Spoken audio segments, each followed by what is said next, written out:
Cao Zhengji suddenly looked up and saw a slender woman sitting to one side, crossing her legs elegantly and flicking cigarette ash off her pale fingers. Li Rong. He had seen Li Rong before.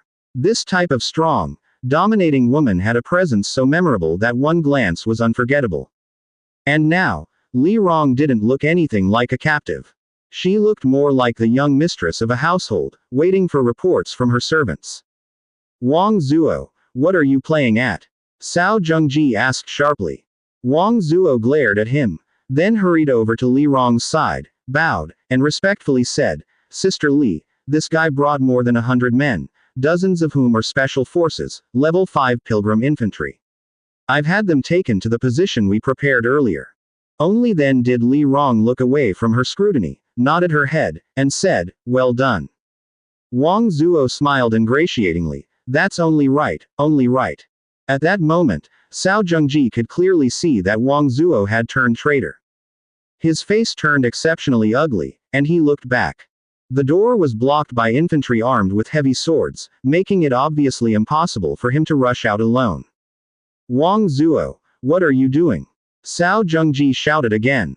Wang Zuo's smiling face tightened, and he immediately snapped, the hell, Wang Zuo, is how you call me. Call me Brother Wang. Cao Zhengji was speechless and did not intend to waste words with this witless man. His gaze shifted directly to Li Rong and said, Sister Li, such skillful tactics, with just a few words you took down this fool, Wang Zuo. Who the fuck are you calling a fool? I'll flay your skin in a minute. Wang Zuo rolled up his sleeves, ready to teach him a lesson. Having called him Brother Cao, he really thought he was somebody. Li Rong looked at Cao Zhengji and without wasting words, directly asked, Cao Zhengji, right? I don't seem to know you either. Why do you want to kill me? She was sure she didn't know Cao Zhengji.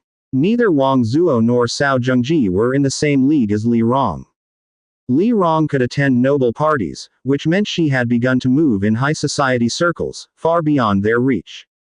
Being in different spheres, there was no chance of meeting, much less any enmity. Cao Zhengji, who had been somewhat frantic, quickly regained his composure. It seemed that the situation hadn't escalated to violence yet. Sitting down beside her, he calmly said, there might be some misunderstandings, but now that Sister Li appears to have the upper hand, I, Cao Zhengji, admit defeat and guarantee I won't trouble you again. You think you can leave? Li Rong blew out a ring of smoke and glanced at him. Why make a big deal, Sister Li? We are all our own people. Let me go, and I'll certainly remember your kindness in the future. Cao Zhengji still spoke calmly. But internally, he had already begun considering ways to leave the place. How to escape the room and then how to escape from the city. Entering the city was his biggest oversight. His gaze continuously swept over Li Rong. Perhaps taking this woman hostage could make him safer. What are you looking at? Thinking of taking me hostage? Li Rong's voice once again interrupted his thoughts. No, just regretting having offended you, Cao Zhengji hurriedly explained. Li Rong didn't care and continued, tell me, why do you want to kill me? This might be your last chance. Otherwise, you might end up dead. Cao Zhengji's heart tightened. This woman was really planning on killing him.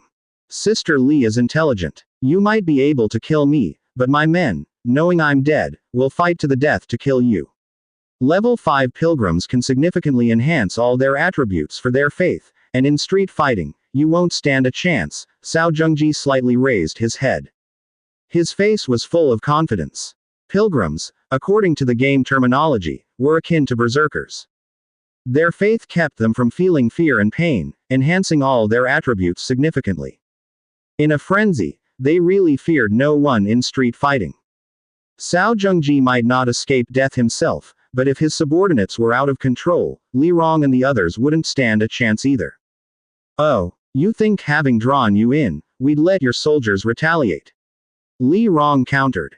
Cao Zhengji's brow furrowed, a foreboding feeling rising within him. Before he could speak, suddenly, the sound of gunshots erupted outside. Bang, bang, bang. The gunfire was exceptionally intense, but it didn't last long. Soon after, a voice came from outside, "My lord, all enemies have been killed, not a single one left alive." Cao Zhengji knew that was not the voice of his men. He was doomed. "Strip him of everything and throw the body to the dogs," Li Rong said calmly. "Yes." The footsteps of the soldiers gradually faded away. Sweat beaded on Cao Zhengji's forehead. At that moment, he truly panicked. How could this woman have guns and so many of them? Cautiously looking at the woman in front of him. Her expression was calm, showing no sign of turmoil. Killing 100 people as if it wasn't a big deal. Too ruthless. Got anything else to say? If not, you can go join your men. Li Rong's cold voice rang out again. Cao Zhengji's body jolted. He carefully stood from his seat, his demeanor becoming more respectful.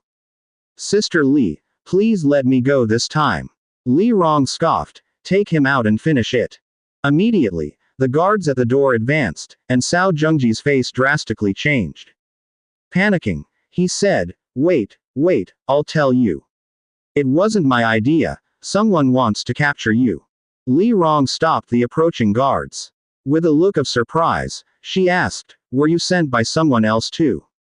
Yes, I dare not offend Sister Li, but I have no choice," Cao Zhengji said with a mournful face. Li Rong continued to question, "Who? Spit it out." "This. Not talking." "Fine, go down and join your subordinates then." No, it was Shu Haid.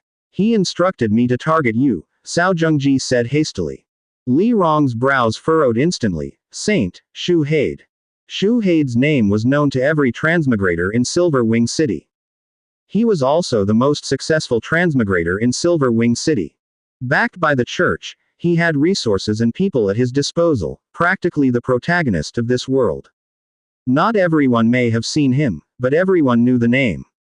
"Yes, he said you were in close contact with his enemies and told me to cause you trouble." Cao Zhengji, having said it, didn't feel much of a burden anymore. He began to take the initiative to divulge some information, lest after he had spoken, Li Rong would kill him anyway. Hearing Cao Zhengji's words, Li Rong was dumbfounded. She never expected the investigation would eventually lead to Shu Haid. She dared to kill Wang Zuo and Cao Zhengji, but Shu Haid was a different matter. If she were to kill Shu Haid, she would have to consider how to face the church's retaliation. Saints were among the candidates for the next archbishop and bishop within the church. Even if they engaged in many despicable and shady methods among themselves, if an outsider touched a saint, they would unquestionably be wiped out by the church. Especially since her city was right next to Silver Wing City. Either she had to kill Shu Haid quietly, ensuring the church couldn't trace his death back to her, or she had to swallow her pride and pretend as if nothing had happened. At this point, Li Rong truly did not know what to do. "Seize their Book of City Lord and lock them up," Li Rong said softly. The soldiers came and took away both Cao Zhengji's and Wang Zuo's Book of City Lord. "Sister Li, you see, why are you taking mine too?" Wang Zuo said anxiously. Li Rong glared at him, and he immediately shut up. There was no dungeon in this city, and leaving them in an outside cage could easily freeze them to death. So a room was found, and the two were locked inside. Strict orders were given for them to be closely guarded. After the two were taken away, Li Rong opened the Book of City Lord and contacted Fang Hao. Her words were direct. "Shu Haid arranged an ambush to kill me, how should I handle it?" Elsewhere. Fang Hao stood on the first floor of the Viscera Museum, chatting with Amanda beside him. Heart-wrenching screams could occasionally be heard coming from the second floor. It was enough to make one's heart tremble. Following Amanda's advice, Fang Hao had delivered the captured Shadow Stabber, Morse, to the Viscera Museum. After explaining the situation to Nelson, he received Nelson's reply that it was possible to attempt, but the cost of materials was significant, and there was risk involved. If it failed, Morse's soul would be severely traumatized, unable to speak of death. He would become dull and intellectually impaired. After consulting with Amanda and others, Fang Hao still decided to hand Morse over to Nelson. "It doesn't look like it's going to be a success," Fang Hao glanced at the second floor. These heart-wrenching screams did not seem to foretell success. Amanda held her scepter and spoke calmly. This is her only chance to survive in a test. Whether she can make it through depends largely on her own will. Indeed, only after breaking the original contract would Fang Hao and his party accept her and sign a new contract with her. Otherwise, the only option would be to kill her and make her body into a skeleton. Right, I hope she can make it, Fang Hao said. Ding. Just then, a private chat notification came from the Book of Lords. Upon opening it, he saw the message about Li Rong being ambushed by Shu Haid. He immediately replied, "How is it? Are you all right?" "I'm fine. I've captured 2 of the people who ambushed me, and from their lips, I learned that Shu Haid is the mastermind. Now I'm not sure whether I should kill Shu Haid, or what I should do." Li Rong's message came through. From her words, one could sense her hesitation. Being ambushed indicated that hostilities had already begun, but now she was unable to retaliate. Shu Haid could attack her, but she could not strike back. This left Li Rong feeling frustrated, uncertain whether to engage in a do-or-die struggle. Fang Hao was equally shocked. Shocked that Shu Haid would move against Li Rong, and shocked that Li Rong managed to capture Cao Zhengji. Cao Zhengji was in the channel investigating the undead north of Prul City, and he had instructed Fu Lei to make contact with him to try to draw out his identity. There hadn't been much progress on Fu Lei's part, and now he had been directly caught by Li Rong. Analyzing the situation, Fang Hao realized that Shu Haid's likely target was himself, and Li Rong was inadvertently involved. After some thought, Fang Hao said, "This is a matter for you to weigh the pros and cons. If you want Shu Haid dead, arrange for someone to kill him, then I will teleport you away, and you can choose a new city to develop in. But that means giving up Silver Wing City, and Fairy Dream Towers, market in human cities will also be affected. If you're not in a hurry to kill him, you can use the people you've captured as double agents, informing us of Shu Haid's plans. Since they've already named Shu Haid, it shouldn't be too hard to persuade them to be insiders." On the other end, there was silence. It took a while before Li Rong's message came through. "I choose the second option, let Shu Haid live for a few more days. Okay, recruit some more troop types within the city, and be careful when going out. I will provide you with some defense equipment," Fang Hao said. "All right, I'll go talk to them now." The two ended their chat. Fang Hao sat in his chair, pondering Shu Haid's intentions. As a transmigrator, he was definitely aware of his connection with the undead. It's just that for the time being, there's no way to obtain compelling evidence. But why would he target Li Rong? With his current status, he shouldn't pay attention to business people like Li Rong, right? Just got involved because of me. Doesn't feel quite right. In the midst of his contemplation, the shouting from upstairs suddenly stopped. Approaching, a line of priests carrying bottles and jars, various objects, came down the stairs. After giving salutations to Fang Hao and Amanda one by one, they busied themselves with their work. Now, the most prestigious in the territory were these priests from the Viscera Museum. All wrapped in Amanda's gold, they shimmered brilliantly. Entering the Viscera Museum was like attempting the 18 Bronze Men Challenge. At the same time, one could also see the importance the undead placed on the corpse witch and the priests. Even Amanda had to be on good terms with these people, or at least not on bad terms. Soon after, Nelson came downstairs. Behind him followed Shadow Stabber, naked, with purple skin covered in strange patterns and symbols. Shadow Stabber had a fairy-like face, a graceful figure, light purple skin, and parts adorned with bright red, exuding a bewitching exotic charm. Nelson saluted the two. "My lord, Miss Morse's original contract has been dissolved, she is no longer bound by any rules." Fang Hao reacted swiftly, immediately taking out a robe from the Book of Lords and draping it over Morse. Morse bowed her head, motionless, with a vacantly lost expression. Fang Hao looked at Nelson, pointing to his head, implying whether she had gone mad. Nelson replied, "The process was very successful, but her soul is still significantly impacted. This kind of impact is not irreversible. With a few days of rest, she will return to normal." "Oh, so she's a bit dazed now. I thought as much seeing her come down naked.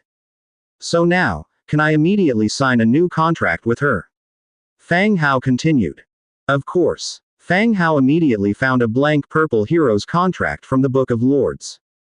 He took Morsa's hand, gently pricked it, and pressed it onto the contract. A light emerged, reintegrating into Morsa's body. Throughout the process, Morse was like a puppet, compliant and unresisting. Once everything was finished, Fang Hao went out and called 2 maids, instructing them to dress Morse in warm clothing and arrange a room for her to stay in. After a few days, once her mind clears up, I'll talk to her about the future. 3 days passed in a flash. A team arriving from 8 Peaks Mountain finally reached Fang Hao's location, braving the piercing cold wind. Leading the team was the skeleton troll hero Amethyst. Behind him were densely packed skeleton soldiers, followed by a row of carts filled with dwarf corpses.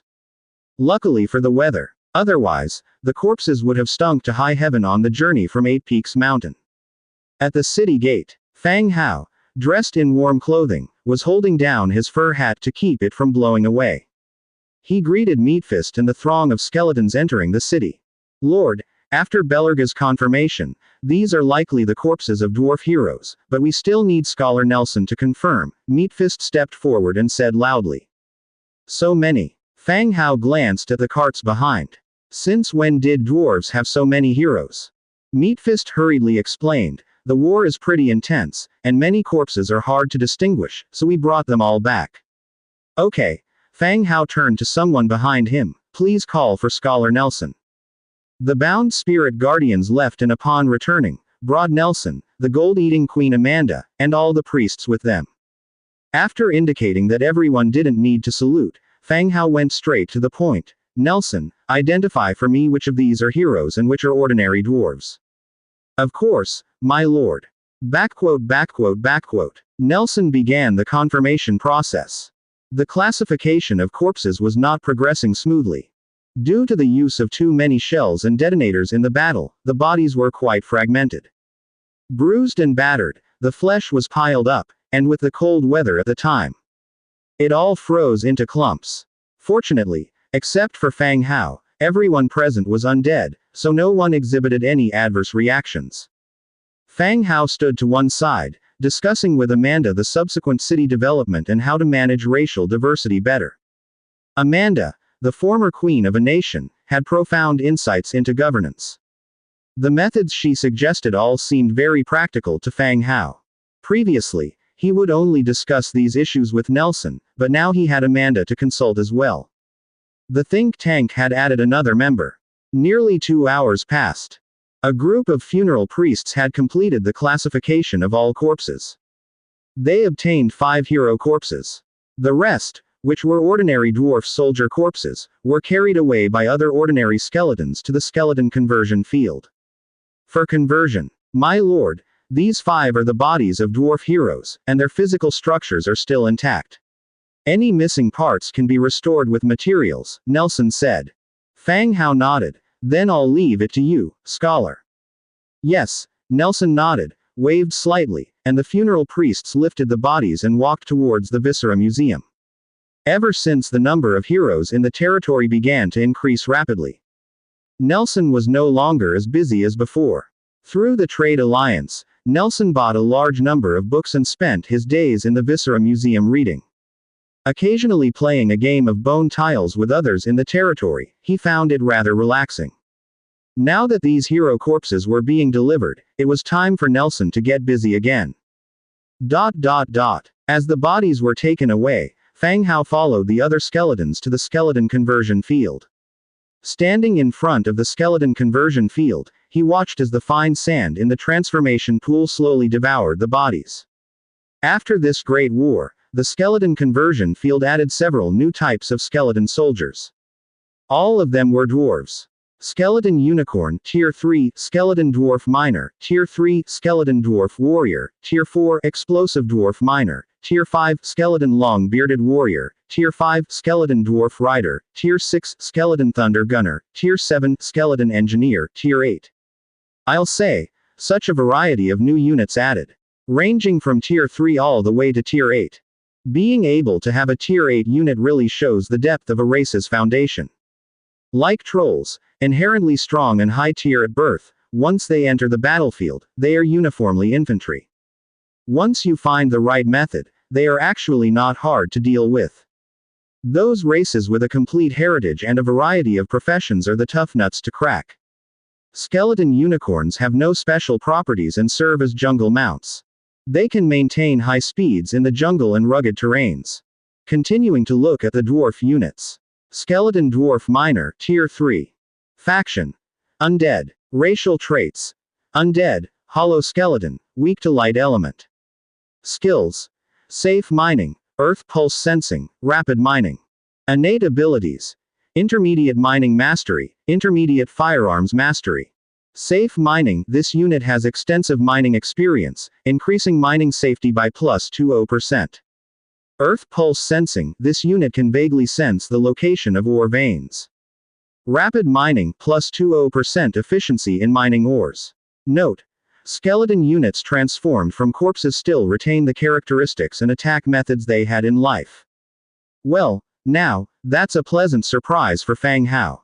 The dwarves' talents all revolve around mining and forging. And there's a unit specifically for mining ores. But that is exactly what Fang Hao needs. Once he has this unit type, Fang Hao could recruit on a large scale, replacing the ordinary laborer skeletons as well as the manpower in the Coldwind Mountain Range and the Bloody Mountain Range.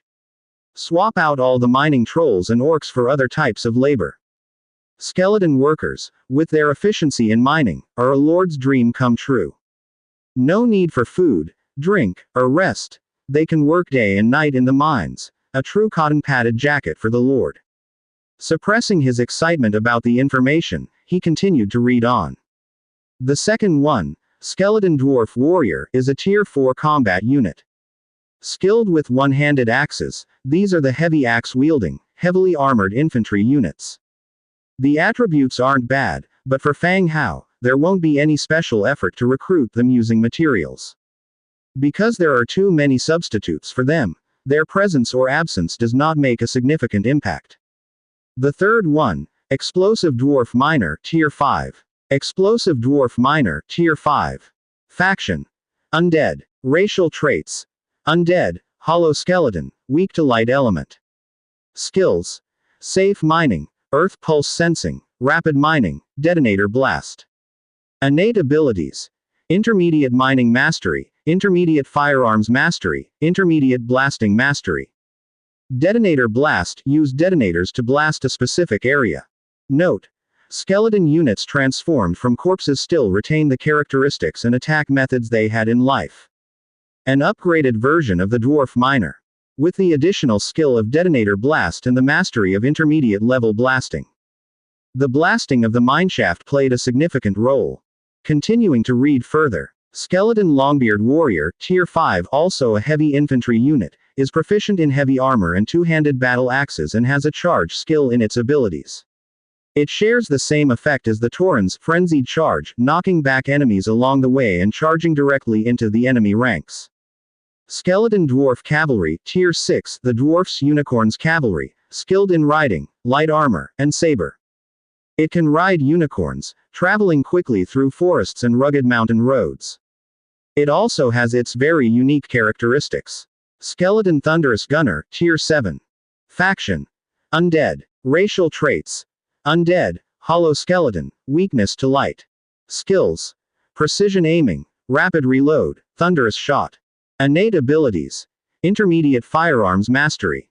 Precision aiming, eyes as sharp as an eagle's allow for faster and more accurate targeting of enemies, firing with a 35% increase in firearm precision. Rapid reload, years of training enable the Thunderous Gunner to quickly change bullets, increasing reload speed by 20%. Thunderous shot, blessed by the dwarf ancestors, firearms damage includes an additional 50% thunder attribute effect. Note: skeleton troops transformed from corpses still retain the characteristics and attack methods they had in life. Fang Hao's eyes lit up again. The attributes of the Thunderous Gunners are really quite impressive.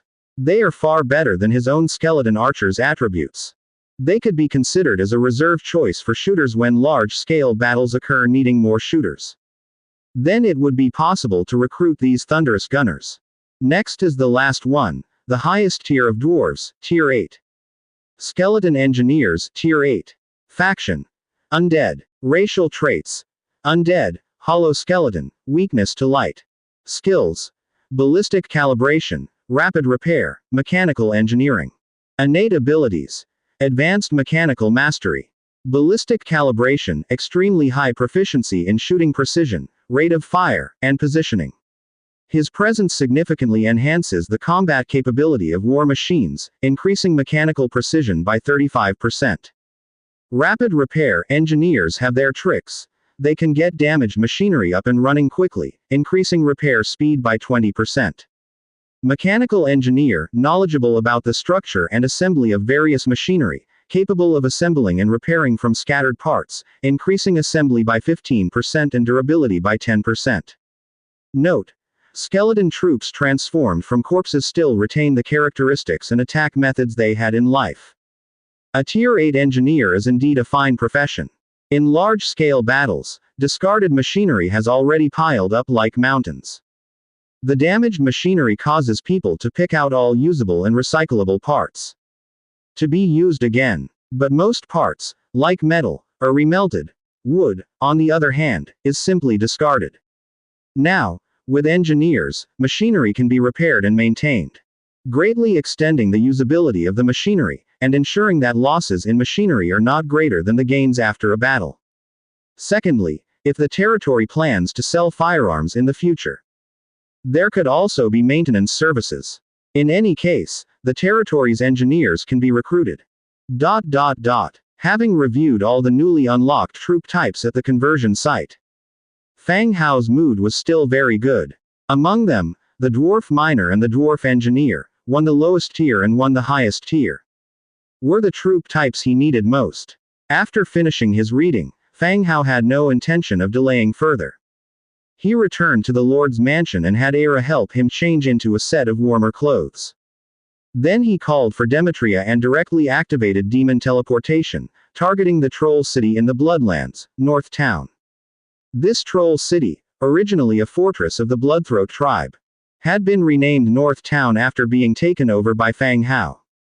The troll city's leader, the female troll Stella, previously garrisoned by the dwarf, Belerga. Since Belerga had joined the battle at Grey Iron City, it was now garrisoned by the skeleton troll hero, Giant Wall. When Fang Hao and his companion opened their eyes again, they were already in the troll's great hall. The large and spacious hall was surrounded by tall trolls. At the head seat sat a similarly tall female troll, donned in a light green low-cut cotton dress. It was indeed Stella. The sudden appearance of Fang Hao and his companion took everyone by surprise. But Stella was the first to react, quickly coming forward and bowing hurriedly. "Respected Lord," she said. Seeing their leader show such respect to a human, most trolls who had not seen Fang Hao were initially bewildered. What's happening? But as more and more began to bow, they too realized. This human was now the ruler of the entire Blood Mountains, a human lord with the power over the life and death of the troll tribes, Lord Fang Hao. In an instant, the entire hall bowed in unison. The attendants at the door even knelt, pressing their foreheads to the ground. Fang Hao glanced at the crowd, noting that the trolls seemed to be holding a meeting. Since he had left this place in the hands of Stella, he hadn't been much involved, as long as the mining of the ore was going smoothly, and he was also providing sufficient supplies to the trolls. "Everyone, rise," Fang Hao stepped forward, moving past the trolls to sit at the head seat. All the trolls rose in unison. Stella had a chair brought over and sat next to Fang Hao. The social structure of trolls was still somewhat primitive in nature. This had a lot to do with their temperament and way of thinking. Apart from Stella, who was dressed like a chieftain, most of the trolls beneath her dressed more like savages and hunters. In the dead of winter, they simply draped themselves in beast-skin garments, bearing their thick, muscular arms. As for the rest of their attire, it was hard to tell what it was made of, something like grass. In any case, it was a rough style. "Stella, are you in a meeting?" Fang Hao asked softly. Stella immediately replied, "Yes, my lord. We are allocating tribes for next year's mining operations, and we are planning to form a trade caravan. After winter, we will sell some items to exchange for resources." Fang Hao was surprised to hear Stella's idea. That trolls had thought of forming a trade caravan instead of looking for ways to loot was a breakthrough in thought. Who came up with the idea of the caravan? Fang Hao continued to ask. Stella became a bit nervous and carefully replied, "It was me, my lord. It's just an idea. If you disagree, we will immediately cancel the formation of the caravan." The trolls were a conquered race, subject to the law of the survival of the fittest. All the trolls in these bloody mountains were Fang Hao's slaves. Including the offspring of the slaves. Fang Hao said, "It's good that you've had this idea. You can continue to work it out on your own. If there are any difficulties, or you need anything, just let me know. I will provide some support for you. But remember, trolls are no longer the barbaric tribe they used to be. When facing problems, don't always think of resorting to violence." Hearing that Fang Hao would support the caravan, Stella's face immediately showed a delighted expression. And the trolls below expressed various reactions, murmuring quietly among themselves. Previously, the proposal of the trade caravan had faced opposition from more than half of them, as trolls had no tradition of trading with other races since ancient times. But now that Fang Hao supported it, other people's opinions wouldn't be as important. Stella nodded, suppressed the joy in her heart, and spoke to those below. "All right, you can go back first. We will reconvene tomorrow morning to discuss the matters regarding the caravan and the mines." "Yes." All the trolls answered in a deep tone and left with large strides. The troll hall quieted down again. Only Fang Hao, Demetria, Stella, and a few troll guards remained. Stella stood up from her seat and kneeled at Fang Hao's feet. Her attitude became even more respectful, like that of a servant. "My lord, may I know the purpose of your visit?" Fang Hao replied, "I came also because of the mining operations." Stella promptly said, "Whatever your orders are, my lord, I shall arrange them immediately tomorrow." Fang Hao nodded and continued, "How is the personnel distribution for the mining operations?" "There are 12 operational iron mines and 10 large quarries for the trolls, plus 2 iron mines from the dwarves, side that are also being mined. There are 10 mines that haven't started operations, and even more mineral resources in the depths of the bloody mountains that we lack the manpower to exploit," Stella reported quickly. It seemed she had memorized these figures. Or perhaps, they had just discussed this, so she was clear on the numbers. The bloody mountains were rich in minerals, but after Fang Hao had killed less than 1% of the trolls, they didn't have the capacity to mine so many caves. Therefore, many mines were left vacant. And were not being exploited. Fang Hao stated directly, "Well, this time, I will recruit a kind of skeleton soldiers suitable for mining ores. They will undertake the task of mining, and the trolls can act as overseers. Those trolls replaced by skeletons, you can assign them new tasks."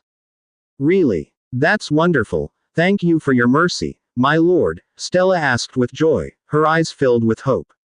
The number of trolls was too small. And meeting Fang Hao's demands to maintain the mining output consumed most of their manpower. They had no people to spare for any other tasks. And she couldn't mobilize those skeletons, their numbers were indeed too few. Now that Fang Hao didn't need trolls in the mines, this freed up more manpower to take on other tasks. The development of trolls could be better, more comfortable. Fang Hao patted her, "Of course it's true. When the mined ores are abundant, the trolls will also receive corresponding rewards." "That's great, my lord." Troll Stella's loyalty increases by 5 points, current loyalty 97. Meanwhile, the system prompt suddenly sounded. Stella's loyalty jumped directly to 97 points. The loyalty has reached 97 already. He had almost forgotten about this slave who had signed a contract with him, and now her loyalty was unexpectedly high. It seemed that Stella truly trusted him. Fang Hao continued, "About the matter of the caravan, how did you come up with it? Tell me about it." Stella explained softly, "Before it got cold, I had visited Miss Petty's village a few times and saw many traders there. After asking Miss Petty, I learned some things about the caravan and thought that Troll City could also sell goods externally, so I thought of organizing a caravan." Petty was the clan leader of Pigmen Village. With Fang Hao's support, she was also the leader of the nearby villages. Now, All the orcs around were following along with pigmen village in livestock farming. Apart from supplying meat to Fang Hao, they also sold various kinds of leather and horses externally. What specialties are there in the Bloody Mountains? Fang Hao asked. There are some, such as honey from giant wild mountain bees, speckled mushrooms, white stone powder. There are also many types. Moreover, contacting the outside world can also allow caravans from other cities to come to the Bloody Mountains, Stella said. Fang Hao nodded, feeling that Stella's idea was quite good. Since there were specialties here, it was worth letting them give it a try. If it didn't work out, Fang Hao could also take these materials and sell them through trade alliance shops. In any case, he would try his best to revive this gradually declining troll city. He didn't want it to become a dead city that only knew how to work and eat. You can continue with the caravan business, and after winter, when the territories within your domain start to connect, your caravans can also carry goods to other cities. Go ahead with confidence, he said. Thank you, sir. Fang Hao looked at her carefully again, her tall stature, the neckline of her shirt opened quite low. Kneeling beside Fang Hao, it was like seeing two huge watermelons like weights. It was too exaggerated. For this troll slave whose loyalty had reached 97, Fang Hao still hoped she could go further. At least, her lifespan should be longer. After thinking, he said, Stella, why hasn't your tier upgraded? When Fang Hao first saw her, Stella was a tier 4 troll. The reason she could stand here was also because Stella, in troll aesthetics, was considered beautiful. She was the woman of the then troll leader, Meatfist. So much time had passed, and she was still tier 4. Even Aira and Little White had leveled up, but trolls, naturally having strong bodies, had not improved. Stella looked somewhat distressed. Sir, I haven't trained much, so my tier hasn't improved much either. I'll set a goal for you. By the next time I visit, you must reach tier 8, Fang Hao stated outright. Tier 8, sir, that's a bit too much, she said. Is that too much? You trolls naturally have strong physiques. Next year you must reach heroic tier, or else I will reduce the supply for your trolls. You take care of it, he said. Stella's face paled, but she gritted her teeth and agreed, okay, I will definitely try hard. Fang Hao nodded, stood up, and said, come, I'll recruit some miners, and when it's time, you arrange for them to go to the various mines. Yes, sir. Stella followed him, walking out together. The climate in the Bloody Mountains was even harsher. Just stepping out of the leader's hall, the piercing cold wind was distinctly felt. The howling wind required talking to be several decibels louder. North Town had been converted by Fang Hao into the city of Undead, which housed a skeleton conversion field within the city. Fang Hao went straight to the skeleton conversion field and began the recruitment process. Skeleton Miner. Wriggling Spine 3, Gray Iron Stone 1. Set the recruitment number to 200. Confirm recruitment. Hundredfold amplification triggered, successfully recruited 20,200 skeleton miners. Whoosh whoosh whoosh. Beams of light appeared. Hordes of dwarf skeletons appeared out of thin air, filling all the open spaces in front of him. It was quite crowded. These dwarf skeletons, half human height but with very thick bones, gave an impression of being short and stout. Their eye sockets were empty, standing stiffly in place without any movement. It was certain that these were ordinary skeletons lacking soul fire. All line up neatly in the open space, Fang Hao said loudly.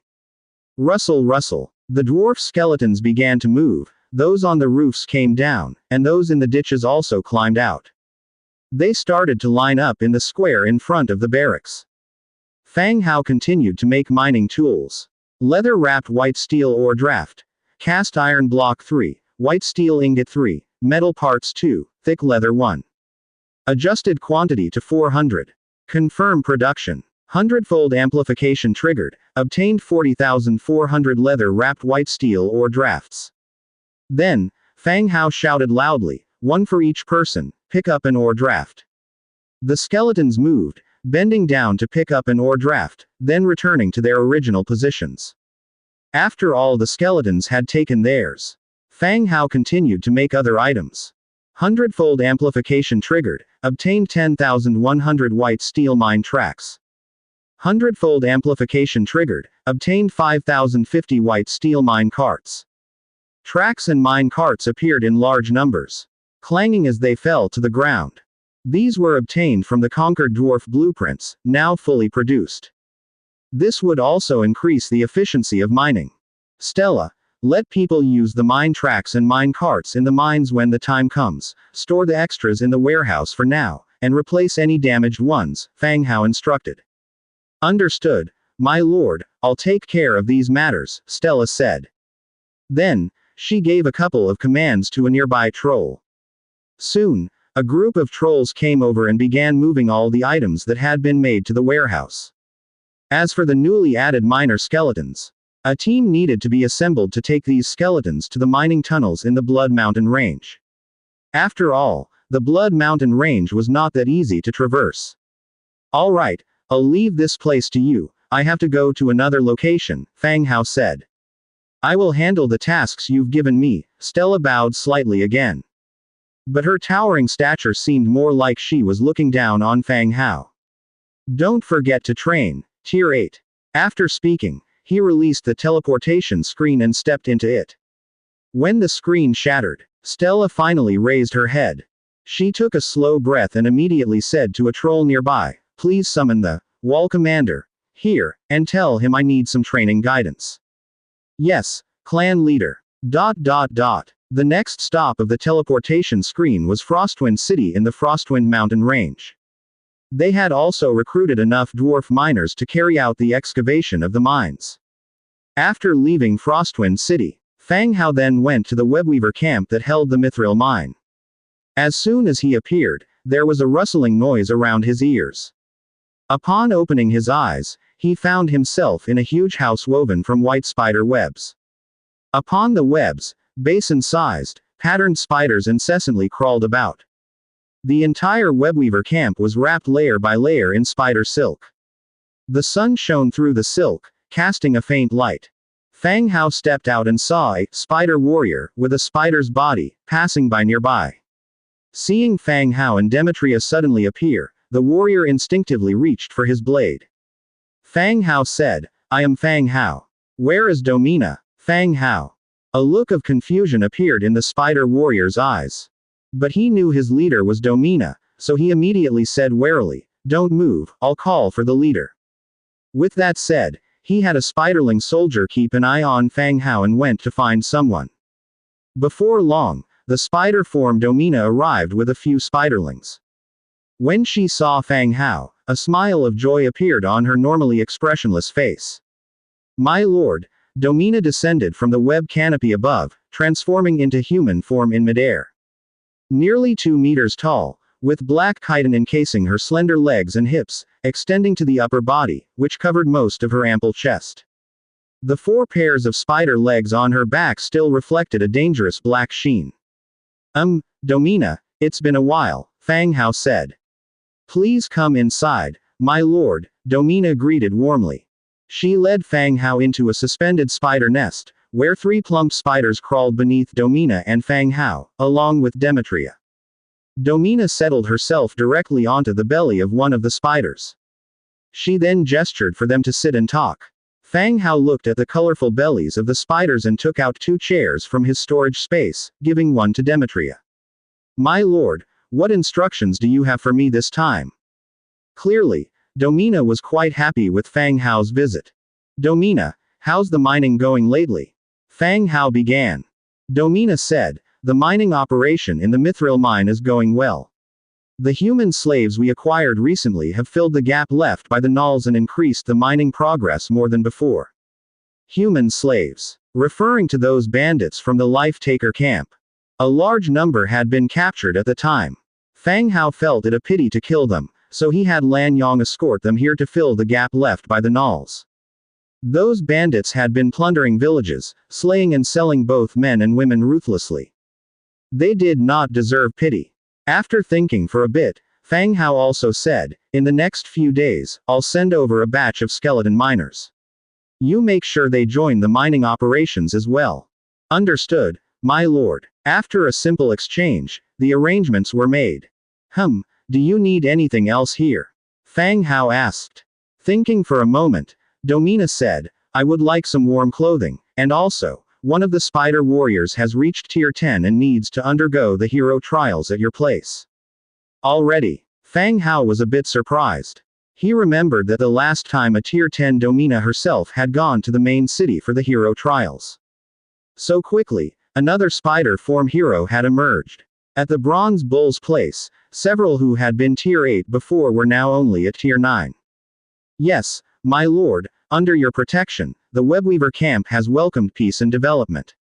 Our people now have a stable life, and many children are striving to improve themselves, Domina said gratefully. Fang Hao had indeed made the Webweaver camp increasingly better. There's no issue with that. Let the residents of the Webweaver camp focus on improving themselves with peace of mind. I will bear all the costs needed to advance to hero, Fang Hao said with a smile. I am really thankful to you, my lord. However, Domina's loyalty to you has increased by 2 points, current loyalty is 86. Well, that's a mediocre level of loyalty. I have indeed had less contact with Domina recently. There hasn't been a chance to increase loyalty. Domina, is there someone in the camp who is about to become a hero? Perhaps we could go directly there for the advancement. Fang Hao thought of using teleportation to return to the city directly. However, Domina shook her head. My lord, he is in charge of guarding the Mithril mine today. Well, take me to see the Mithril mine then. I also need to make some tools. Certainly, my lord. The three of them left the Webweaver camp and mounted the Bone Dragon. They flew straight to the Mithril mine. The once empty Mithril mine now had a village built outside of it. A wooden fence surrounded it, and there were spiderling archers and spider warriors in cotton armor guarding the walls. The Bone Dragon landed in the center of the village. From a distance, Fang Hao could see several human-sized cocoons, hanging upside down from a tree. The exposed heads confirmed that these people were still alive. What are these? Fang Hao questioned. Domina explained, those who fight and cause trouble get hung up here to starve for a few days. Those who attempt to escape are taken away to be fed to the queen giant spider. Fang Hao didn't say much more. He didn't think these bandits deserved much pity after being starved for a few days. With Domina's introduction, Fang Hao met the spider warrior. Spider warrior, Heath tier 10. He had indeed reached tier 10, although the name, Heath, sounded like chicken strips. Well, it was at least easy to remember. I've seen the great lord, Heath immediately saluted. Heath was younger than expected, but his rank had risen swiftly. Given Keith's rate of promotion, he might replace Domina's position in the future and become the new leader of the Webweaver camp. But in the Spiderlings race, Domina had a special status. Back then, she wasn't called a spider warrior or spider archer. She was known as the spider fateweaver, Domina.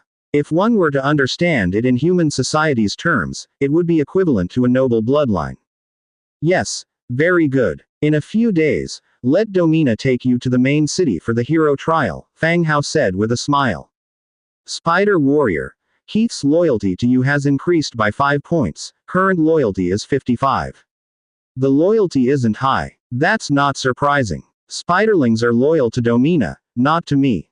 Fang Hao had signed a contract with Domina to control the Spiderlings by supporting her as their leader. Thank you, my lord. Fang Hao patted his shoulder lightly.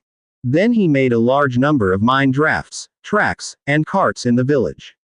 He instructed them to handle everything and install these devices. After arranging everything, Fang Hao cast teleportation to return to the main city. By the time he got back, it was already getting late. Aira had dinner ready, and Fang Hao listened to Angia's chirpy recount of her day's amusing events while eating. After dinner, they all soaked in the hot springs together. Then they returned to their rooms to rest. 2 days passed in a blink. In those 2 days, Fang Hao used the teleportation screen to visit several cities in his territory with mines. He recruited dwarven miners and replaced all the existing living creatures working as miners. Of course, those replaced did not include the bandits and people who had committed many crimes and were sent to the mines as punishment. Those individuals would spend the remainder of their lives in the dark and vile mine. Today, Fang Hao had just finished washing his face. He then heard the prompt for a private message. When he opened it, it was from Zhang Bin. Boss, a small merchant caravan has arrived here. They brought some construct parts and blueprints, and I think we can find a chain quest for constructs, Zhang Bin said. Chain quests are a term used among the transmigrators in the channel. They refer to a series of tasks tied to special rewards or special items. Complete a series of prerequisite tasks to ultimately obtain the final reward. This concept also originated from games at that time. What's going on? Tell me the details, Fang Hao said as he took the towel little white handed to him and replied inquiringly. Well, it's like this. Zhang Bin began to recount. His territory had opened a market and started to establish commercial ties with the surrounding villages and cities. And today, a caravan unexpectedly arrived outside the city. In this kind of weather, the appearance of a caravan was so unexpected they almost mistook them for bandits and killed them. After some inquiry, it turned out these people came from a village to the west. They brought goods to exchange for food. After the exchange, they left. Zhang Bin hadn't thought much of it initially and simply told his subordinates to see what they could trade with them. Later, his subordinates found Zhang Bin again, bringing out blueprints for construct automatons as well as many parts.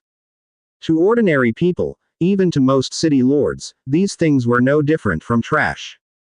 They were simply impossible to price.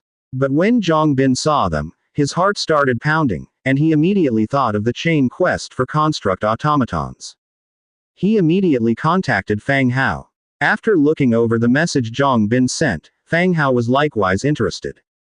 If they could find the path to unlocking construct automatons, it would be a good thing. Even if he could only unlock the blueprint of the energy core, he would be able to mass-produce stone monster construct automatons. These large constructs, immune to various negative elements, were quite powerful in themselves. Especially the part about being able to trade, that meant there was a lot of market potential. All right, I'll be right there, Fang Hao said. With Era's assistance, he changed into a set of decent clothes. After summoning Demetria, he directly activated the teleportation screen and headed to Zhang Bin's territory. He stepped out from the screen. Zhang Bin was already waiting on the side. Boss, Commander Demetria, Zhang Bin stepped forward with a smile. Fang Hao nodded. Where's the person? Zhang Bin addressed someone outside. Let the merchant in. Yes. Soon, a middle-aged native dressed in heavy winter clothing entered, led by the guards. A quick scan of the hall caught his attention. He bowed slightly to the few people present. Greetings, I am Adonis. Zhang Bin glanced at Fang Hao but continued to act as the city lord. He spoke softly. I've been told by a servant that you have brought some parts for construct automatons, intending to exchange them for a certain amount of food here. Adonis respectfully removed his cotton hat and said, Indeed, my lord, this winter is much colder than the years before, and we wish to exchange for some food. No wonder they braved this weather with goods in tow. They were truly in need of food. Zhang Bin's area produced grain, the Orc regions produced meat, and Fang Hao had trade dealings with the Trade Alliance, ordering a large amount of food. With ample food supplies, his territory was well prepared to get through the winter. Therefore, there was no fear in exchanging food with the other party. We do have food, but these parts for construct automatons are of no use to us, as I don't possess any construct automatons and they have no other purpose, Zhang Bin said, shaking his head slightly. No, my lord, I have brought a blueprint for a construct automaton. If anyone under your command can understand the blueprint and use these parts, they can assemble a construct automaton. The rest of the parts can be kept as replacements, the merchant Adonis hastily explained. Then why didn't you just bring a fully assembled construct automaton to me instead of having us assemble it ourselves? Zhang Bin asked. My lord, a finished construct automaton would cause a lot of trouble, Adonis said, scratching his head. Let me see that blueprint, Zhang Bin demanded. Adonis took a blueprint out of his sleeve and handed it to Zhang Bin. Zhang Bin glanced at it and then passed it to Fang Hao. Iron Hound Construct Automaton Blueprint, Blue. Iron Hound. 1 energy core, 1 hound basic head, 1 hound basic torso, 1 hound basic limbs, 1 hound basic tail. Hound basic head part. 8 iron, 5 cast iron blocks, 4 fine steel ingots, 3 copper ingots, 12 metal parts, 8 precision parts. Hound basic torso part.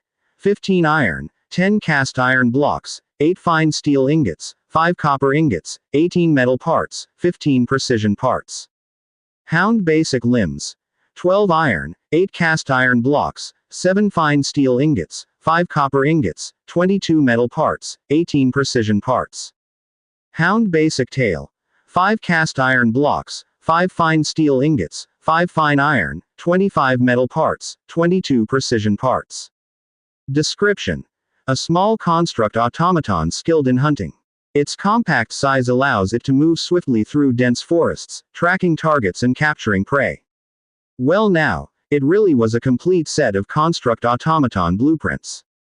The quality was blue, but still quite useful. It could be used for hunting, and soldiers on patrol could bring it along. Ordinary undead had slow movement speed, and if the enemy turned to run, it would be hard to catch them. If equipped with this kind of Iron Hound construct automaton to chase and hold down the enemy, that should not be a problem.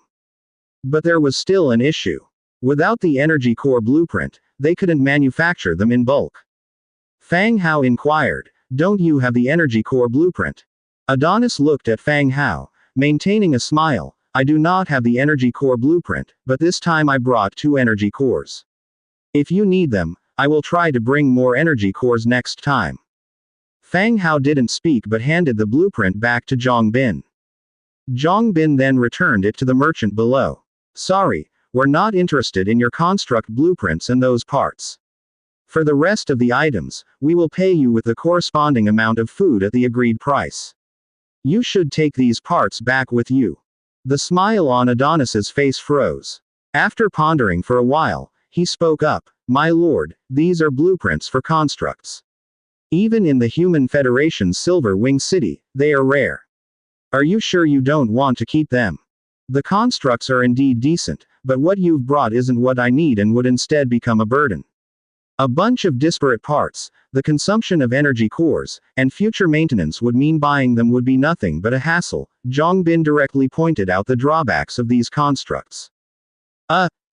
My lord, these mechanical hounds are very useful and they're the newly improved construct blueprints. They aren't as cumbersome as the old designs. If you buy them, you'll definitely find them useful," Adonis said again, his forehead beginning to sweat gradually. "Here, they are just consumables, yet not irreplaceable. Unless you can bring me the blueprints of an energy core, I might consider buying these miscellaneous parts." The frown on Adonis's face deepened. After pondering for a while, he explained again, "My lord, perhaps you are not aware, but an energy core is not exactly a blueprint but a product of goblin technology called magic energy core. The magic energy core is a treasure of the goblins, and they never sell its blueprints to outsiders." Upon hearing Adonis's explanation, Fang Hao stirred inside. During the last Trade Alliance auction, a magic energy core had been sold once. At that time, Rolana explained that the magic energy core was the core energy source of goblin technology. All goblin products rely on this type of energy, much like modern world power plants. The price at the event had even soared to 10 million Warfire coins. He hadn't realized before that the energy core of the constructs was also produced by this magic energy core. "So where did you get this blueprint and these miscellaneous parts from?" Zhang Bin continued to ask. Adonis hesitated, but in order to sell the goods he had brought so laboriously. He finally explained, "Our village has a technician. This time, to survive the winter, we took these out and had me bring them here to exchange for sufficient food." Meanwhile, Adonis was inwardly cursing. The reason he had traveled all the way here bracing the cold wind was because he had heard that the city lord here buys anything, no matter how odd or rare. At the very least, he could exchange them for food and clothes. But after he brought the constructs, the other party didn't want them. He had already decided that when he got back, he would fight with the guy who told him that they would take anything. He'd make him eat the unsold parts. Listening, Zhang Bin glanced at Fang Hao. Seeing him nod slightly, Zhang Bin sighed and said, "It looks like your village really is in dire need of food." "Yes, yes, esteemed city lord, if I don't bring back food, many in the village will die," Adonis quickly said, placing his hand, clutching his cap, over his chest. Zhang Bin appeared slightly hesitant, then after thinking it over he finally said, "I can take all these useless parts off your hands, but we need to discuss the price again. Next time you come, bring the rest of the blueprints and leave these parts behind." Adonis's heart leapt with joy, and he immediately nodded in agreement. "Understood, my lord. Next time I come, I'll bring the blueprints and leave these parts behind. They're heavy and hinder my progress on the way." Zhang Bin nodded, stood up, and said, "Come then, let's check your goods together, and then set the price so you can get back sooner." "All right, my lord." Zhang Bin, together with Adonis, headed out of the city lord's mansion. Fang Hao did not follow them out. Besides the blueprints, there was nothing special about the other goods the human merchant brought. He didn't need to go and see them specifically. It wasn't long before Zhang Bin came back with the blueprints and a large bunch of miscellaneous parts. "Boss, here are the blueprints and these parts." The parts were even more miscellaneous than expected. Forget the lack of blueprints. Even if they had them, they probably couldn't assemble a working construct. Fang Hao took the blueprints, recorded them instantly, and shared a copy with Zhang Bin. "Don't bother assembling these, we might not be able to set them working even if we tried." Zhang Bin agreed, "So many parts, that man really thinks highly of me." Fang Hao continued, "Keep in touch with this man, see if we can get more information about constructs, especially the technician he mentioned. It would be good if we could recruit him over or even make their village a subsidiary. I will figure out the energy core issue." "Understood, boss. I drew quite a big picture for that merchant. He will surely come back next spring, and then I'll go with him to his village." Zhang Bin nodded and said, "Right, I leave this matter to you." "All right, boss." He used teleportation and returned to his territory. As soon as he appeared, he saw Domina sitting in the hall with Keith, the bulky spider warrior, lying on the ground beside her. Both were holding cups of hot tea, silently waiting. The maids had all gone to train, leaving the hall empty except for the two of them, waiting. Upon seeing Fang Hao appear, Domina's tall figure stood up, and Keith, with his bloated spider body, also stood. "My lord," the two greeted him. Fang Hao nodded. "When did you get here?" 2 days ago, Domina had brought up the matter of Keith advancing to a hero. Today, it seemed everything was arranged, and she had brought people directly here. "We just arrived," said Domina. Fang Hao nodded again, not dwelling on the matter, and turned directly to Keith. "Keith, are you going to advance to a hero now, or do you need to prepare?" Keith was somewhat eager. "My lord, I am ready." He had been waiting for this day for a long time. If it weren't for his leader not bringing him, he would have come on his own with a map long before. Now that he had finally arrived, he was eager to start the trial and become a hero. "All right, let's go then," Fang Hao said. Fang Hao, Domina, and Keith left the city lord's residence. They headed towards the merit training ground. The merit training ground was an orange structure, built in the center of the square. The three of them walked on. Enchanted undead and earth spirits in the vicinity cast curious glances their way, not understanding what such a big spider was doing in their territory. As the three walked, more and more people began to follow them. The excited Keith suddenly became nervous. His face lost the confidence it had just before. Upon arriving at the training ground, Fang Hao took out a hero heart and 100 warfire coins. "Go on, strive for a good result," he encouraged. "Thank you, my lord," Keith said as he took them and walked directly into the merit training ground. The next second, Keith's massive body disappeared in a flash of light. The hero trial had begun. Fang Hao said to Domina, "Let's go, we shouldn't wait here either, come sit at my place." "Yes, my lord." The two left again and returned to the city lord's residence. The empty hall was still deserted. Fang Hao looked at the woman in front of him, tall and covered in black chitinous armor. "Fateweaver, Domina, green rank 8 hero. When Domina was promoted to a hero, she was a green rank 7. So much time had passed, yet she had only advanced 1 rank. He asked, Domina, Keith has high talent and his rank increases quickly, will he replace you as the leader after he becomes a hero? Domina was under contract with Fang Hao. Thus, he still needed to ensure Domina's leadership position among the Spiderlings. Domina replied, No, my lord, Fateweaver is a title bestowed by the Spider Goddess, only upon my death will there be a second Queen of Fateweaver. This kind of statement is somewhat similar to the Queen Giant Spider. The colossal Queen Giant Spider, each camp only has one, and it would not leave its lair all year round. Its only job is to produce offspring. Only when the current generation's Queen Giant Spider dies would a new giant spider in the camp inherit the position and undergo physical transformations. It would return to the lair and become the new Queen Giant Spider. According to Domina's explanation, the fate of the Spiderlings is the same. Only when Domina dies would a new Fateweaver emerge to become the new leader. And those Spiderlings with good talents, whose ranks increase quickly, even if they surpass the rank of the Fateweaver, would not become the leader.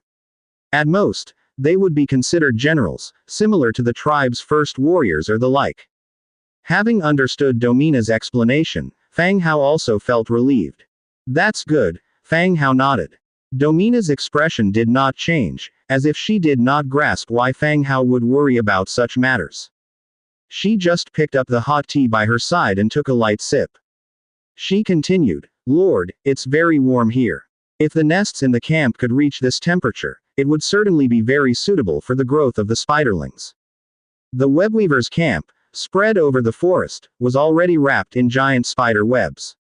Whether looking from above or from the outside, it looked like a peeled egg. White and round. But no matter how thick the spider silk was laid, it was not suitable for the spiders to survive in winter. So many spiders would die in winter. Human buildings are better at blocking the wind than nests, and there's also the sun array runestone slabs that can provide adequate heat. Didn't I have someone send them to you? Why didn't you receive them? Fang Hao suddenly recalled. We received the stone slabs, but the spider silk cannot withstand that kind of heat energy, so they were not arranged in the camp, Domina explained. Well, when you leave, take some furs back with you. Fang Hao could only give her some furs. It seems that the sun array runestone slabs could easily cause the spider silk to catch fire. That was why Domina had not arranged them. Thank you, my lord. Loyalty towards you from Fateweaver, Domina has increased by 1 point, current loyalty is 87. Loyalty had increased by another point. Domina, in fact, was someone whose cold exterior hid a heart that was easily touched. Some matters were quite easy to increase loyalty. But the opportunities for the two to interact were few, and there was not much chance to deliberately increase it. The last time it increased, it seems. Recalling the last time the loyalty increased rapidly, it seemed to have been an accidental discovery of the other party's little hobby. Looking at Domina, who, although she had spider feet, still appeared beautiful and seemed like a dancer. Fang Hao considered whether to take advantage of this time to see if loyalty could be increased. Just as he was somewhat unsure of how to start the conversation. Domina had already spoken up, My lord, would you like to try the game from last time? Fang Hao was slightly startled. Game. He then immediately realized she was on the same wavelength. You mean spanking? Yes, my lord, Domina's tone remained unchanged. It seemed that spanking was not considered a big deal. One could understand that, before, the spiderlings maintained bodies as bloated and massive as those of spiders. Not only did they lack human lower bodies, but they also didn't have suitable clothing and thus didn't harbor human concepts. Alright, Fang Hao stood up and walked over. Domina also immediately got up, her hands guiding the chair next to her, her chitinous rear end slightly raised. Smack. Fang Hao slapped down with his hand. Domina's body trembled slightly, and she let out a light groan. However, contrary to his expectations, the loyalty did not increase. Fang Hao, looking at his somewhat red palm, was puzzled. Something wasn't right, it wasn't like this before. My lord, why have you stopped? Domina turned her head, and her usually cold face now sported a faint blush. Cough. Domina, would you like to try something heavier? What? Like a leather whip, or some branches, Fang Hao suggested. That's fine. Fang Hao opened the Book of Lords and searched for a similar blueprint. Not finding any suitable tool, he went directly to the bedroom and took a leather belt. Looking at the belt about 2 fingers wide, Fang Hao felt a pang of reluctance. Domina, I'll try it lightly first, let me know if it hurts. Of course, my lord, Domina still maintained her previous posture. Fang Hao did not hesitate. He raised the leather belt and struck down hard. Smack. A crisp sound echoed. Domina's head jerked back sharply, and her face lit up with joy. Domina, are you all right? Before Fang Hao could finish his question, the system notification had appeared. Loyalty towards you from Fateweaver, Domina has increased by 2 points, the current loyalty is 89. I'm fine, my lord. All right, then let's continue. Domina, shall we remove some of your carapace? Domina nodded, and the black chitin covering her back and buttocks quickly retracted, revealing her pale skin. She looked no different from a human being. Fang Hao immediately raised the leather belt and began to strike both front and back. Loyalty towards you from Fateweaver, Domina has increased by 2 points, the current loyalty is 91. Loyalty towards you from Fateweaver, Domina has increased by 2 points, the current loyalty is 93. Fateweaver, Domina's loyalty towards you has increased by 2 points, current loyalty is 95. Smack smack smack. Within the Lord's manor, a series of whip lashes and intermittent cries of pain from a woman could be heard. Fateweaver, Domina's loyalty towards you has increased by 2 points, current loyalty is 98. My lord, leader, I've successfully advanced to hero status, Keith exclaimed excitedly. But as soon as he said it, something felt a bit off. The Lord's manor was indeed warm, but was it that hot? Why were the two of them sweating so profusely, and why was his leader's face so red, squirming in the chair? Were there nails on the chair? Or was it an illness? But the leader had become a hero, how could he fall sick so easily? Cough. Keith, congratulations on becoming a hero, Fang Hao finally said, casually tossing the belt from the table aside. Thank you, my lord, Keith immediately replied. Demon Spider Warrior, Keith, level 2. Keith's title hadn't changed much. From a spiderling warrior, he only became a demon spider warrior. It seems like what Domina said was true. Spiderlings, even after becoming heroes, still follow the internal rules. Warriors remain warriors, they cannot become leaders. Keith, how come you didn't transform back into a human? If anything, your size has grown a lot, Fang Hao commented, looking at the giant spider before him. At the moment, Keith maintained his giant spider form, and his size had indeed increased significantly. Keith scratched his head. My lord, aside from our leader, when we become heroes, we cannot change into a human body. Well, Fang Hao immediately checked Keith's attributes. Demon Spider Warrior, Keith, level 2. Faction, Spiderling Shaman. Racial traits, Living Creature, Light Sensitivity, Chitinous Armor. Legion Talent, Shaman Commander, Arachnid God Devotee. Skills, Multiple Attack, Longsword Stride, Lethal Toxin. Innate Skills, Advanced Combat Mastery, Advanced Stealth Mastery, Advanced Action Mastery. Legion Talent, Shaman Commander, Arachnid God Devotee. Skills, Multiple Attack, Longsword Stride, Lethal Toxin, Webbing, Venom Spray, Calamity Spell. Innate Skills, Advanced Combat Mastery, Advanced Stealth Mastery, Advanced Magic Mastery, Advanced Action Mastery. Description: driven deep into dark territories by rejection from living creatures, they became hermits and hunters, wandering alone or leading giant spiders near their lairs. Keith's attributes were essentially a scaled-down version of Domina's. He lacked the demon spider's spellcasting and dual form abilities. Without the dual form, not only could Keith not transform into a human shape, his spider form had grown in size as well. Now, he resembled a colossal creature even more. The spider's abdomen, adorned with various bright spots, gave off an extremely dangerous vibe. No problem. This state is quite good too, Fang Hao consoled him, then continued, show me your weapon. Oh, all right, my lord. Keith produced his weapon and presented it to Fang Hao. Iron Knight's sword, level 2. It was still the weapon that Fang Hao had distributed to the webweaver camp before. He had used it up to now. Assessing Keith's current size, Fang Hao asked, Keith, now that you are a hero, I will reward you with a purple weapon. What type would you like? Having become a hero, Keith's size had greatly increased. The current sword, given his size, seemed to be inconvenient for him. Upon hearing about the purple weapon, joy once again appeared on Keith's face. The webweaver camp was very poor. It was only after becoming affiliated with Fang Hao's camp that the tribe had managed to replace their weapons with iron ones. And as for a purple quality weapon, let alone himself, even leader Domina didn't have one. Keith glanced at Domina discreetly, and seeing no expression on her face, he said, my lord, if possible, I would like a spear. That's possible, Fang Hao agreed and continued to call out to someone outside the door, go to the storage and bring a Thunderblade halberd. The bound spirit guardian standing outside the door quickly departed. Upon returning, he held a golden halberd in his hand. There is a difference between a halberd and a spear. But for those who are accustomed to using swords, a halberd should be even more manageable. Fang Hao handed the Thunderblade halberd to Keith and said, it's yours. Keep up the good work, and if you reach Blue Hero within a year, I'll give you a set of purple armor. Keith, the first warrior of the webbing camp. He took the war halberd with an excited face, his lips quivering. This surprise was one wave after another, too thrilling.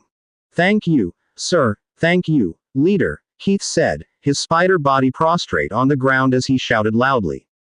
The loyalty of Demon Spider Warrior, Keith towards you has increased by 20 points, current loyalty is 65. Before entering the merit training ground, Keith's loyalty had increased by 10 points. Now, with an additional increase of 20 points, it only reached 65. Fang Hao stroked his chin, looking at the male spider before him.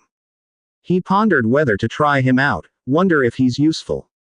But looking at his swollen belly covered with colorful patterns, he thought better of it. Best to increase it slowly.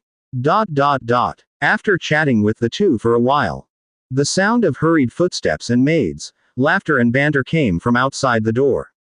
It seemed that the maids in training had all returned. Dozens of rabbits hopped into the hall. When they saw the huge spider in the center with a colorful belly, everyone was stunned, and two of them turned their heads and immediately burst into tears. Now Keith was somewhat embarrassed, wanting to explain that he wasn't a bad guy. His slender legs barely took 2 steps forward when a group of maids fled in a swoosh. Only Angia and Aira remained. Angia glanced sideways towards Domina inside. Domina, is this your son? Domina didn't feel offended but seriously answered, my kin, who came to participate in the hero trials. He's now become a hero. That was fast, quite impressive, Angia remarked with praise. Yes. Seeing that the group of rabbit maids were all standing outside, Domina and Keith decided not to stay any longer. After expressing their gratitude to Fang Hao once more, they planned to leave. Before they left, Fang Hao said, Domina, come by again when you have time. Domina turned her head, immediately understanding Fang Hao's meaning, and nodded, of course, sir. Domina's loyalty had reached 98 points and no longer increased. In the end, the two were dripping with sweat but had not resolved the last 2 points. Fang Hao planned to look for another opportunity to examine the situation thoroughly next time. If not, he would simply gift some valuable items to raise those last 2 points. After Domina left, Aira and the others had dinner ready, and everyone ate. Fang Hao enjoyed the attendance, service in the hot springs after the meal. Elsewhere. In the Hall of Justice within Silver Wing City, sat 2 men and a woman. In the central position was the leader of the Hall of Justice, Do-Lt. The 2 people beside him were the Archbishop of the Church of Light, Milton, and the current president of the Mage Association, Gregoria. Gregoria was a woman who looked to be about 50. Her fiery red hair was streaked with silver, and her sharp eyes revealed a stern and ill-tempered old lady. Although time had taken her youthful beauty, one could tell she had been pretty in her youth. Once the servants who brought the drinks had left, Archbishop Milton was the first to speak. Dolt, what's the reason for calling us here? Gregoria too looked towards Dolt. Dolt began, the dwarf war is over. Milton frowned, it's over. What's the result? The Federation's reinforcements hadn't even moved, yet the conflict was already concluded. Moreover, the gold-eating queen that had caused trouble for nearly a month had suddenly disappeared. This caused all the city's nobles to dare not leave the city, for fear that the gold-eating queen would suddenly appear to kill a few nobles for entertainment. Rune is dead, Belerga has become the new leader of Grey Iron City, Dolt stated calmly. What? How is that possible? Milton and Gregoria both exclaimed in shock, their faces revealing utter disbelief. Doherty's words widened the eyes of the other two, their faces full of disbelief. Rune had become the ruler of the Eight Peaks Mountain and had directly expelled Belerga, another contender for the throne, from the Eight Peaks Mountain. He was no longer permitted to return to the dwarf territories. This time, the war between the Eight Peaks Mountain and the Undead had bizarrely ended after raging up to now. Inexplicably, Rune had also died, and Belerga had become the new king. Had their time stopped, issues that normally would require years or even decades to resolve had been settled so quickly on the dwarf's side. Even Doherty, who delivered messages, had to confirm the news several times at the outset. Yes, Grey Iron City has re-established contact with the Federation, and the past trade and military cooperation will continue. The king is indeed now Belerga, and this has been confirmed by Grey Iron City, Doherty repeated. Milton furrowed his brow, stroking the gemstone on his scepter. He continued, then, is there any relation between Belerga becoming king and the Undead? Similarly, Gregoria, the Mage Guild master standing beside them, also looked towards Doherty. The timing of Belerga becoming king was too coincidental. The dwarves and the Undead had started and ended their war inexplicably. Silver Wing City didn't even know which side had won, but the message they received only mentioned the dwarf king's death and the expelled heir reclaiming the throne, becoming the new ruler. Both men turned to Doherty, hoping he could provide an answer. But Doherty also shook his head, all of this is still uncertain. Grey Iron City has only conveyed through the sound transmitting shell that the war has ended and that Belerga has become king. No other information has been revealed. Something's not right. There must be some issue here, Milton said with his brows still knitted together. The Undead that had suddenly waged war against Grey Iron City. The gold-eating queen that impeded the reinforcements, and Belerga, who suddenly ended the war and became the king.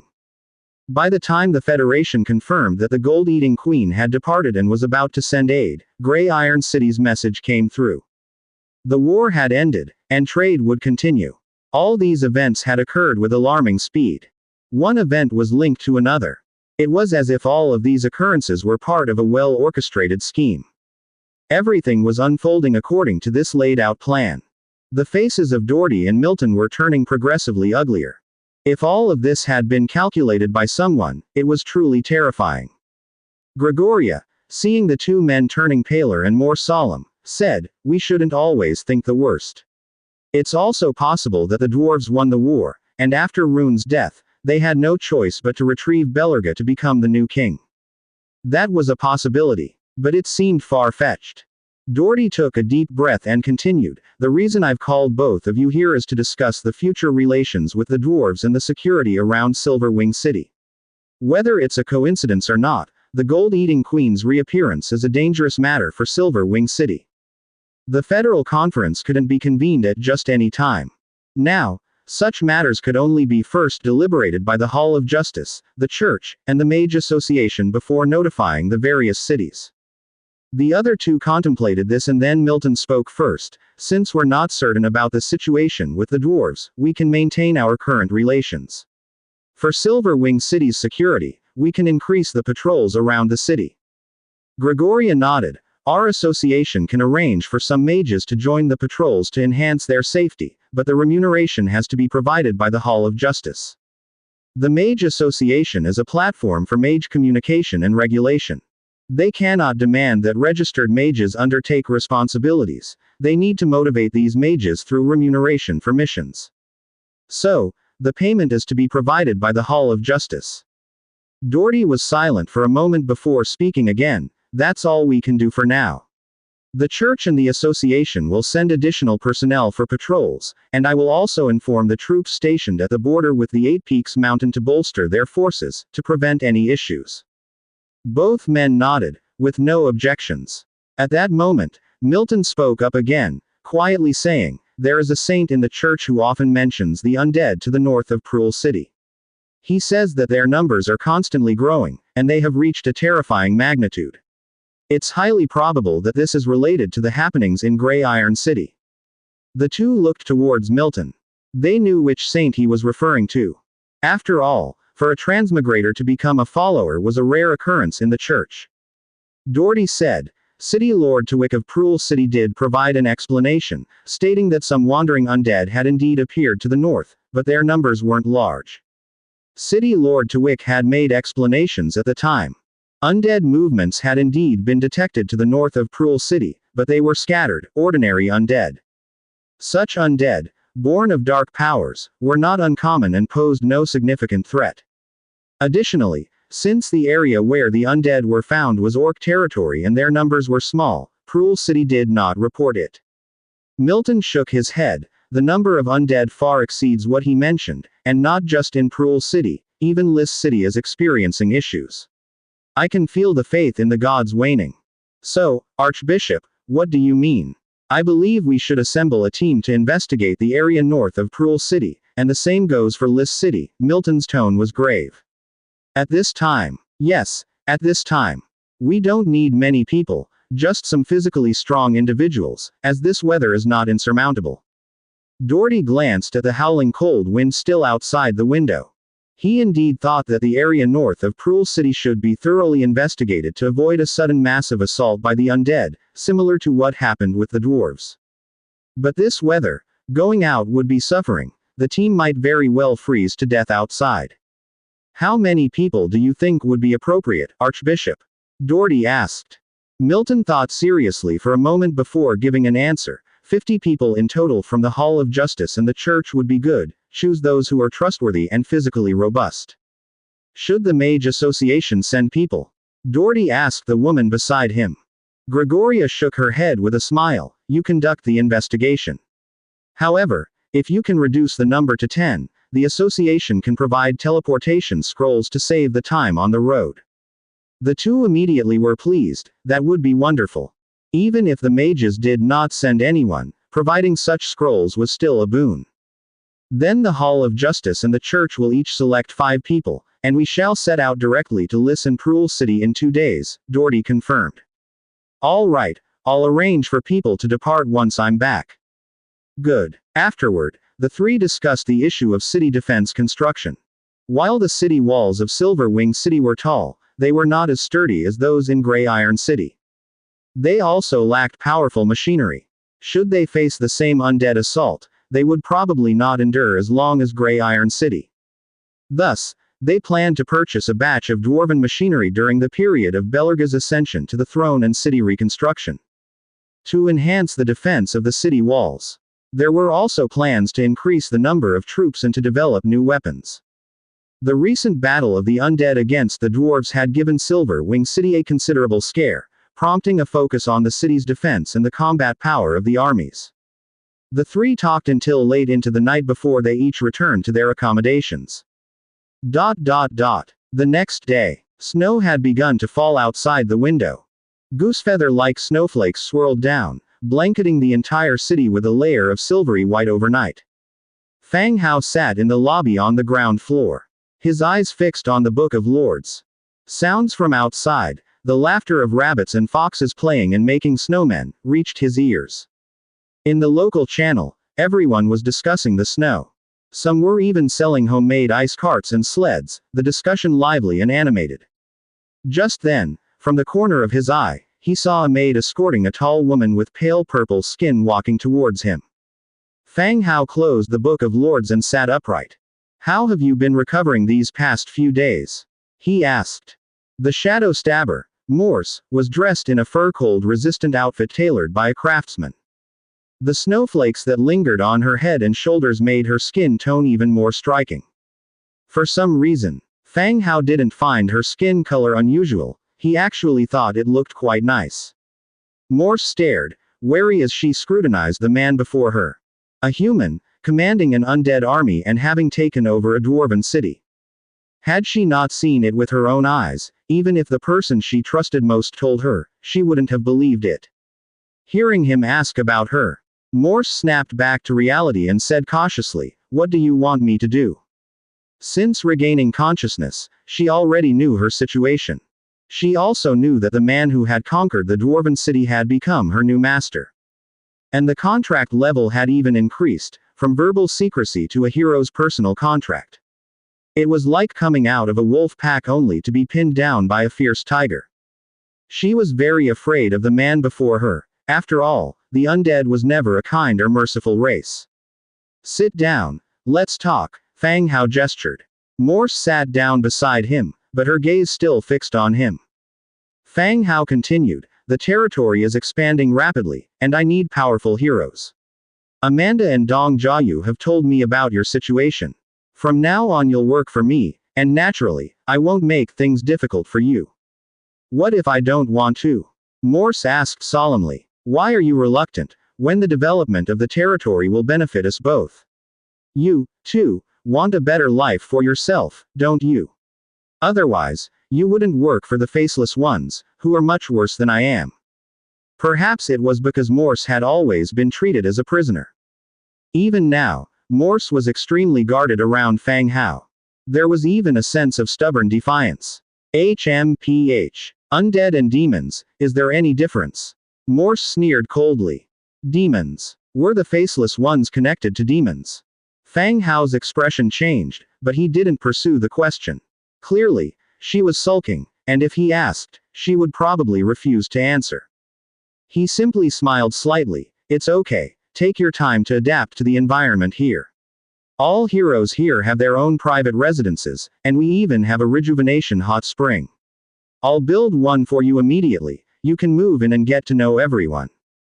Morse didn't speak, but her gaze at the young human above was strangely intense. With her attitude, he found himself unable to even start a sarcastic remark. "HMPH. She snorted and turned her head away. Fang Hao did not mind her, but instead opened the Book of Lords to check her attributes. Shadow Stabber Morse, Purple Tier 3 Hero. Faction: Night Elf. Template: Purple. Racial traits: Living Creatures, Elf Soul, Natural Resistance. Legion Skills: Shadow of the Night, Smooth Sailing.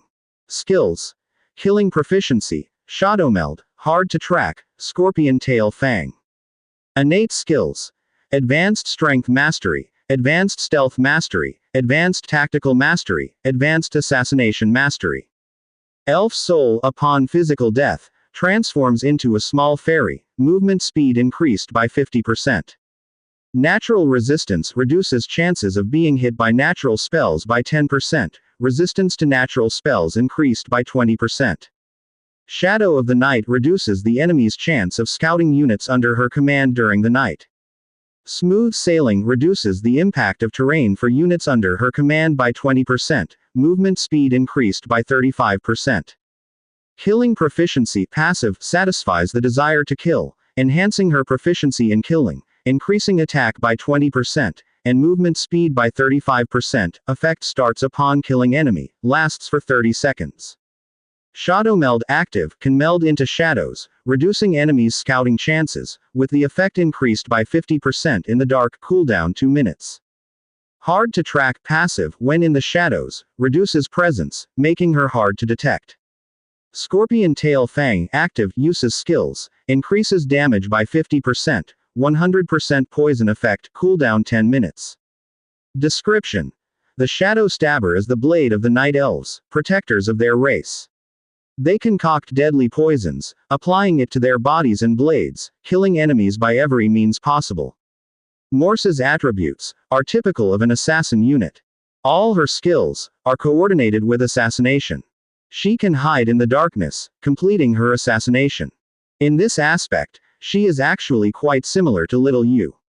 Little Yu's abilities are even more exaggerated. She can hide within any shadow, even an enemy's shadow.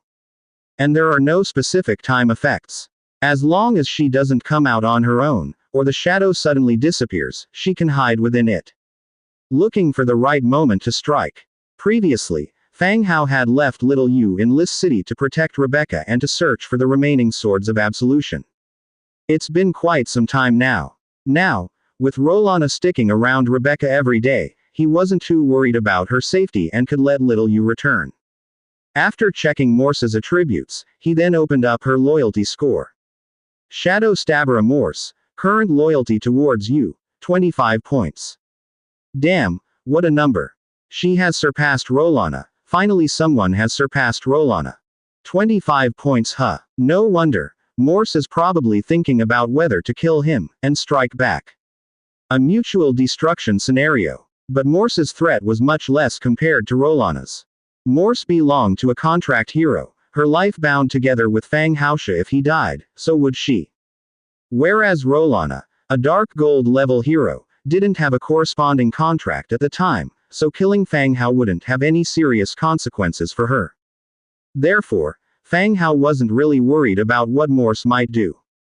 Unless she truly wished to die. After checking Morse's attributes, Fang Hao stood up and said, "Let's go, I will build you a new residence."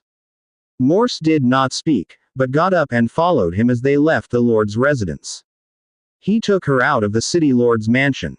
Outside the door, two tall snowmen had already been piled up, with ears on their heads that resembled those of rabbits. Seeing the two come out, the maids who were having a snowball fight also stopped their actions, their faces red from the cold yet filled with smiles. "Master." The group of maids bowed. Fang Hao nodded. "Yes, be careful, and don't wrap stones in the snowballs." Wrap stones. The maids' eyes lit up. ... Along the way, the people in the city greeted Fang Hao. Meanwhile, Shadow Stabber, Morse, who was quietly following behind, was becoming more and more puzzled by this territory. What kind of territory was this? The undead and living creatures were living together, and besides humans and dwarfs, orcs had appeared as well. Moreover, these people had a very good attitude toward the man in front. That kind of good was not merely superficial enthusiasm but a heartfelt sincerity. What on earth is going on? Fang Hao took her to the area where the heroes lived. Demetria, a settee, including Rolana, and other heroes' houses were all built here. It was laid out like a villa residential area. Fang Hao looked at the open space before him and asked, "What about here?" "Your neighbor is Rolana. She's hardly ever here, so the house is always empty." "There was a neighbor too. What about those undead? Do they also live here?" Morse suddenly asked. She was concerned about that female undead who could manipulate gold. So frightening. In her entire life, she never wanted to come into contact with that female undead again. The undead heroes have their own living area, over in the undead section. "Do you want to live there?" Fang Hao asked curiously. No, Morse quickly explained. Fang Hao nodded. "Then is this location okay? Rolana is very beautiful, and she's easy to get along with."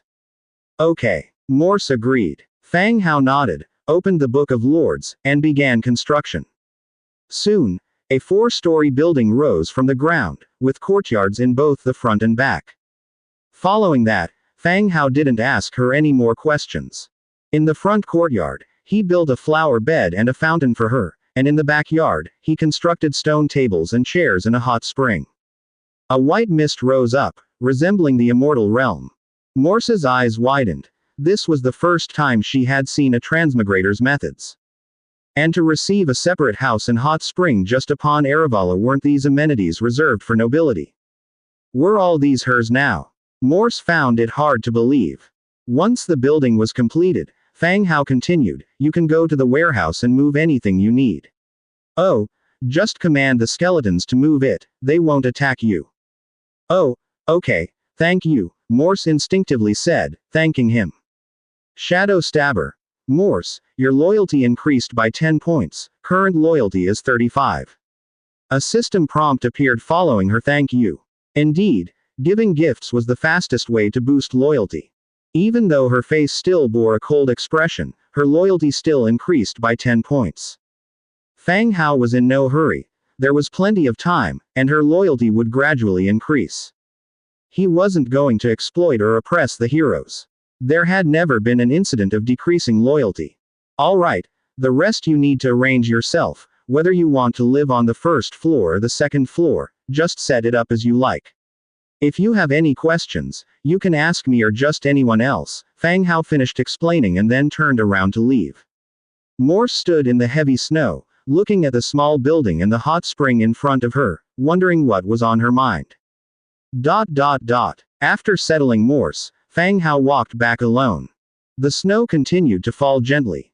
The maids who had been frolicking and making snowmen had run off to who knows where to play, only leaving two chubby snowmen standing in front of the city lord's mansion.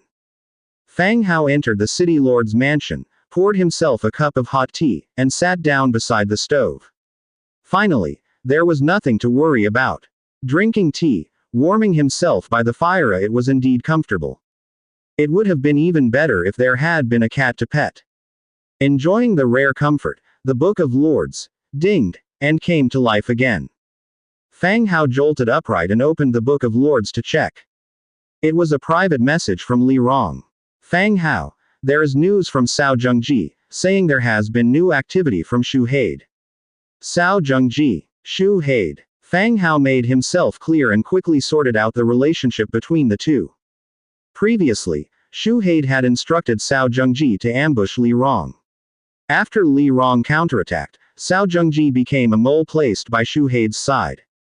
This guy is really suitable for this job. There's news already. Tell me more. Fang Hao replied. Li Rong answered. Cao Zhengji said that the church has chosen some people, who together with the Hall of Justice, are heading to Prul City to investigate the matter of the undead, and Xu Hade is among them, also heading to Lis City. Investigating the undead. In this weather. Fang Hao glanced at the falling snow outside the window. Cao Zhengji said that the dwarfs were attacked by the undead, which also put a lot of pressure on Silverwing City, but it seems they're not just traveling there. They should have some sort of teleportation method to go to Prul, then onwards to Lis City, Li Rong said. Teleportation. There were actually quite a few methods to achieve teleportation. Apart from Fang Hao's own demon teleportation carried by the Book of Demon, there was also the teleportation scroll, the Trade Alliance's teleportation array, and so on. For Silverwing City to possess such items or methods was not surprising. In fact, it was quite normal. Which major power doesn't have its share of goods?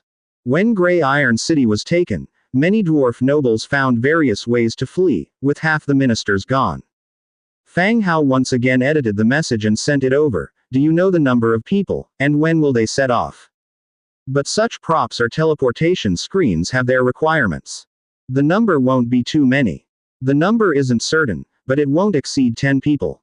They are likely to head directly to Prul City tomorrow and then to Lis City. Good, I understand. After a while, Li Rong replied, if you get the chance, kill him for my revenge. Okay. Ending the chat, Fang Hao turned his attention back to his map. The reconnaissance team from Silverwing City would arrive at Prul City tomorrow. He had to be prepared to dispose of this team. This was indeed a solution to the problem, but afterward, Silverwing City would pay even more attention here. They might even directly station troops in Lis and Prul cities. By then, if he wanted to solidify his control over the city, he would have to go to war with the Human Federation. This contradicted his plan. If he did nothing, then it was very likely that they would discover the issues here. The problem with Lis City was the temple's statue of the God of Light. Yes, there was also the wandering spirit hero, Little Yu, who remained in Lis City. Even though Little Yu moved mysteriously and was not easily detected, there was still some risk involved. Who knew what special abilities the church had, whether they could sense the presence of the undead or not? It would be best to bring her back. As for Prul City, it was even simpler. There were no undead or wandering spirit hero. The main issue was the large-scale presence of the undead north of Prul City. He couldn't let the team from Silverwing City come and gather intelligence here. The fortress in between could serve as a good barrier, simply preventing this team from getting through. Sitting beside the furnace, Fang Hao stared at the map for a long while. He thought through every potential problem area in detail. The first step was to bring back little Yu. If she was discovered by Silver Wing City's investigation team, it would be hard to explain. Having made up his mind, he called for Demetria. Then he activated the teleportation screen and the two stepped through. When he opened his eyes again, they were already in the grand hall of Lis City Lord's mansion. It was the familiar red carpet, blue Federation flag. Nothing had changed, yet it was still clean and tidy. At that moment, a maid happened to pass by. Fang Hao recognized the maid. She was the one tricked by Groot into going to Silver Wing City, named Stacy. Back then, Fang Hao didn't kill her but left her for Rebecca to deal with. Later on, Fang Hao learned that Rebecca whipped the maid several times, which was a common method used by nobility to punish servants. After the punishment, Rebecca still kept her at the Lord's mansion, though her position had become more peripheral. She was assigned tasks such as cleaning. Seeing Fang Hao, Stacy was clearly flustered and promptly curtsied, "Lord City Lord." Where's Rebecca?" Fang Hao asked. "Madam is in the study," Stacy said softly. Carry on," Fang Hao said and took a couple of steps forward, then stopped and asked in a lower voice, "Is Rolana here?" Stacy answered, "Miss Rolana left half a month ago." "Oh, good, go about your business." With that, he continued upstairs. As he ascended the stairs and arrived at the study's entrance, he could hear Rebecca's voice inside. It sounded like she was delegating work arrangements for the city. Her tone revealed a decisive and domineering authority. Fang Hao waited at the door for a while, and when the room opened, several ministers, who had been reprimanded to the point of sweating profusely, emerged. He entered the room, then closed the door behind him. Rebecca was looking down and writing something, not noticing someone had come in through the open door. Rebecca today had her long hair tied up, wearing a white long gown underneath and a blue cotton velvet robe on the outside. She presented the image of a noblewoman. Only when she caught a glimpse of a figure approaching from the corner of her eye did she startle and suddenly lift her head. Seeing that it was Fang Hao, her eyes clearly revealed a hint of surprise and delight. Then she put on a stern face and said indifferently, "You've arrived." In the room, just the two of them, Fang Hao had no need for inhibitions and stepped forward to directly embrace her. He sat down on a chair and had her sit on his lap. On his thighs, he felt a layer of soft and elastic touch. "I missed you, so I came to see you." Rebecca, suddenly lifted into the air, let out a yelp, but at the man's affectionate words, her heart filled with sweetness.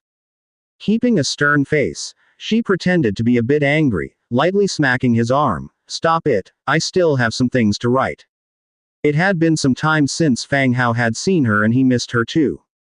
Seeing her serious expression, he didn't dare to be too playful and smiled, "You keep busy, and I'll tell you when you're done."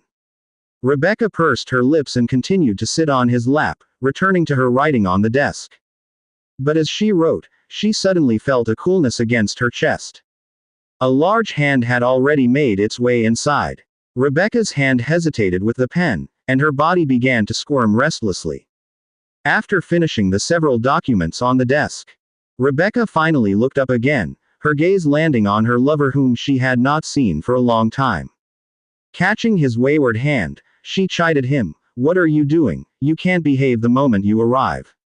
"I've missed you terribly." "Yeah, right." As if I'd believe that, Rebecca held firmly onto his hand and continued, "Olivia sent me a message last night. Silver Wing City has dispatched an investigation team here." Fang Hao was taken aback. Rebecca was also aware of this matter. This woman indeed had a well-informed network. "Your bestie really treats you too well, telling you even this kind of thing," Fang Hao said, surprised. Rebecca pursed her lips. "She is my best friend, and besides, she knows that if I were to lose Lis City, the outcome wouldn't be good for me, so she tries to help me as much as she can." Fang Hao nodded, not dwelling on the topic further, but instead asked, "Is everything in Lis City arranged properly? Don't let those guys find any excuses." "Understood. I've already started making arrangements," Rebecca said, flipping her hair. I've seen this sort of thing a lot, nothing will go wrong. Yeah, you're really amazing, Fang Hao said, taking the opportunity to wriggle around in front of her chest. It seemed that Olivia only told Rebecca about the investigation team coming to Lis City. She didn't mention anything about the undead north of Cruel City. Otherwise, Rebecca would have warned him too. Fang Hao didn't plan to tell her either, as she couldn't help much in this matter. Telling her might reveal some slip-ups. So Rebecca handling her own affairs was fine, and he would arrange the matters regarding the undead. By the way, I'm going to take little you away later, to prevent him from being discovered by the church's people, Fang Hao said, lifting his head from the soft fragrance. Okay, take him, Rebecca, her cheeks flushed and eyes increasingly captivating, said, with the investigation team coming, you, the city lord, should stay here too, right? I don't want to find you missing when the time comes.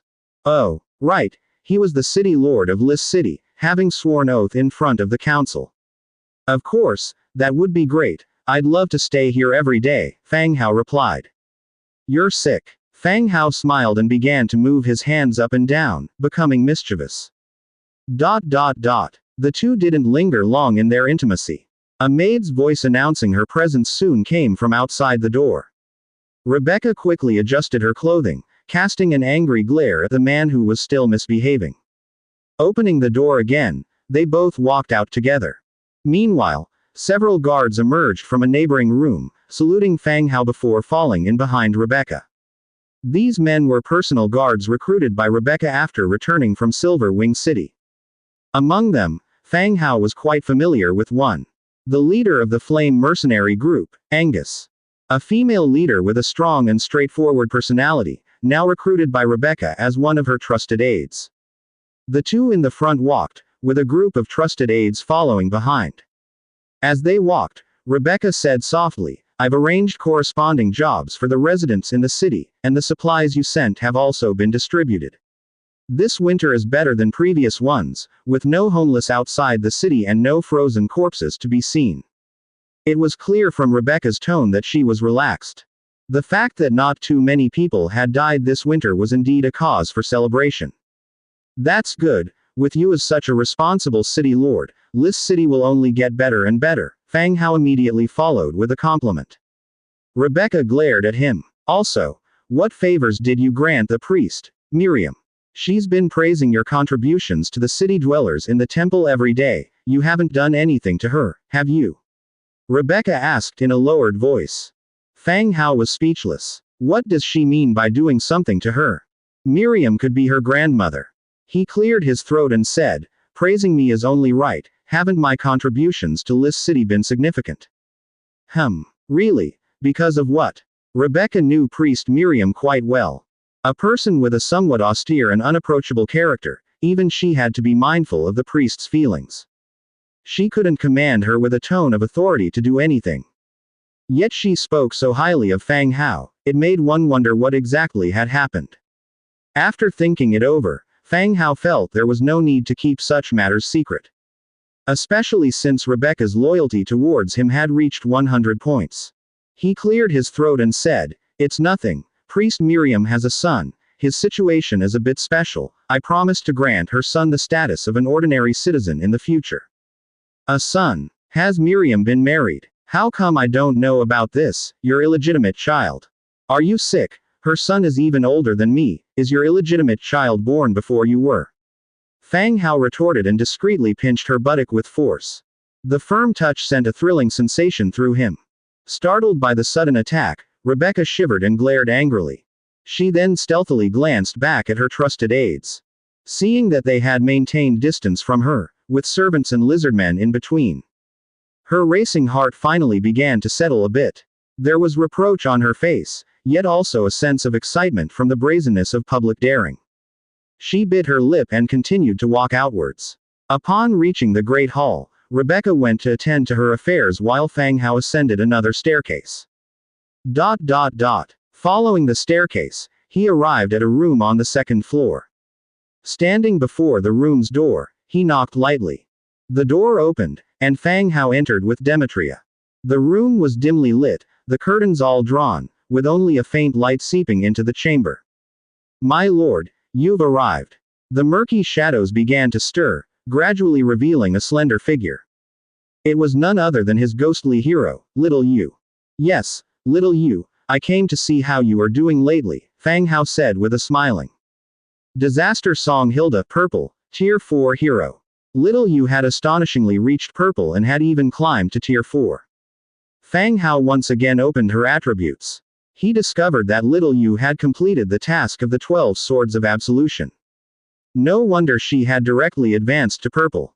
Thank you for your concern, my lord, this place is very nice, and Miss Rebecca also tries to fulfill some of my requests, Little Yu said in a soft voice. She then sat down on a chair to the side. That's good, there's no more danger on Rebecca's side, you'll come back to my territory with me later, let's talk more after this winter passes, Fang Hao said. Yes, my lord. After discussing official matters, they chatted for a while. Just when he was about to leave, a squeak sound came from below.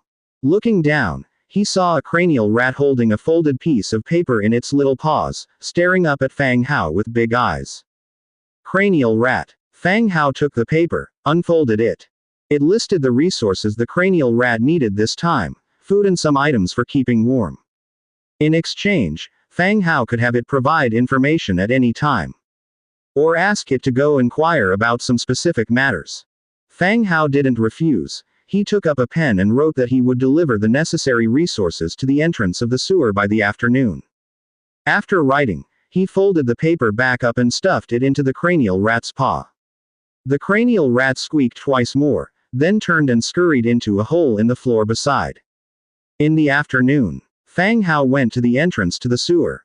He exchanged for a certain amount of food and fur from the Book of Lords, delivering it to the hole's location. The food was roughly sufficient for the rats for a month. What would follow would need to be exchanged for information. Indeed, a promise couldn't trade for a winter's worth of food. 3 o'clock in the afternoon. Fang Hao returned to the city lord's mansion, where the council hall was empty. It seemed Rebecca had also completed her tasks. After learning from a servant that Rebecca was in her room, he eagerly headed her way. Rebecca stood by the window, gazing out at the snowflakes that floated and draped lightly.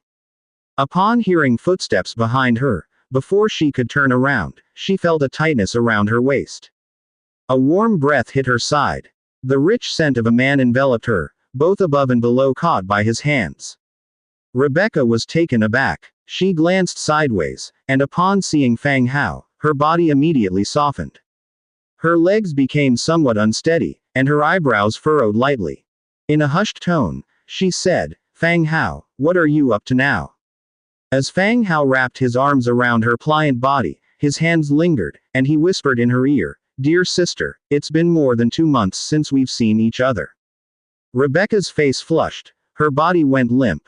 Yet deep down she was somewhat resistant to fooling around in broad daylight.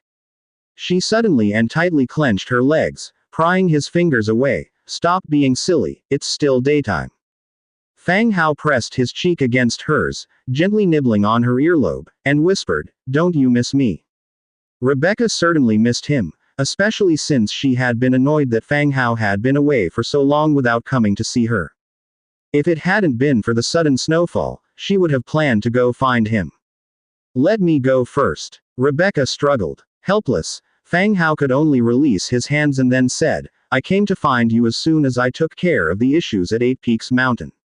After winter, you can let Lissa's merchant group go to the dwarf territory to sell goods. Once the resources flow, the capital will increase exponentially. Rebecca was stunned, turning around and pressing against his chest, You've taken over 8 Peaks Mountain. Of course, Grey Iron City is still ruled by dwarfs. In the future, the human clan, dwarfs, orcs, and trolls will form a huge trading network, and goods of all races will circulate freely. You won't have to worry about anyone daring to plunder the merchant groups, and trade will only get better. Fang Hao hugged her again, his hands naturally resting on her buttocks. Rebecca found the idea appealing. If they could open up the markets of the human clan to the orc and dwarf areas, the economy would surely grow exponentially. Forget the troll areas, their wear and usage are too different from the human clan, it might be hard to have any popular items there for a while. That's actually great news. I'll include setting up a merchant group in next year's plan, and you'll have to help me open up the trade routes then, Rebecca contemplated and then said. Fang Hao pouted, you don't miss me, it's going to be tough for me to help you with that. Rebecca hesitated for a long while, nibbling on her lip before lowering her voice and saying, miss you. How could I not miss you?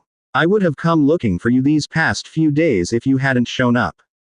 Hearing the usually dignified Rebecca speaking in such sweet, low tones. Fang Hao's anger flared anew, he raised his hand to lift her waist and placed her on the round table behind him.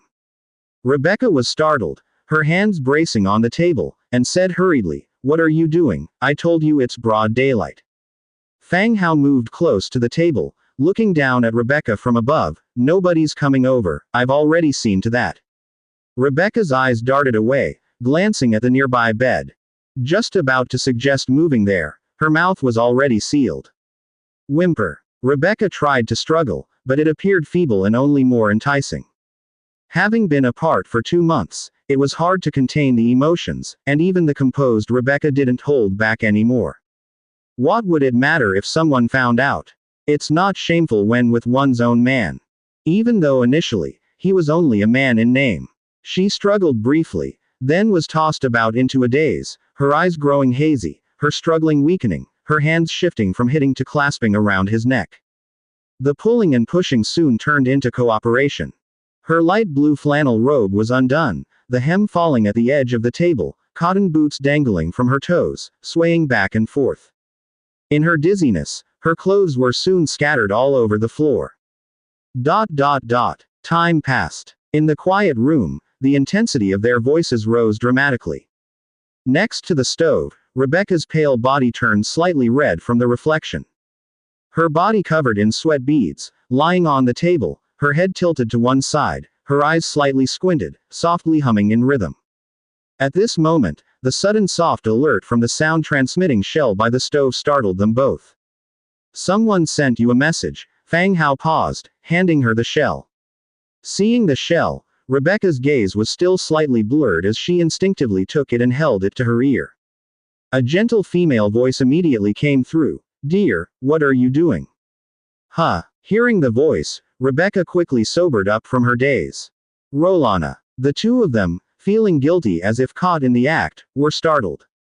Rebecca tried to struggle to sit up, but their position made her lay back down. She let out a heavy breath and calmly said, I just finished some work, Are you coming back? Before she could finish, her body started moving again.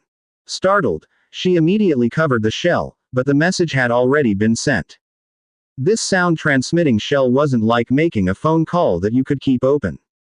It was more like a voice message on WeChat. After you finish talking and pull it away, it only sends the recorded snippet. The passage is too long and not useful. Rebecca's body incessantly swung back and forth as she tried to kick her opponent, but her feet were caught and the continuation proceeded downwards. Just as Rebecca was about to get annoyed, the voice from the sound transmitting shell rang out again. I still need some time before I return, or else Fang Hao will start nagging at me again. Why does your voice sound strange? Rolana's voice rang out again. Angrily, Rebecca lightly hit the man twice, and after he stopped moving, she spoke, It's nothing, I might have caught a cold. Fang Hao is quite nice. You are capable, you should help him more. As she heard Rebecca still speaking up for herself, Fang Hao was even more delighted and bent down to kiss her deeply. This made Rebecca whimper softly. A unique sensation made the experience even more thrilling for them.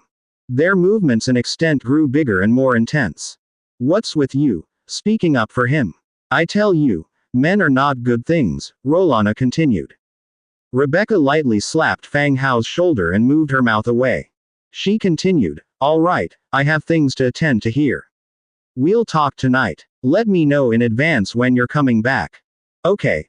Go ahead with your tasks. The table started creaking once more.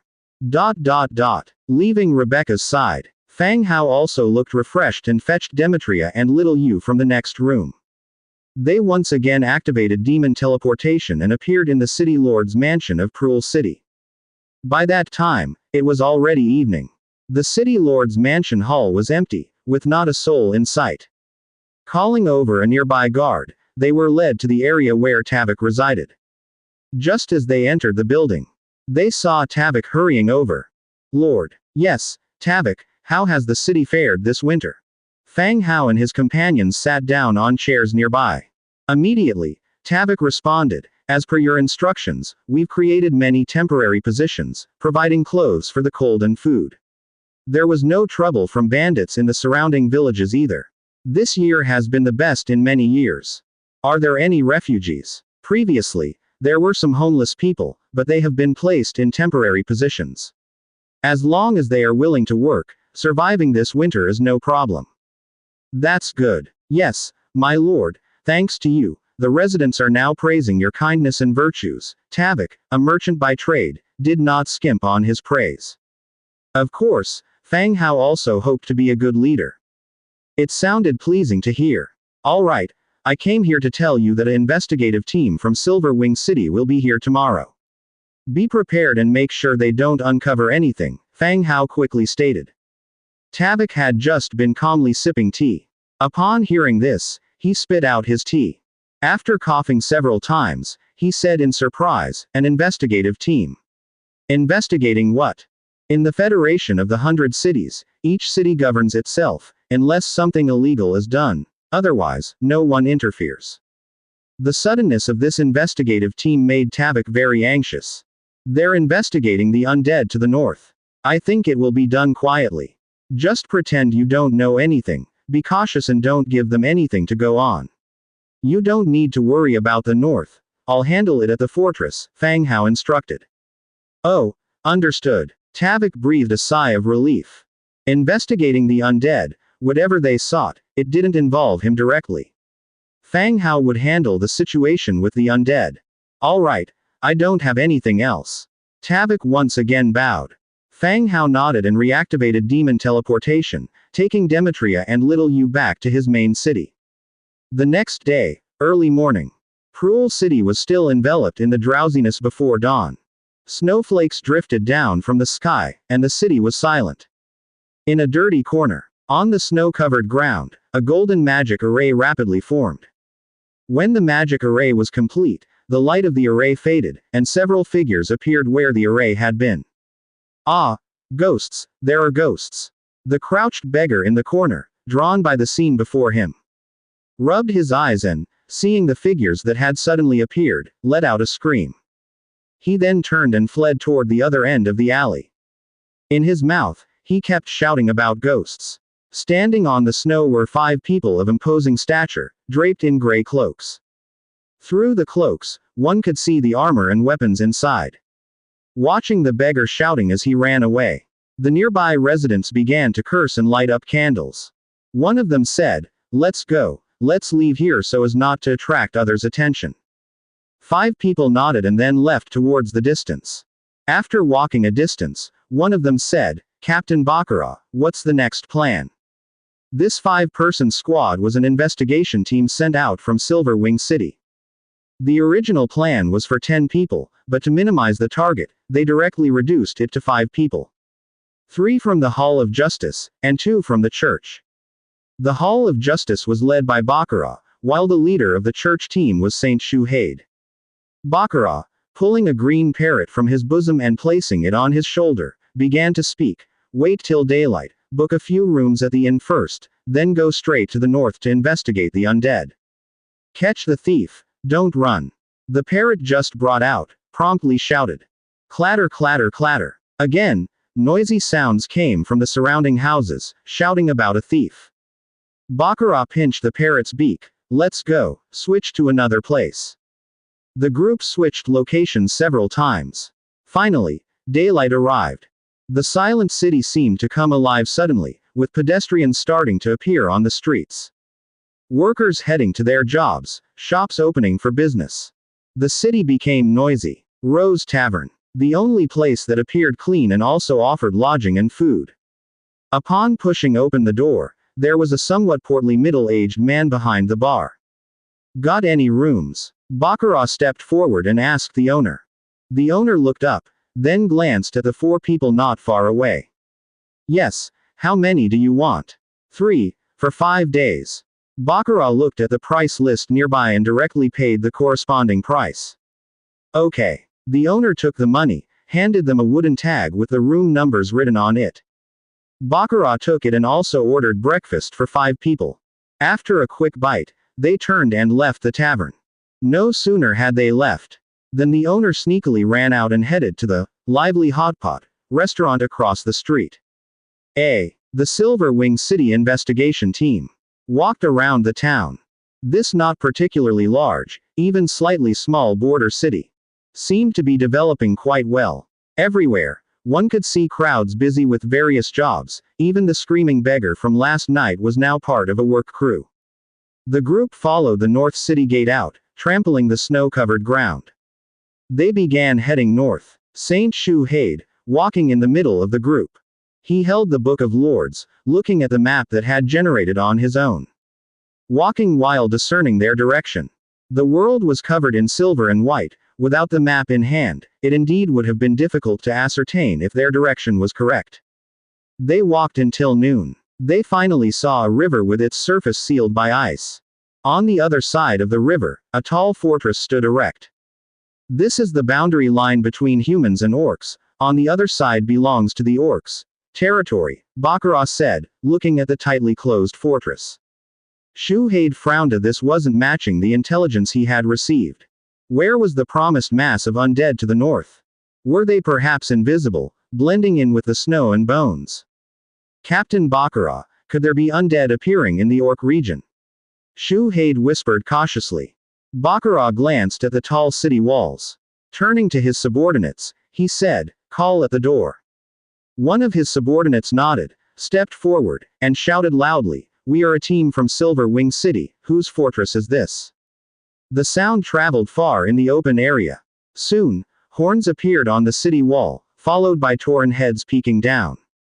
Even amidst the heavy snowfall, these Tauren were bare-armed, their skin glowing red. "Who are you?" A muffled voice came from atop the city wall. Shu-Haid immediately stepped forward, revealing a friendly smile. "We are from Silver Wing City, wishing to pass through the fortress to head Avera." "Roll. Don't disturb our sleep," interrupted the Tauren suddenly.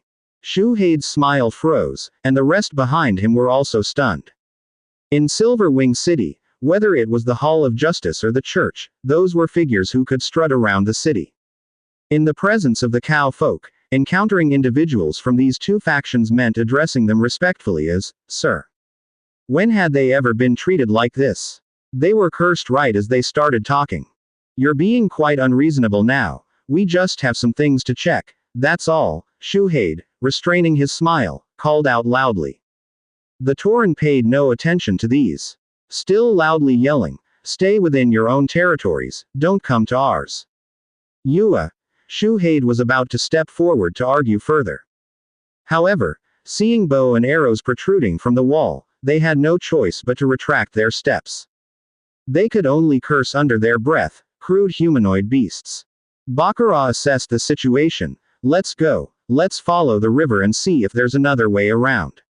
Shu-Haid nodded and led his men to follow Baccarat eastward along the riverbank. As they walked, their expressions grew increasingly grim. Even though they had exited the fortress's vicinity. On the opposite bank, a group of Tauren continued to accompany them. Their gaze fixed intently on them. As if they were watching thieves. The people walked, the Tauren walked. When they stopped to eat, the Tauren also stopped. This was damn ridiculous. It was clear they weren't allowed to cross the riverway, as more than 10 pairs of bovine eyes stared intensely at them. It was as if the moment they stopped watching, these people would steal something precious from the orcs. Time slowly passed by. By late afternoon, they still hadn't made any discoveries. Forget even seeing skeletons, they hadn't even seen a wild beast. Instead, they had been scrutinized by the Tauren all along the way. The discomfort in their hearts was immense. Like they had swallowed flies. "Let's go back," Baccarat said helplessly. The men nodded and turned to go back, not until they had left. Looking back, the Tauren were still there watching. They seemed uneasy. "Those Tauren, are they sick in the head?" Someone cursed. It feels targeted towards humans. Maybe we chose the wrong time, Baccarat suggested. A whole day wasted. The men grumbled and hastened their return. Back at the Rose Tavern. The faces of the men were very sullen. The day had been cold, and they had obtained not a single piece of intelligence. Moreover, at the border fortress, the Tauren had sufficiently frustrated them. Talking to them was utterly fruitless. All they had planned was to investigate a few matters, but the Tauren not only refused to let them pass but also watched them like criminals. The two groups walked on opposite sides of the river. The Tauren occasionally emitted provocative sounds. Bang! Shuhade slammed his fist onto the table and cursed angrily. Those damn beasts are doing this on purpose, clearly obstructing us, not intending to let us pass. Dealing with the northern undead had always been Shuhade's advocacy. It was also his opportunity to compete for the archbishop's position. Having finally gotten this chance to investigate, he came with absolute confidence. However, they had been thwarted by those Tauren. Don't worry, we still have plenty of time. Let's buy a few horses tomorrow, circumvent them, and take a look beyond those Tauren, Baccarat suggested. Since there was a living creature's fortress nearby, it was unlikely that undead were present. But their task was to investigate the undead, and despite their suspicions, they needed a thorough investigation. Okay, let's set off early tomorrow. Baccarat thought for a moment and added, no, let's leave 2 people in town to gather more intelligence, while the rest of us head out of the city to continue tracing the undead. Alright, that's settled. After discussing their strategy, the men began to eat. Meanwhile, the bar owner at a nearby counter wiped tables while deep in thought. The next day, early in the morning, Shuhade returned with a frown. Seeing his expression, Baccarat asked, what happened? Shuhade said perplexedly, yesterday, I saw stables selling horses, but when I went there this morning, they had all been sold. Who bought them? Such coincidence. The owner said a caravan bought them. Apparently, their horses had all fallen ill and died, and they urgently needed horses to transport their goods, so they bought all the horses in the city, Shuhade explained. Another member of the church suggested, why don't we borrow a few horses from the city lord's estate? No matter what, the city lord's estate should have horses. No, our mission is to proceed covertly. We can't let the people here know we came. Baccarat immediately rejected the idea. At that time, the owner of the tavern came over. With a full-faced smile, he asked, oh, are you gentlemen planning to go out? Yes, do you know where we can buy horses for the journey? Baccarat asked. The owner responded, aren't there any for sale at the stables near the east gate? They are sold out there. Is there anywhere else we can buy them? Sold out. That's not good. The city has strict regulations now. Apart from the stables on the east side, it's not allowed to sell horses privately, the owner explained. I see, that's how it is. Where do you want to go? If not, I can arrange a guide for you. You can take his carriage, although it will be a bit more expensive. The group's eyes lit up upon hearing this. They thought this was a good idea since the guides knew the area well. They could also inquire if there were any undead around. The group whispered among themselves and quickly agreed, that sounds great, please arrange it for us, money is not an issue. Alright, where are you heading? We'd like to visit the north, the Orc territory for a bit. Oh dear, the Orc territory is not safe. I need to ask around if someone is willing to go. Not sure though, the owner said while wiping his hands with a burlap, let it be. I'll send you a message by the afternoon. If it works out, he can take you there tomorrow morning. That would be fine. The owner left. The group discussed for a while and decided to leave the city and continue walking north. To check out the situation. Meanwhile, at this time, Fang Hao had just woken up. After washing up, he stepped out of his room.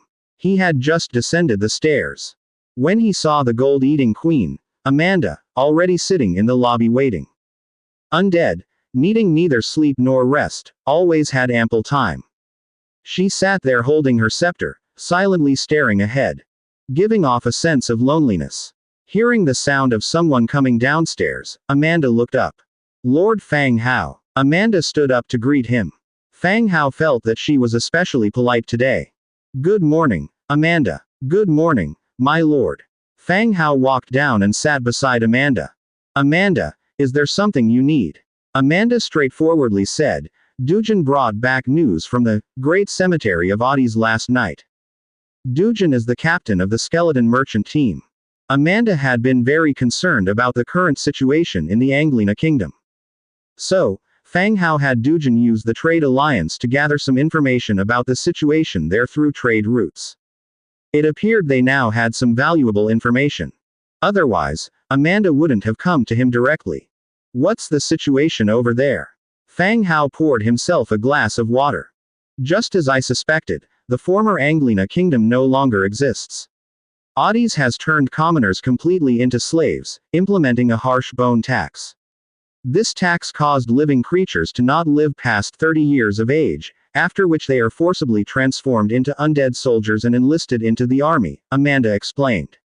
Fang Hao's eyebrows furrowed. He was aware of the bone tax. Not living past 30 was indeed quite terrifying. People barely reached adulthood and didn't even get to enjoy a few good years before being turned into skeletons. Is this information accurate? Fang Hao was somewhat skeptical. It came from the skeleton merchants, and moreover, Dujin also verified it with goblins in the trade alliance, so we can be certain of its reliability.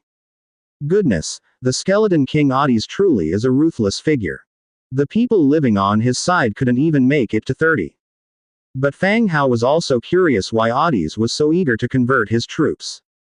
Although living creatures and undead had minor frictions over the years, it hadn't escalated to the point of a power struggle. Could he be planning something? Such stringent bone taxes and accumulating military forces surely pointed to a war plan. What do you suggest, Amanda? Fang Hao looked at Amanda. I want to reclaim our former territories and establish a new Anglina kingdom, my lord. I hope you can help me save the descendants of the people of Anglina, Amanda said as she kneeled on one knee, her tone earnest. This was Amanda's first time appearing this way. Previously, even though she respected Fang Hao, she had not been as earnest as she was now. Fang Hao took a deep breath and nodded. Amanda, please get up. Since you wish to proceed, I am naturally willing to help you. Amanda nodded and stood up. Summon Demetria and a settee, and bring the sand table forward, Fang Hao said loudly. The maid went to call the two heroes. Meanwhile, the large sand table was pushed to the central position. Soon, the two heroes entered. Fang Hao briefly explained Amanda's situation, and the four gathered around the sand table. The sand table displayed all the towns and villages within the territory, as well as the mountainous terrain.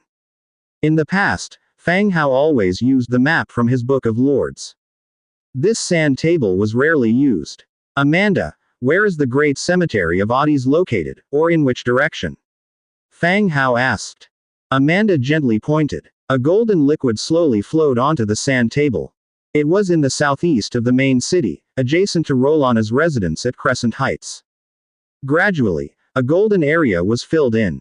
The gold constructed the terrain and vaguely the roads. This is the land of Anglina.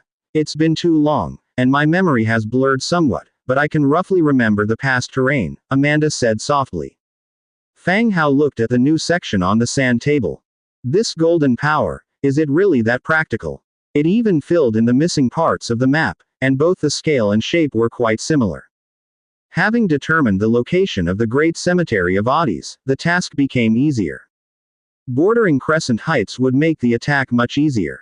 Otherwise, having another force in between would indeed be a troublesome matter. Fang Hao took a closer look and said, bordering Crescent Heights does make our attack more convenient.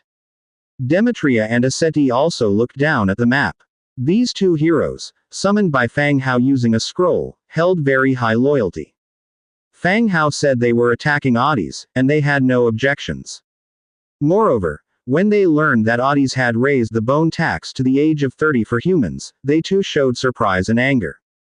Now the battle with Oddies looked like undead fighting undead. But in their hearts, they saw themselves as the just side, attacking the utterly evil undead king to rescue living creatures from suffering.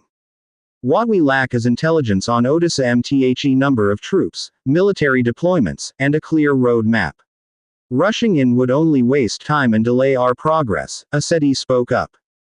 Demetria added, with the current weather, even for the undead, it's not suitable to deploy troops.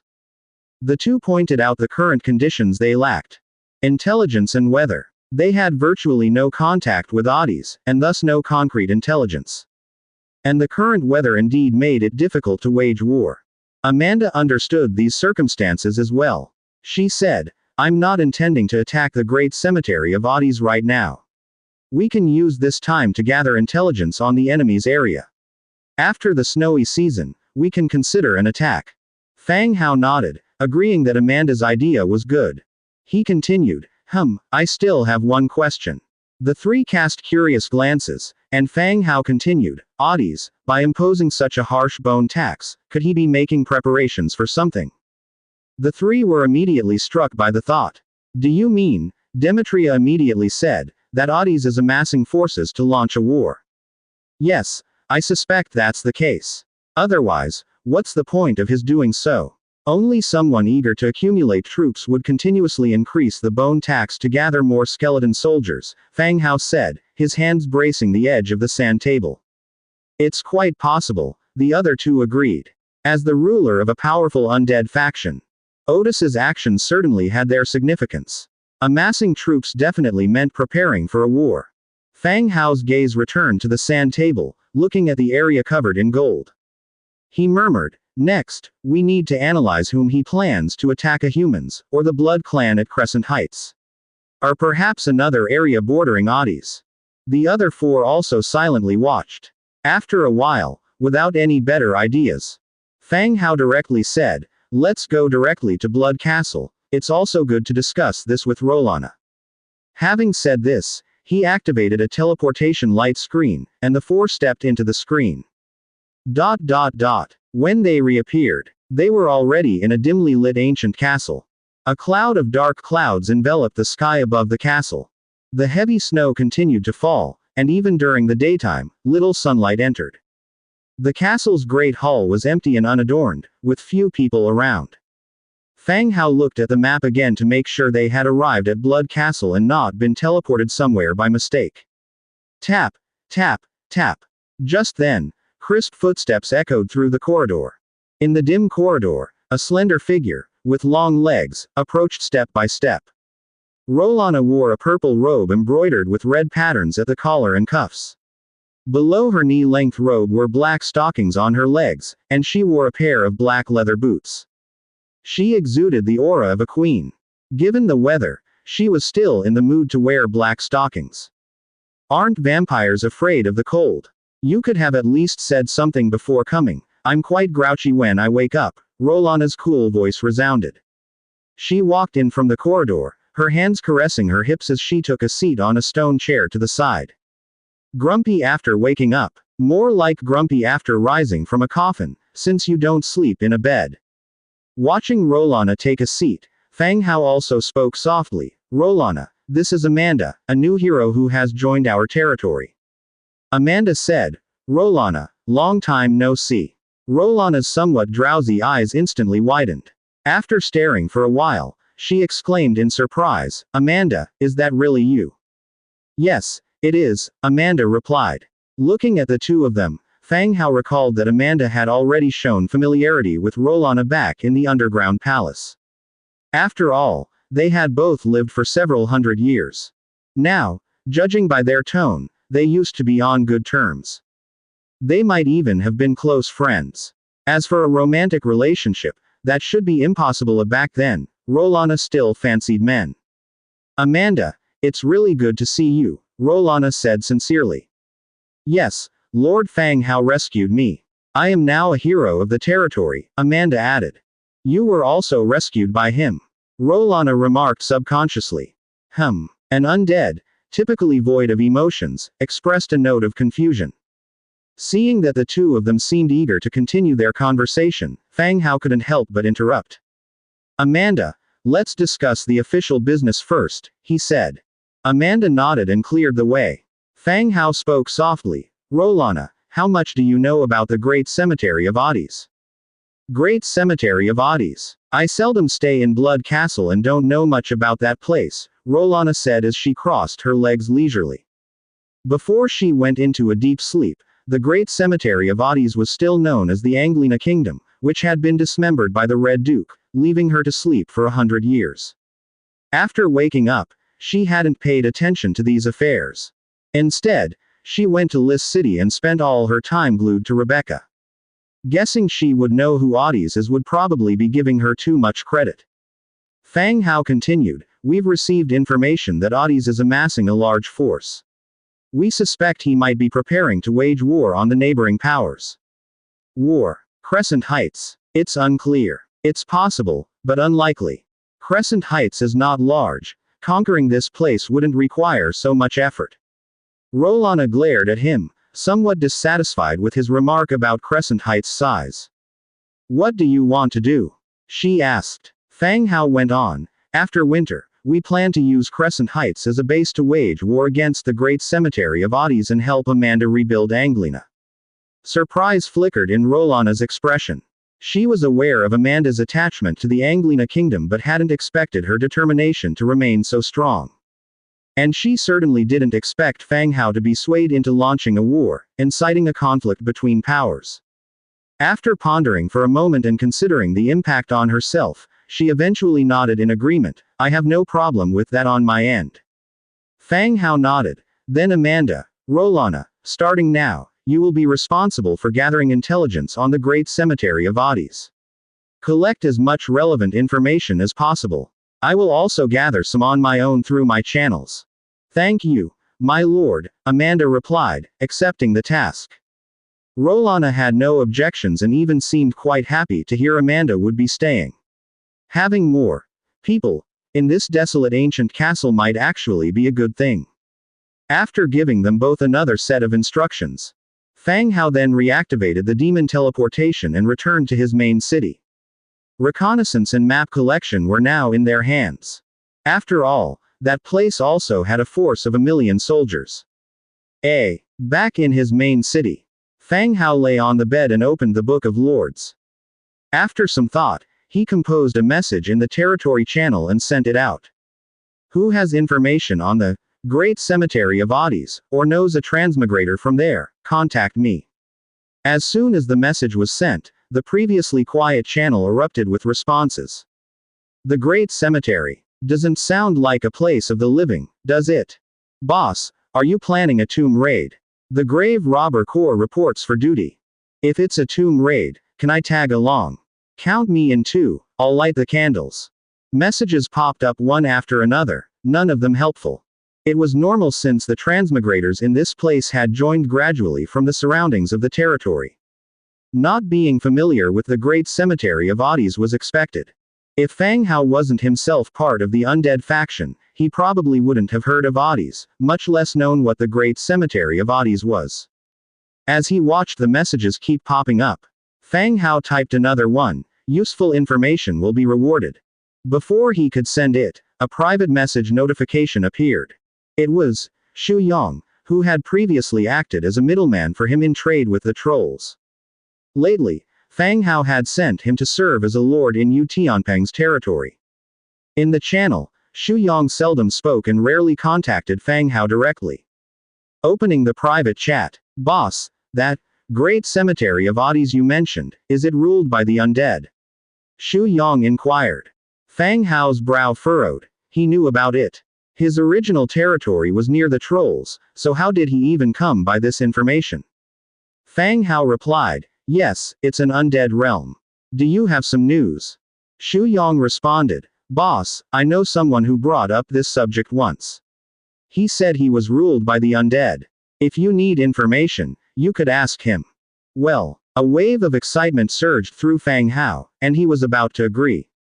But then he thought again and deleted the information. His notoriety was somewhat too eye-catching, and one misstep could alert Oddies too soon to his presence. He thought for a moment and then said, "Is the person reliable?" "Can't really say they are reliable, I know them from the trade channel." Fang Hao said, "In that case, find a reason to get in touch with him soon, and then inquire about the situation at the great cemetery of Oddies.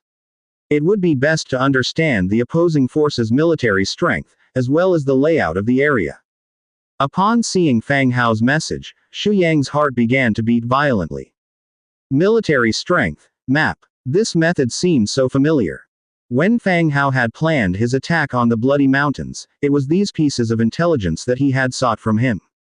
Ah, history was repeating itself on him.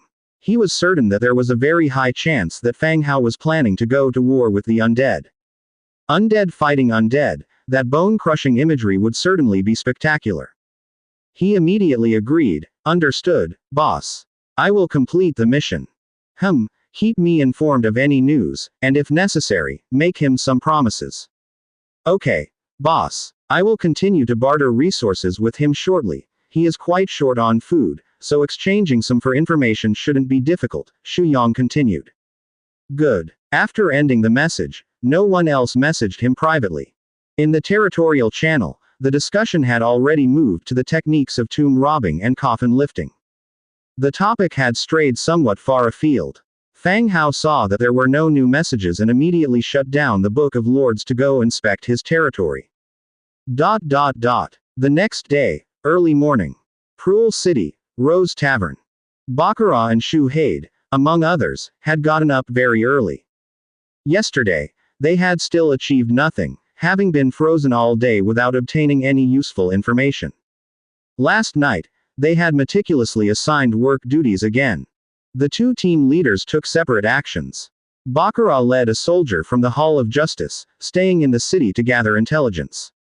If there were undead nearby, there certainly would have been residents who had encountered them. This was a breakthrough. Shu Haid, on the other hand, led a holy knight of the church along with another soldier from the Hall of Justice, following a guide introduced by the tavern owner outside the city. To search for traces of the undead. Once discovered, they would take a photo with the Book of Lords to preserve the evidence. And now, they were waiting for that guide to arrive. Before long, an old man clad in a leather jacket briskly walked in. His gaze swept over everyone present, sizing up the members from Silver Wing City. The tavern owner immediately came out and introduced both parties. These are the guests who want to head out. Then he said to Shu Haid and the others, this is Old Kelly, the city's renowned hunter who has been to all the dangerous places nearby. You can't go wrong with him leading the way. Old Kelly nodded. Where to? Shu Haid spoke up. To the north, the Orc area. Orc area. Not an easy place to go. 5 gold coins a day. Old Kelly held up 5 fingers. Shu Haid looked at Baccarat, then pulled out 5 gold coins and handed them over.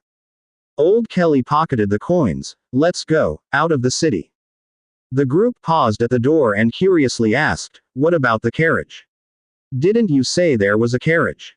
Old Kelly, without turning back, said, with this heavy snow, could the carriage wheels even turn out there? If you're not going, I'm not refunding the money. The old man's attitude was quite poor. But compared to the previous Tauren, this attitude was already better. The 5 split up, with Baccarat leading his team towards the city center. Shu Haid and the other 2 followed Old Kelly, heading out of the city together. Outside the city, Shu Haid quickened his pace to catch up with Old Kelly. He quietly asked, Mr. Kelly, the tavern owner said you are the most renowned hunter in this city. Have you seen the undead?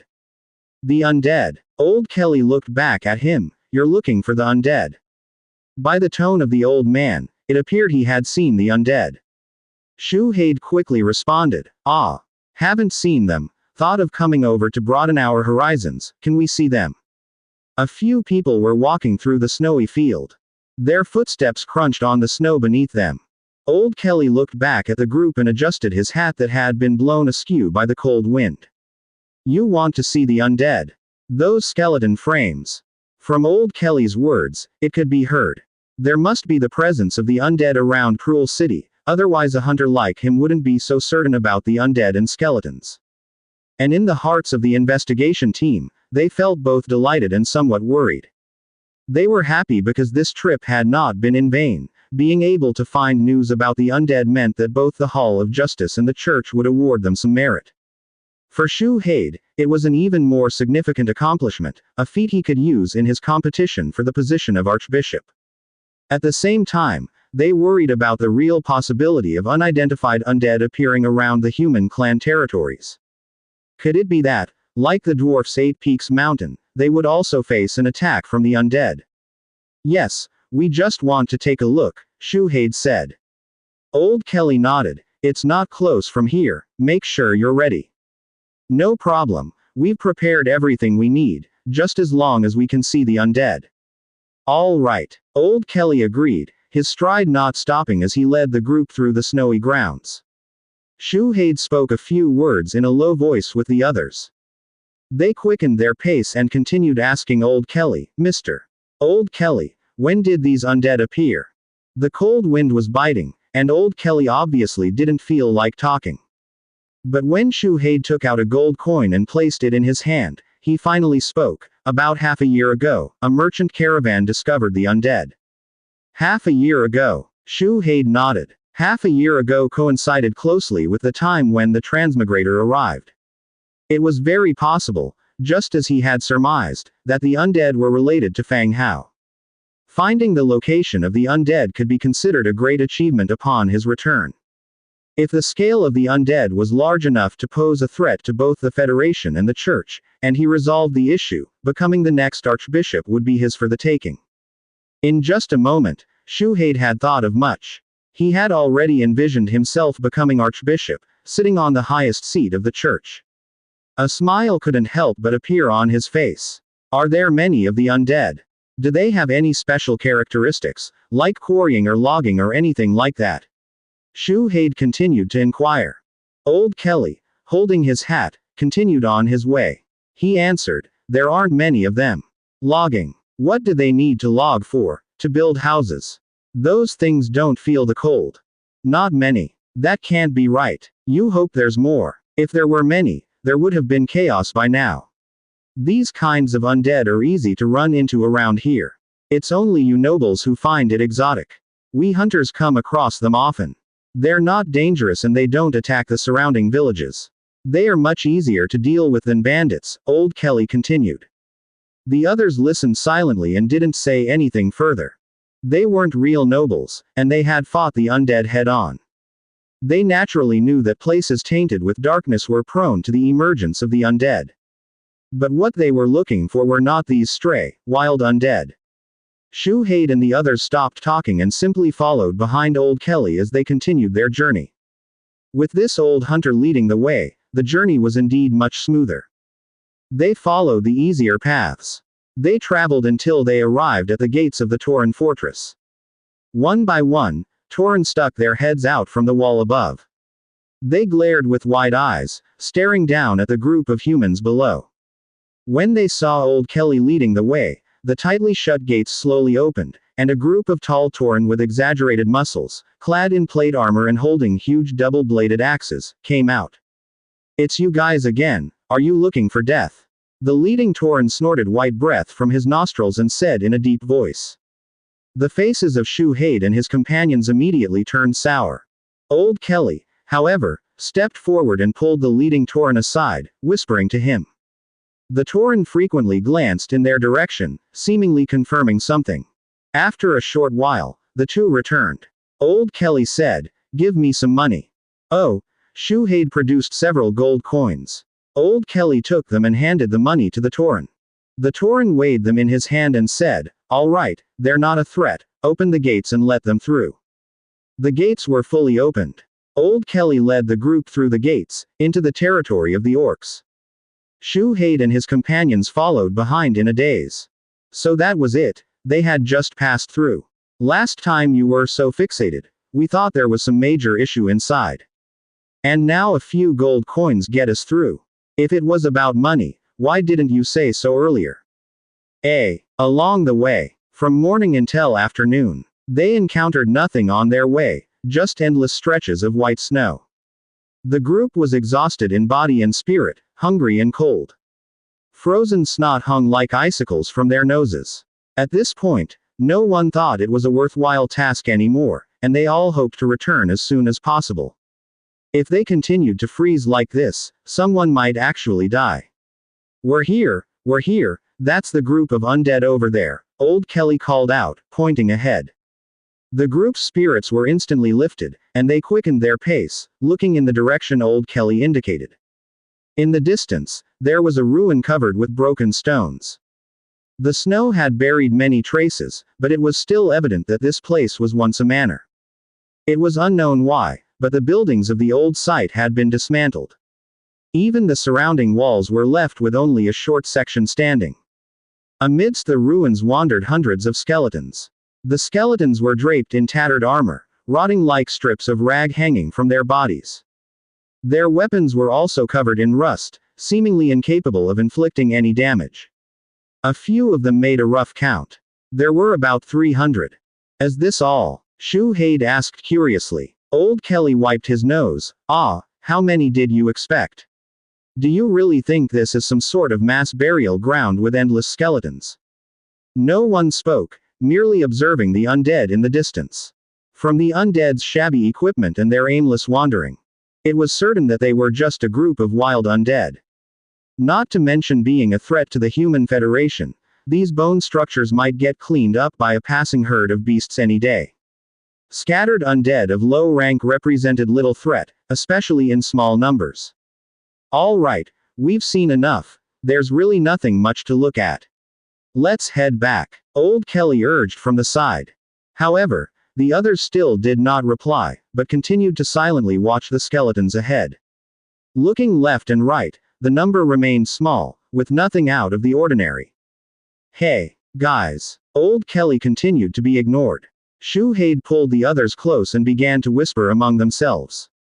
After a while, Shuhei walked over alone, smiling and said, Mr. Kelly, you've worked hard leading the way. This is a token of our appreciation. We've decided to continue our tour around here and not go back just yet.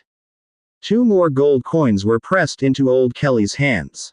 You're not going back. That won't do. Getting lost here could be deadly, Old Kelly said hurriedly. We have a map, so there's no need to worry about that. Even so, I'm responsible for bringing you here, and if something happens, I won't be able to explain myself. You must follow me out, Old Kelly said firmly. But the others also ignored his demands. Shuhei opened the Book of Lords and began to exchange weapons and armor, equipping themselves without concern for others. Soon, they had donned the armor and weapons of Silver Wing City. Shuhei's tone became firm as well. Your task is done, you don't need to worry about the rest. And once you're back, you mustn't reveal any information about us. Old Kelly, realizing his words were futile at this point, could only nod in agreement. Oh, right, I understand. You can go now. Oh, right, Old Kelly agreed, looking back repeatedly as he left. Once he was out of sight, Shuhei and his group gathered together again. Someone asked, where to next? Let's find a place to shelter from the wind for the night. Tomorrow we'll continue north along the road. I feel that old man led us around in circles, Shuhei replied, looking at the map. Okay. The group agreed and began to search for a sheltered spot. They were already tired from today's journey. If they didn't find a place to shelter from the wind at night, they might indeed freeze to death out here.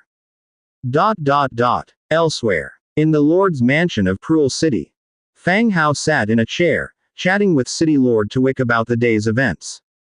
The investigative team from Silver Wing City had been under their surveillance ever since they appeared. Each and every move was clear to them. Old Kelly today was also a person arranged by Twick. If they wanted to see the undead, let them see just enough to confirm these were ordinary undead, thus saving them from further investigation. As the two talked, a soldier's voice came from outside announcing an arrival. Lord City Lord, Kelly has returned. Twick was startled. Let him in. Old Kelly entered the hall, hastily saying, Lord, the people you asked me to lead today did not return with me. They plan to continue exploring on their own. I saw them conjuring swords out of thin air, and I didn't dare to insist, so I rushed back to report to you. As soon as these words were spoken, the room fell silent instantly. Twick had just been boasting to Fang Hao that everything was under control. Now they had lost track of the group. If these fellows wandered aimlessly, they might actually end up at Fang Hao's city. When they saw so many patrolling undead, it could indeed trigger a war. Twick was about to curse when Fang Hao directly asked, tell me, in detail, about what happened today. Oh, all right. Kelly detailed everything about leading the team that day. You said they stayed near the location we arranged, right? Fang Hao asked. Yes, Lord. They refused to leave no matter what. Seeing them pull out swords, I was afraid of an incident, so I rushed back to report to you and the city lord, Kelly explained. Fang Hao was originally thinking of letting these people look around and be content with that. After all, in such weather, not many people have the determination to stay and search for any undead. It turned out, these people were indeed serious about it. They stayed to search on their own. All right, you should go rest, I'll handle the rest, Fang Hao waved his hand. Oh, okay. Kelly hastily left, fearing he might be blamed for mishandling things. Tavik still wanted to ask something. Fang Hao said directly, it's fine, I'll arrange everything. With that, he activated the teleportation screen and left Cruel City. The old site of Shadowwind Castle. Inside a low cave on the west side. The orange-red campfire illuminated the small cave. Shuhei and others huddled in front of the fire, eating the food in their hands. Transmigrators' regional trades greatly relieved their burden. Food and supplies could be exchanged, ensuring they could safely spend the night here without freezing to death. Let's take turns keeping watch tonight, and continue exploring to the north first thing tomorrow morning, Shuhei said. The undead were crucial to his future development. Besides, the presence of the undead north of Cruel City had always been something he insisted on. He kept persuading the church that there were undead to the north that could threaten the entire Federation. But the actual investigation only revealed a small undead camp of 300. Just a few hundred wild undead were not a concern, they could be encountered around any city. It could not be counted as his achievement. Even now, despite his doubts about the existence of the undead, he had to keep searching. Okay, we will explore for another day tomorrow, and if there are still no clues, we'll head back to the next destination, Lis City, said a soldier from the Hall of Justice who accompanied them. Okay. Everyone nodded in agreement. One person kept watch, while the rest burrowed into their ready-made blankets to rest. The night wind howled, like the roar of a wild beast. Amidst a drowsy haze, they heard a companion shouting, "Enemy attack, get up." Everyone woke up in alarm, instantly grabbing their weapons. At the same time, crackling, outside the dark cave, a barrage of stones, like raindrops, pelted into the cave. They scampered around, clutching their heads, unleashing cries of pain. What the hell is happening? Shuhei cursed loudly. The soldier keeping watch, shielding his head with his arms, said, "I don't know, someone suddenly started throwing stones in here." "Can you identify the enemy?" "I couldn't see clearly. There are many of them, they have surrounded the front of the cave." The three people inside the cave were dizzy from the barrage of stones. Hearing the soldier's response made them even more annoyed.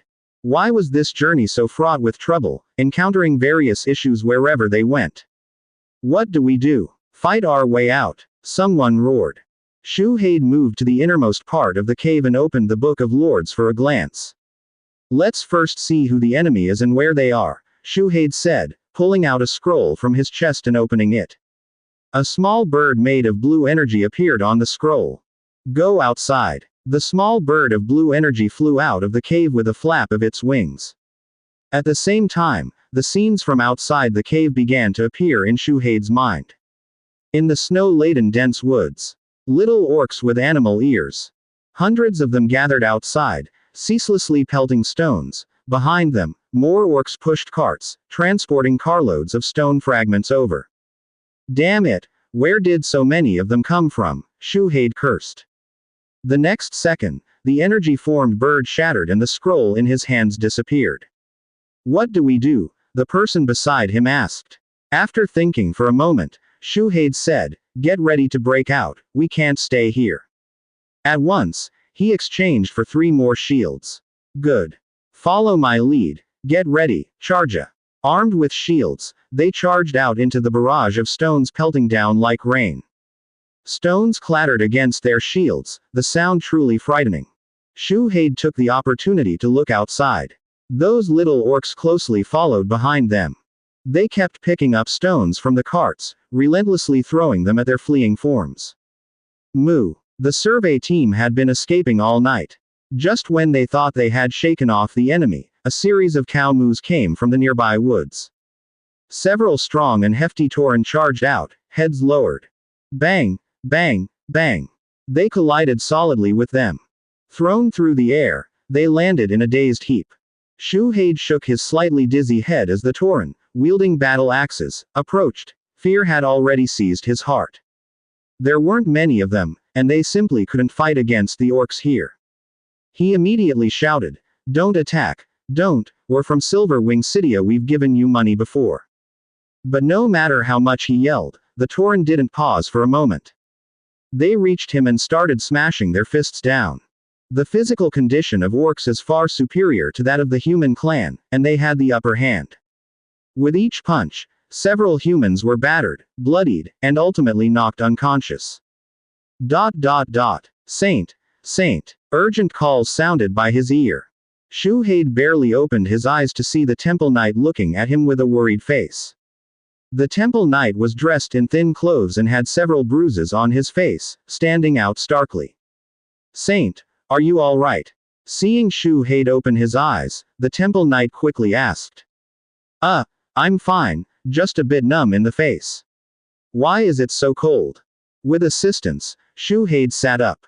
Touching his face, he grimaced in pain. Without looking, he knew he was beaten no less severely than the Temple Knight before him. He didn't know if it was because of his good physical condition or if the Tauren hadn't used their full strength. The three of them, however, sustained no serious injuries. At least there were no broken arms or legs.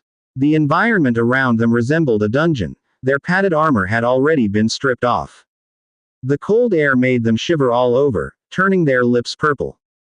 What about those Tauren? What will they do with us?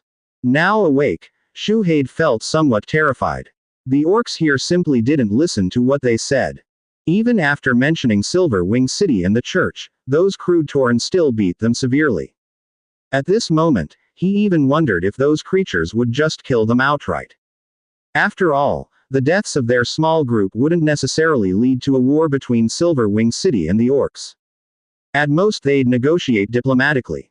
"They've left. Saint, do you have a way to contact Silverwing City?" "Our situation isn't safe," the Temple Knight whispered. Shuhei reached toward his waist, but the Book of Lords was gone. He shook his head, indicating he had no good solutions. "Then we can only wait, hoping that these orcs aren't barbaric enough to kill indiscriminately." Upon hearing this, Shuhei's face turned even paler. Meanwhile, outside, voices of Tauren talking could be heard.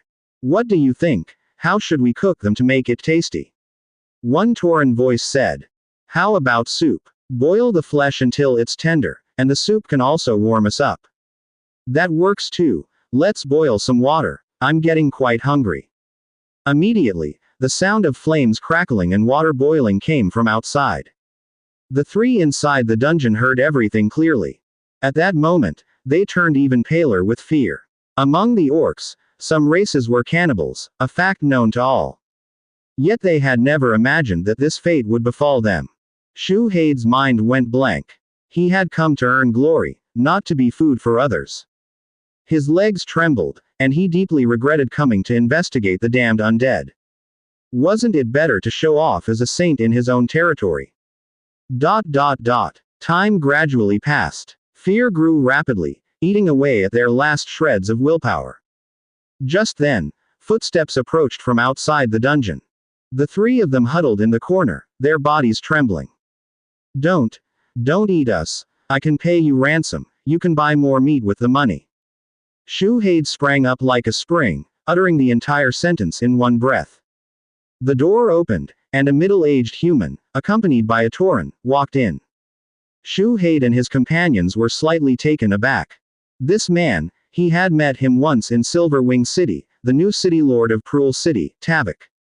"Lord Tavok," Shuhei quickly said. Tavok looked at the three and said softly, "You know me." Shuhei immediately said, "I am Shuhei, a saint of the Church of Light from Silverwing City. We've met once in Silverwing City." Tavok's frown deepened a bit.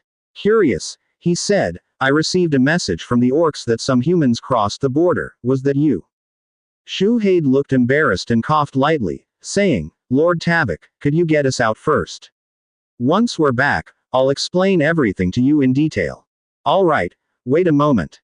Tavik turned his back, discussing something privately with the Tauren behind him. Soon after, he returned and unlocked the iron doors of the dungeon. Come, let's leave this place first. We can discuss everything once we're back. Soldiers came over with their clothes, but all their belongings inside were gone. Shuhei and his companions didn't bother about those, getting back was what mattered the most. They returned to the city lord's mansion all the way. In the warm hall, they drank hot tea served by servants. Shuhei truthfully explained the reason for their visit. It meant that, according to rumors, the north was infested with the undead, and the council, worried, had arranged for them to come and investigate. Hey, you guys, it's not so easy to enter the territory of the Warcraft, you know. You're lucky you've just met a Tauren. If it had been gnolls or demon orcs, you'd already be in the pot, Tavik said, slapping his thigh. Hearing this, the group also felt a chill of fear. At that moment, they had suspected that they might be cooked, especially since food was scarce in the winter. Thank you, City Lord Tavik, for saving us, Shuhei said, expressing his gratitude once again. Shuhei was genuinely grateful to Tavik. Had it not been for him, they probably wouldn't have made it out of the Tauren territory. It's nothing, we're of the same clan, I couldn't just stand by and watch you die. By the way, City Lord Tavik, do you have any information about the undead? It would be good to have something to report when I go back. Shuhei held up his hot tea, took a sip, and continued to inquire. Tavik replied, this message, I don't know who spread it, but it said that there was a large number of undead in the north. I even assigned people to investigate, but all they found were some scattered undead, only a few hundred in number. Shuhei nodded. The skeletons they were shown by the hunter were indeed just over 300. Tavik continued, moreover, that area is the territory of the Warcraft. If there were any undead, they would have been cleared out by the orcs. Actually, we don't need to be too worried on our side. Lord City Lord speaks the truth, Shuhei said, taking another sip of his hot tea. So, Saint Shuhei, are you planning to continue your investigation tomorrow? If you want to go out, I'll assign some guards to accompany you. The orc territories become chaotic in the winter, raiding for food and cannibalism are common. You definitely can't go alone again. Shuhei thought about it and agreed. That night, there were short orcs and Tauren. It was almost too much for them to handle. And thankfully, they hadn't been put in the pot to boil.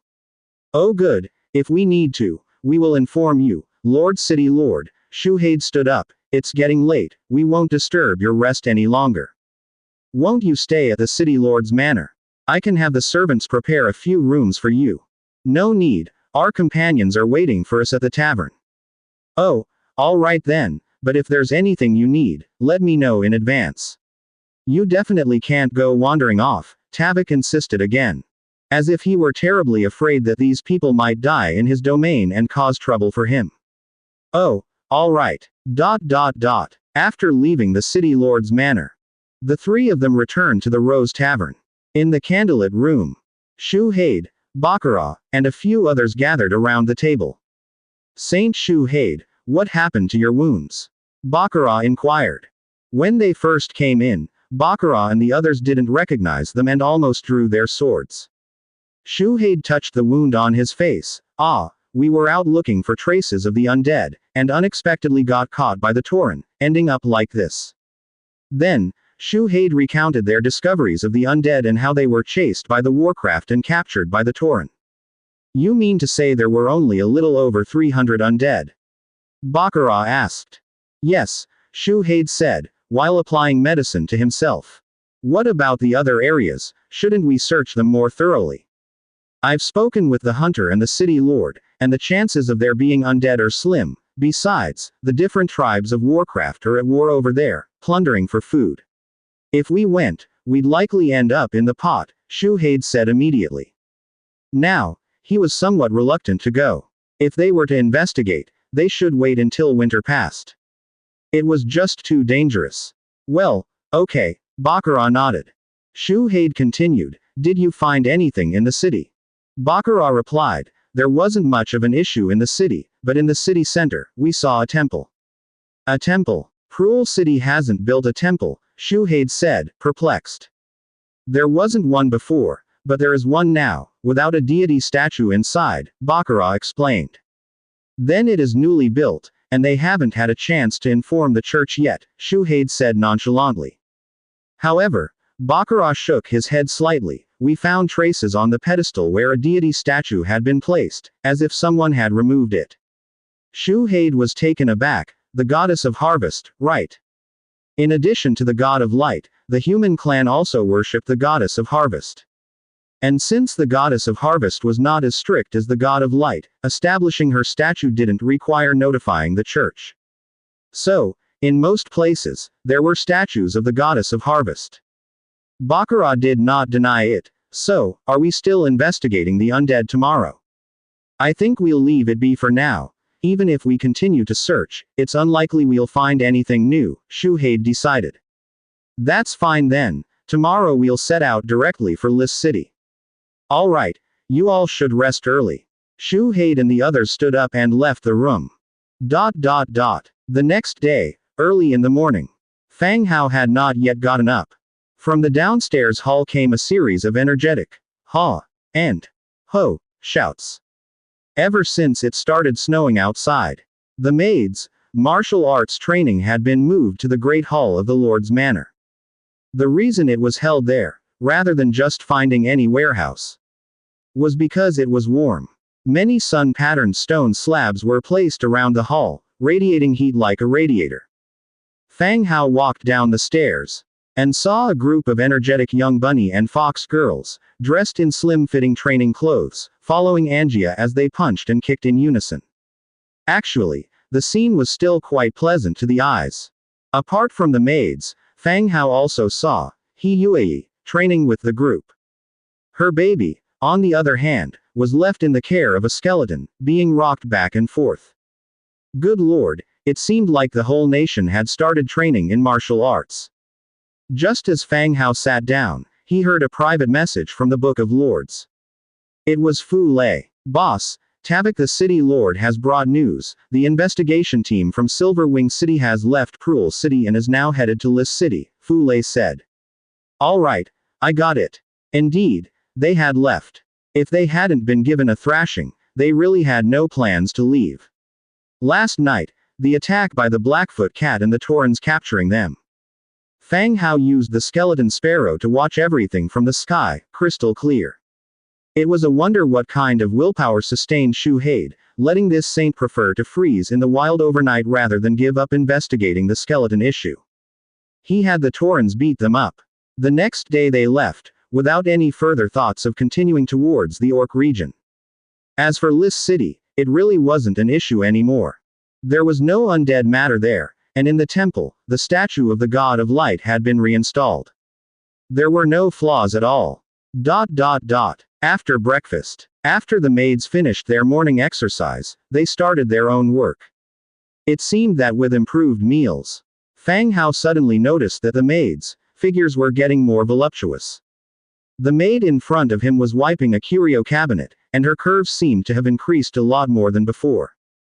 Ding! The Book of Lords rang again. Moving his gaze away from the maid, he opened the Book of Lords to check. It was a private message from Shu Yang. Boss, that guy replied to me. He says that the Great Cemetery of Oddies is indeed stockpiling troops, and all the transmigrators in the region have been controlled by Oddies, manufacturing weapons and equipment for them, Shu Yang said. Controlled. This Oddies was indeed a smart man, knowing how to use these transmigrators. Rather than expelling them or eating them directly like the trolls and orcs did. Did you get the map? Fang Hao asked. He only sent a map of the area near his territory, which isn't complete. I'm now trying to persuade him to get more maps. Shu Yang replied. Is the number of troops clear? And what is the purpose of stockpiling so many troops and making equipment? Fang Hao asked several questions in a row. There was a brief silence on the other side. Perhaps they were maintaining contact with that person. After a while, a reply came through. He says the troops on his side have already reached 50 to 60,000. The specifics in other areas are unclear, and he doesn't know the purpose either. Their job is to produce equipment for the skeleton soldiers every day. Oh, and he also sent over some photos, image, Shu Yang said. Fang Hao clicked open the photos and saw a massive array of skeleton soldiers. These skeletons were all lined up neatly. If not for the different equipment and banners indicating their respective territories, Fang Hao would have mistaken them for his own troops. There was another difference too. These skeletons were of varying heights, but from their bones, it was clear they were all human-converted troops. It seemed that the issue with the bone tax and the age of 30 might actually be true. Okay, give him some incentives to gather more information for me, Fang Hao sent the message. Understood, boss, came the reply. After ending the private chat, Fang Hao's mind began to contemplate the matter of the Great Cemetery. Who was Adi's planning to attack? Humans or Crescent Heights? As he thought, Fang Hao's mind returned to Shu Haid. Shu Haid's eagerness to find evidence of the undead was simply to gain more leverage for himself. Instead of letting him focus on the north side of Cruel City. It would be better for Fang Hao to hand him a merit. After all, as transmigrators, shouldn't they help each other out? Moreover, as long as the church noticed Adi's stockpiling of troops at the Great Cemetery, coupled with their recent sensitivity towards the undead. The moment this news reached the ears of the church, no matter who was the target, they would inevitably assume it was an attack on humans. By then, Fang Hao's own attack on the Great Cemetery would become much simpler. Feasible. Fang Hao slapped his thigh in excitement. Activating the teleportation screen, he went directly to Blood Castle. 5 days passed in a flash. A carriage, guarded by soldiers, left Silver Wing City. It moved forward slowly. Shu Haid sat inside the carriage, his face somewhat pale. He and Baccarat had already returned to Silver Wing City yesterday. This morning, he went to the church to convey all the intelligence he had gathered to the church hierarchy. But they had not brought back any useful information. The photos taken only showed scattered skeleton undead, still within the orc territories. After that, they proceeded to Lys City. Similarly, the temple still enshrined the statue of the God of Light, and they found no clues regarding the lost faith. This caused some disappointment among the church leaders towards him. The archbishop, who had always been quite trusting of him, did not speak up for him this time. Voices of rebuke surrounded him. They said he had wasted the church's effort and finances on trivial matters. Even though Shu Haid knew in his heart that there must be undead in Fang Hao's territory, he simply could not find any evidence to prove it. He stepped out of the church. The dazzling sunlight made him squint. A sense of unprecedented loss weighed heavily on him. Alas, could it be that I am not the protagonist? That shouldn't be the case, he thought to himself. His situation, the resources and status he had obtained, they were all befitting of a protagonist. Why was this endeavor so fraught with hardship? Having lost faith in the church this time, my standing in the archbishop's heart will surely decline, and the chance to become the next archbishop is likely gone. The more he thought about it, the more despondent Shu Haid felt. All his previous efforts were for naught after this one failure. As Shu Haid pondered, the carriage had already returned to the city. Saint, the forces of Cao Zhengji are waiting at the gate. The voice of an attendant from outside the carriage roused Shu Haid from his reverie. He pulled back the curtain and saw at the city gate a group of troops gathered. The person waving at him from the front was the transmigrator Cao Zhengji. Open the city gates and let them in together. Yes, my lord. The city gates opened, and the two groups entered the city, one after the other. They entered the lord's mansion. A maid began to help Shu Haid off with his fur-lined overcoat sprinkled with snowflakes. Cao Zhengji waited silently on the side. It was apparent that Shu Haid was in a bad mood. He must have encountered some trouble. In the past, under such circumstances, he would have found an excuse to leave and avoid being scolded out of anger. But remembering the task given to him by Li Rong, as a double spy, he had no choice but to stand his ground and wait. Shu Haid changed into a set of loose clothes and sat down by the stove. After heaving a sigh, he asked, "What's the matter? Speak up." Cao Zhengji leaned forward and said, "Lord Shu Haid, I traded with a transmigrator yesterday and obtained some intelligence during the conversation that I felt might be helpful for your future, so I made a point of coming to let you know. Upon hearing the word, future, the veins on Shuhei's forehead throbbed. His future had just been ruined that very morning.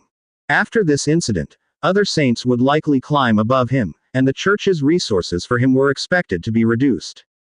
Speak. Shuhei's tone was somewhat sharp. Cao Zhengji spoke up immediately. The transmigrator was from the Undead Overlord territory. He told me that the Undead King has captured all the transmigrators and is using them to mass-produce equipment for the Undead. Shuhei's brows furrowed slightly. He sensed some information in this statement but couldn't make it all out. What does this have to do with anything? It was not unusual for transmigrators to be controlled. If not for the human faction being managed by the Hall of Justice, the transmigrators here would have received the same treatment. This was no strange matter, and he would not go to rescue these people, nor did he have the capacity to do so. Cao Zhengji then explained urgently, no, what he said is, the undead are amassing a large army, collecting bone taxes from the affiliated living creatures up to age 30, and massively producing weapons. He suspects they are planning to attack the 100 Cities Federation. Crash. Shuhei, who was lying on the chair, fell to the ground. The young maid immediately went to help him up, but he pushed her away. Looking directly at Cao Zhengji, he said, are you certain? The undead are going to attack the Human Federation. That's what he told me, and he sent me several photos, all filled with dense skeletons. It was terrifying. Cao Zhengji took out the Book of City Lord and showed Shuhei the pictures inside. Shuhei looked through them one by one. His expression shifted from grave to gradually joyous. He murmured, we targeted the wrong one. What's mistaken? Cao Zhengji was curious. Turns out that the undead army mentioned in the channel was from the soldiers of the Great Cemetery. They must be plotting something, Shuhei said with excitement. He had set his sights on Fang Hao from the very beginning, which was a mistake. Even with Fang Hao's capabilities, as a transmigrator, he wouldn't have been able to amass such a large-scale force so soon. Thus, from the start, he had entered a misconception. If the undead army had been attributed to the Great Cemetery of Oddies, it would have entirely explained the origin of the undead. Moreover, this would be key to regaining trust from the Archbishop and the bishops. Regardless of whether Oddies posed a threat to the Federation or not, it must be treated as a threat. Shuhei's face overflowed with growing joy. Lord Shuhei, what is this? Cao Zhengji asked in confusion. Looking at a skeleton photo, why are you laughing like that? Shuhei, regaining his composure, said, well done, this matter is very important. What exactly did that person tell you? Repeat everything to me. Oh, okay. Cao Zhengji began to recount the information given to him by Li Rong. The details were exactly the same as what Xu Yang had said. After listening, Shuhei felt even better. Send me the picture, quick. Oh, okay. After receiving the picture from Cao Zhengji, Shuhei immediately got on the carriage and left. Heading back to Silver Wing City. The church's grand hall. In a beautifully decorated room, Archbishop Milton was seated at the table, tasting the lunch that had just been served. On the side, Shuhei stood respectfully, silently waiting. Your performance today was a disappointment to me, Milton said softly. Shuhei's head lowered even further as he spoke with a trembling voice, I am sorry to have disappointed you, Your Grace. Yes, this time, the bishops have a lot of criticisms against you. If you do not accomplish anything significant later, you fear you might become a marginal figure among the saints, and the resources and power the church provides you will be diminished. Archbishop, I will work harder. I won't disappoint you again, Shuhei promised loudly. Yes, take a seat. Learn from this lesson. In the future, do not be eager to show off without certainty, even if what you do is for the church, Milton said, cutting a piece of beef and placing it in his mouth. Shuhei expressed his gratitude and sat down to the side. Meanwhile, a servant came forward with a tray of fresh lunch and placed it before Shuhei. Do you have any other matters to discuss besides apologizing? Milton asked. After contemplating, Shuhei took out the Book of Lords. He found the photos and presented them. Your Grace, please look at these. The Archbishop was somewhat familiar with the Transmigrator's gadgets but did not know much. Seeing the densely packed undead in the photos, his expression changed. Didn't you say you haven't found a vast number of undead? Shuhei immediately explained, these are not from the north of Cruel City, but images from the Great Cemetery of Oddies. Upon hearing about the Great Cemetery of Oddies, Milton looked at the attendant beside him. With a slight wave of the hand, the attendant bowed and left. Milton inquired, is there any news from there? Shuhei didn't hold back and relayed everything he had heard from Cao Zhengji. However, the plot had changed. What was gained during the trade now became information from an informant he supported. Hearing Shuhei's report about the large-scale troop buildup and all transmigrators being captured to make equipment, Milton naturally connected it to some issues. Without any apparent reason, who would increase their military force? Oddies must have some new plan in mind. What did your informant say? Shuhei pondered for a moment and cautiously replied, he said there is a high likelihood of an expedition against the 100 Cities Federation. Clatter. The silver fork in Milton's hand dropped. He furrowed his brows deeply. Is what he says reliable? He cannot be completely certain, but it's said that a larger undead force is already beginning to assemble at the borders of the 100 cities, Shuhei stated. Milton put down his cutlery, unable to continue his meal. Standing up, he said, come, follow me to the Hall of Justice. You will repeat what you have told me to Doherty. Yes, Your Grace. Milton walked briskly outside, with Shuhei closely following behind. The carriage began to head toward the direction of the Hall of Justice. At the same time, in the afternoon, carriages stopped in front of the doors of the Hall of Justice. Leading figures from various factions were invited to discuss important matters. Meanwhile, the border cities on the eastern side of the 100 Cities Federation also received a message from Silver Wing City to strengthen the border forces, and to scout within the Great Cemetery of Oddies for any troop reinforcements. On the other side, Crescent Heights, Blood Castle. Fang Hao watched as the hardwood crane hoisted cannon after cannon onto the city walls. The 5-pipe organs, dwarf cannons, and anti-aircraft crossbows were among the large quantities of machinery Fang Hao had produced. He began to arrange them around Crescent Heights. Although he felt that Oddies would not attack Crescent Heights, it was still necessary to be prepared for everything. Crescent Heights was a buffer zone. Once it fell, the next in line to face danger would be Cruel City and his own main city. He could not allow Oddies to strike directly at his doorstep. The best method was to stop them outside. Similarly, it was also to prepare for his own attack on Oddies. Using the lifting equipment, the machines were hoisted up, and rows of skeletons strenuously pulled on the ropes. The entire area was exceptionally busy. Inside Blood Castle, Rolana, awakened by the noise from outside, walked out with blood-red eyes and a frosty face. She was just about to loudly question Fang Hao as to why he had disturbed her rest. But before the words could leave her mouth, she was stunned into silence by the bustling scene before her. What's going on? Where did you get all this machinery, and are those with the 5 tubes also cannons? Rolana's anger from being woken up was replaced by curiosity. Fang Hao glanced at her and said, I made them. You know we can make items and machinery. Rolana glared at him. I mean, where did you get the blueprints? Oh, didn't we take down 8 Peaks Mountain? I got the blueprints from the dwarves.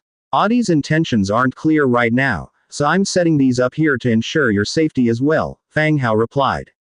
Rolana had heard about Fang Hao's attack on 8 Peaks Mountain from Amanda.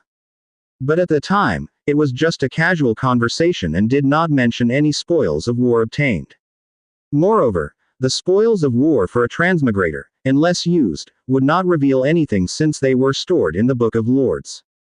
Now hearing it from Fang Hao himself, she finally understood that these machines were developed by those dwarves. Now you are so kind-hearted, worried about my safety. Rolana stood by his side, her gaze also looking towards the busy ramparts. We're family, of course I worry about the safety of my own people, Fang Hao said with no hint of embarrassment. Rolana opened her mouth, but in the end, she closed it. The beauty of the lonely night. Lorana and Tobias's loyalty toward you has increased by 5 points, current loyalty 72. It increased by 5 points. Raising Rolana's loyalty had always been difficult. Previously, gifting the bone dragon and an individual mansion only increased it by 1 or 2 points. These 5 points were a significant improvement. He even felt that it could be attributed to Rebecca always speaking well of him. Seeing it was effective, Fang Hao continued, "It's also hard on you, staying in this blood castle on your own. Once things stabilize with oddies, you should come live on my side, it's livelier when we're all together." Rolana folded her arms and didn't speak. Fang Hao kept talking, "The skeleton tailors have made some new clothing styles recently that really suit your temperament. I'll have someone send some over for you." Rolana remained silent. "Fairy Dream Tower has just released some new cosmetics as well, I'll have them sent over to you too. Oh my." As he said this, Fang Hao's face was covered in embarrassment. He seemed like a bootlicker. And this woman, she really was. The beauty of the lonely night. Lorana and Tobias's loyalty toward you has increased by 3 points, current loyalty 75. It was indeed effective. Rolana's expression remained mostly unchanged, looking at Fang Hao with puzzlement. "What's up with you today? Hey, still playing coy with me?" The loyalty went up. Persistence does have some effect on women, I suppose. "Nothing, just checking to see what you need so I can have it sent over," Fang Hao replied. "I got it. I'll think about it and let you know if I need anything." "Oh, all right then." In the distance, the cranes continued to make creaking, gear-grinding noises. Fang Hao went on to say, "Where's Amanda? Why don't I see her? Didn't she sleep with you?" Rolana's just dissipated anger flared up instantly again. After repeatedly testing the boundaries of Rolana's rampage, he found that once the loyalty reached the current standard, even if her tone of speaking remained cold, she would no longer call for violence and killing. When Fang Hao joked with her, she would respond with a couple of lines, but her tone was disinterested, as if she was just going through the motions. Rolana's fate wasn't very fortunate either. She fell in love with a human city lord and was blinded by love. Ultimately, she was dismembered and buried in pieces. That's why people in the territory were scared of her. The most enduring image was of when she resurrected, losing her mind outside the territory. Back then, like a madwoman, she smashed deep pits into the ground, trapping her silver coffin, which was directly crumpled into a lump of silver. The scene was exceptionally frightening. Therefore, Rolana was highly averse to men. Even her lifesaver, Fang Hao, had such a slow increase in loyalty. If it were someone else joking with her, their head would be twisted off. Amanda is not at Blood Castle, she must have gone to lead people to scout out the terrain. These days, blood hunters have been following Amanda out, Rolana said softly. Right, going to war with oddies directly could present the 100 Cities Federation with an opportunity to target us, so we should let oddies and the Federation start the war first, then we can sneak attack them. Fine, these conspiracies and tricks are what you're best at, said Rolana. What is that supposed to mean? Rolana turned her head away, showing no intention of explaining. At that moment, a private message alert came from the Book of Lords. It was a message from Li Rong. Fang Hao, Cao Zhengji has already leaked the message to Xu Haid, who then went to the church after that. Letting Cao Zhengji reveal the information to Xu Haid was part of their plan. The most chaotic way for transmigrators to receive information was through the regional channel. Xu Haid was also very likely not to doubt the reliability of the information. Has the church made any moves? Fang Hao continued asking. Li Rong replied, 10 minutes ago, the Archbishop's carriage headed to the Hall of Justice. It's very likely because of this matter. We will need to inquire further later for specific details. Li Rong, as an established figure in Silver Wing City, had also made acquaintances with some of the city's noble ladies. Occasionally, she would receive invitations to attend the social gatherings, dinner parties, and balls of the nobility. Given some time, it wouldn't be hard for her to find out some information. In fact, judging by Xu Haid's route, the church's visit to the Hall of Justice was indeed about the great cemetery of Adi's affairs. It was basically unnecessary to confirm it again. As long as Silverwing City took this matter seriously and started investigating and scouting the great cemetery of oddies, it would be good news for Fang Hao. Cruel City to the north would no longer be the focus of Silverwing City's attention. He wouldn't need to keep tight control over his own side.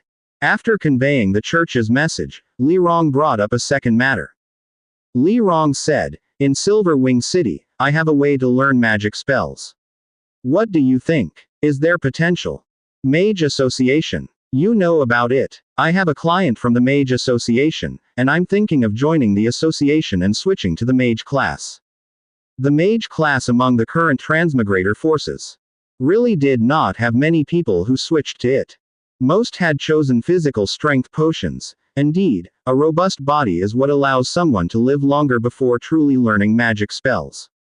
Now that Li Rong had the opportunity to join the Mage Association, it was actually a good thing. Not only could she learn magic, but she was also planting her own person inside the Mage Association. Of course, you can. This is an opportunity for you. Afterward, you will be a noble mage, Fang Hao said teasingly. Then, are you interested in conquering a noble mage? I have an enlightening potion here for you to see if it's of any use. It's useful. I've been worried about not having a way to buy it. Fang Hao laughed and put up the enlightening potion for direct trade. Li Rong completed the transaction immediately on her end and sent over a kissy face, ending the conversation with Li Rong. When Fang Hao looked up again, he found that Rolana had already left. He looked around and saw her gesturing to a few skeletons who were working on the city wall. It seemed that she cared more about Blood Castle than he had thought. Fang Hao didn't have anything else to do. He opened the regional channel again for his daily peek to see what everyone was chatting about. Afraid of missing out on any hot topics and falling out of sync with the thoughts of the Transmigrators. Buying 500 tiles. Chat privately if you have them. Peddlers, stay away. Selling a blueprint for a blue one-handed sword. Private chat with your offer. Highest bidder gets it. Green one-handed sword in exchange for photos of ladies. Fang Hao blocked the ads. Have you heard? The dwarf war is over. What? Are those dwarves bullying others again? No, I heard they were defeated by the undead and suffered miserably. Even the king is dead. Spreading rumors. Huh, I have accurate info. My friend just got released by the dwarves. He said he was rescued by a transmigrator, an amazing one, but he refuses to say who. Nonsense. How can a transmigrator overthrow a power? If they can eradicate a stronghold, that would already be god tier. Exactly. With the development of transmigrators, at most they could arm wrestle with a small city. Conquering a power seems rather unlikely. I can confirm, I am the friend of the rumor-spreading brother. I was rescued by a transmigrator, a beautiful woman flying an F-22. Damn it. If I hadn't seen an F-22, I would have believed it. You guys think, is there any possibility it's Fang Hao's people? His troops are the undead, and they're so badass. Impossible. He's only just transmigrated a few months ago. Unless he has ballistic missiles, even an F-22 couldn't take down a whole dwarf area. You can't be sure about that with Fang Hao. He's so badass, maybe he's developed enough to take down dwarf territory. That's really not possible. When you guys said the dwarves started the war, Fang Hao was in Silverwing City. I was grilling skewers for him. There's no way he could be at war with the dwarves. Still on about the damn skewers, I'm done. Fang Hao looked at everyone's chat and felt somewhat amused. The transmigrators rescued from Grey Iron City were sent back to their respective territories. But at the same time, they were instructed not to divulge any information about this place. If they didn't know each other's locations, the channel was lawless. But now that they knew each other inside out, they all became good, tight-lipped, kind-hearted citizens. Inside the channel, no one knew Grey Iron City was taken down by Dong Jiayu, not even the 100 Cities Federation. After watching for a while, he closed the Book of Lords. He stayed at Blood Castle until dusk, then after giving a couple of instructions to Rolana, he finally released the teleportation screen and returned to the main city. Evening. Back to the main city. After dinner, Fang Hao soaked in the hot spring, reclining at the edge of the pool. There was nothing more leisurely and comfortable than a soak in a hot spring before sleep after a tiring day. If there was, it'd be soaking in the hot springs with a bunch of bunny maidens by your side. Era, Little White, and Rebecca, who joined later in the evening. Regarding this mature big sister, Fang Hao was quite attentive. Moreover, Rebecca had become increasingly clingy. She really missed Fang Hao after not seeing him for a few days. About Rebecca's arrival, Era and Little White both widened their eyes, looking back and forth between her and Fang Hao nonstop. Without even thinking, it was clear what their relationship was. And Angia, who had already known about their relationship, went out to play and had not yet returned. Rebecca knew Fang Hao had other women by his side. And what those young, beautiful maids did for the nobility was no secret among the nobles. If Fang Hao hadn't touched a single bunny or fox girl, that would actually be more suspicious. She didn't care so much about Fang Hao having other women. But it was their first meeting, and in such a situation, she was still somewhat uncomfortable. Her face was as cold as ever, slipping into a long blue robe that revealed her lotus root-like arms and beautiful legs. The three women gathered, yet they gave off three different vibes. Era was the gentle housewife type, Little White was brimming with youthful energy, and Rebecca was the aloof queen. Seeing her standing at the edge of the pool with a flitting gaze, Fang Hao stood up and extended a hand. Grab onto me. Rebecca placed her hand in his palm and was led down into the rejuvenation spring step by step. Fang Hao introduced with a smile, "This is Rebecca, the city lord of Lis City." Then he said to Rebecca, "This is Era and Little White, from now on, we're all family." The words, family, came out. And Rebecca's cheeks turned even redder. In her heart, she cursed to herself, wishing that if she had known it would be like this, she would have made Fang Hao stay with her. To avoid the awkwardness. But after all, she had rubbed shoulders with the Federation Circle for so long, she knew to keep calm when something happened. At least she couldn't let anything show on the outside. After hearing Fang Hao's introduction, she nodded slightly, with an air of someone who had known all along. "Hello, Era, Little White." The two of them also nodded back in response. "Hello, Sister Rebecca." Era and Little White were both very young. Era was slightly older, but not even 20, and Little White was even younger. Added up, they were still not as old as Rebecca. Rebecca smiled and nodded, and then sat down at the side. Fang Hao smiled and said, "This is Rejuvenation Spring. It's good for the body and also has great effects on the skin." "Oh," Rebecca quietly acquiesced, just when the atmosphere was a bit awkward. Pat pat pat. Footsteps came from the front courtyard. Soon, the door to the backyard was flung open with a bang, and Angia, with Lori in tow, ran in. Without even getting a clear look at the people around, they leapt up high. With a splash, they jumped into the pool. Behind them, Lori, holding a red parrot, also leapt high, creating two splashes of water. Once the mist settled, Angia finally took a good look at the number of people around. There was one more person. Rebecca, Angia spoke up.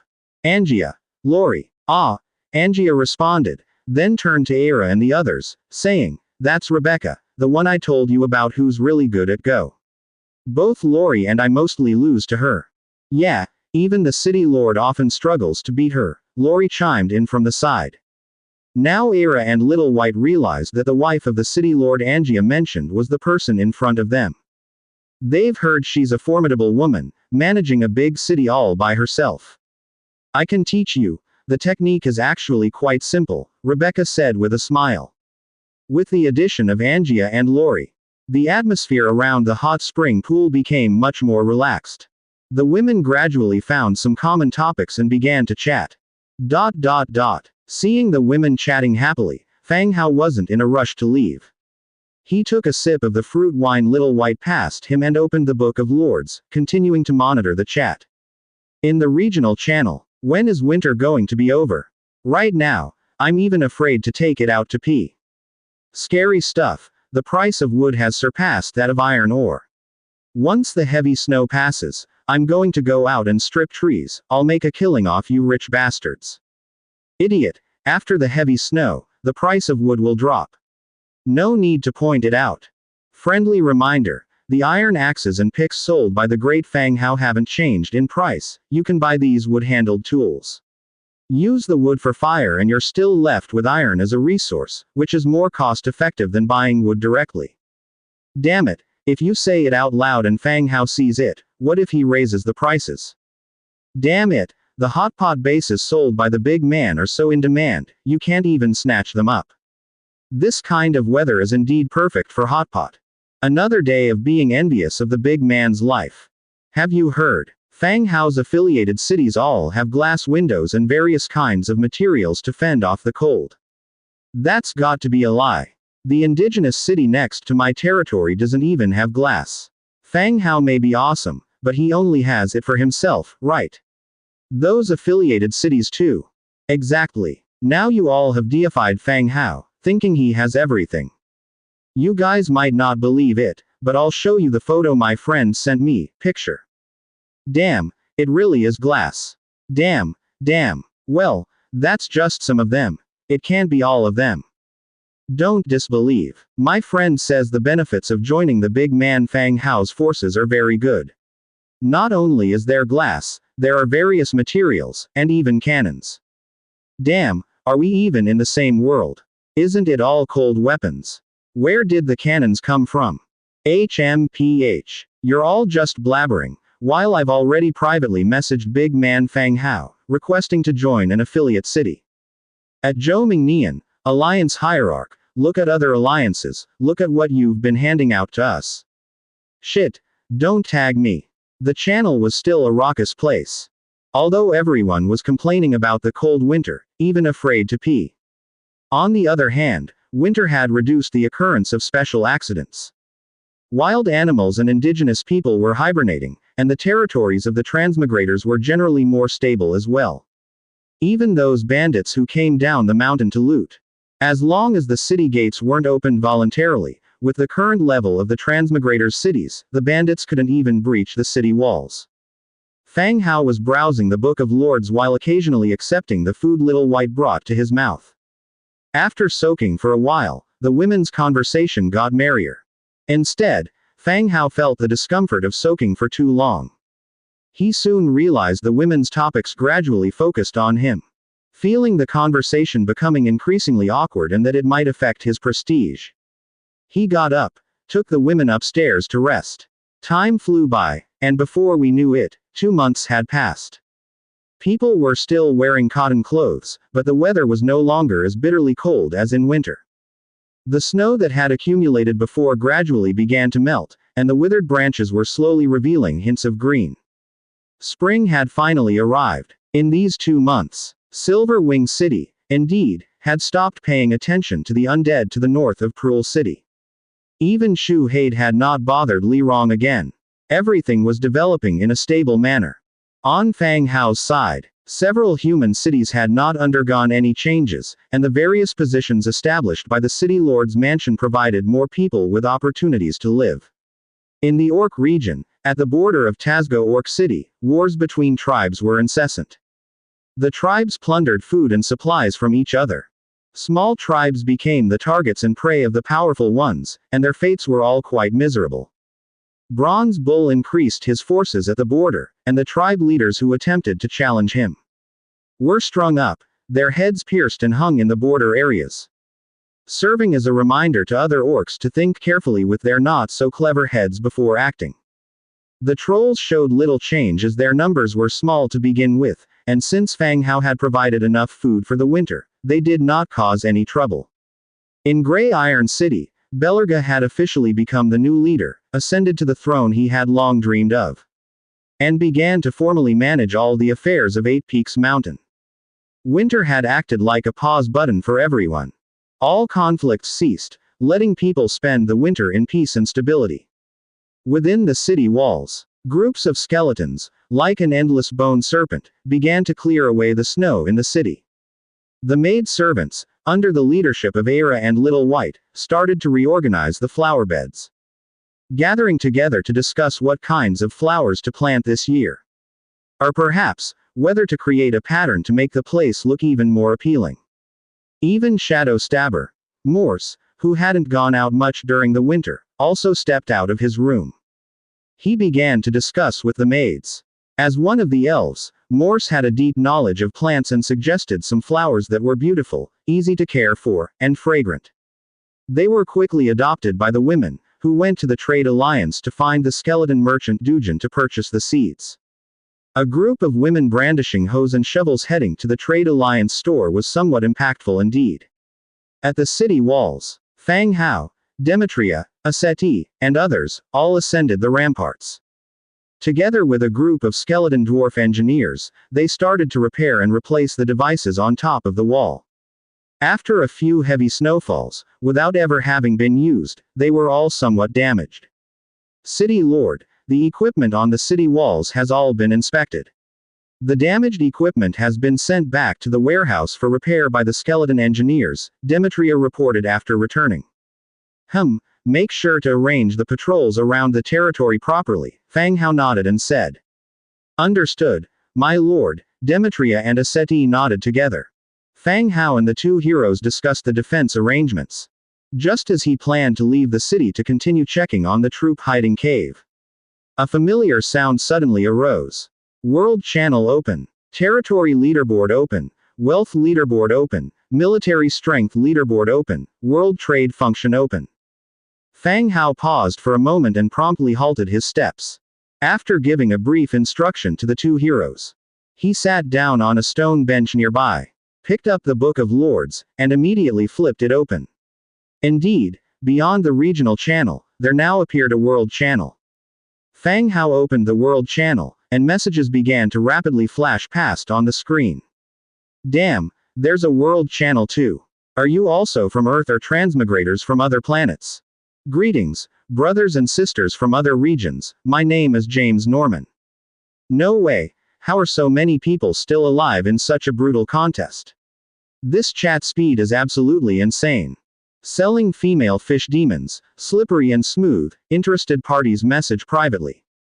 Quick, check the top right corner of the world channel for the leaderboard, see if the big shots from your region are on it.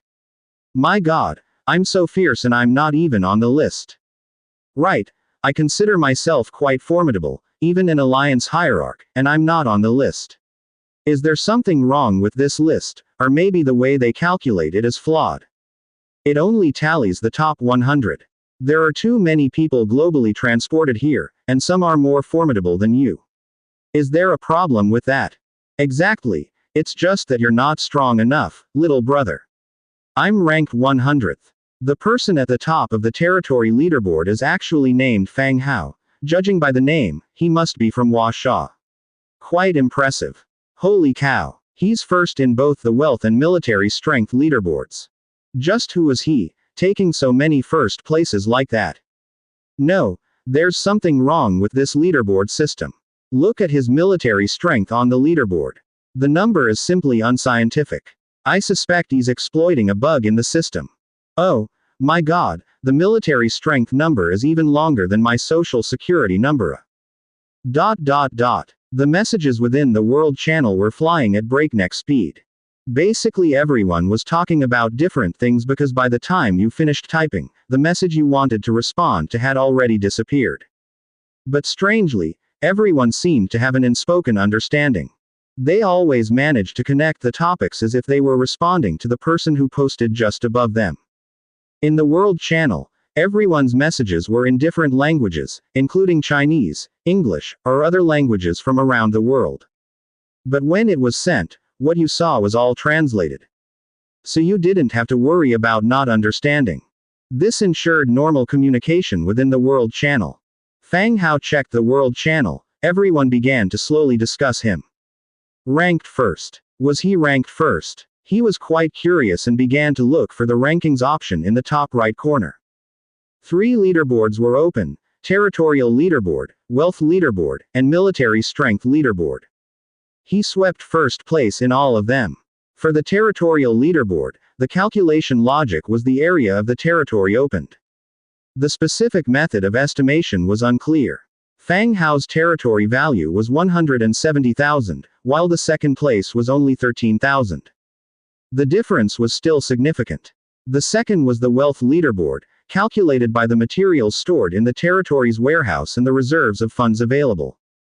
His wealth value was estimated at 200 million Warfire coins, while the second place had only 7 million Warfire coin value. This point was actually very advantageous for Fang Hao. After all, he took the merchant route, and the area of his materials warehouse accounted for 1/5 of his city's area.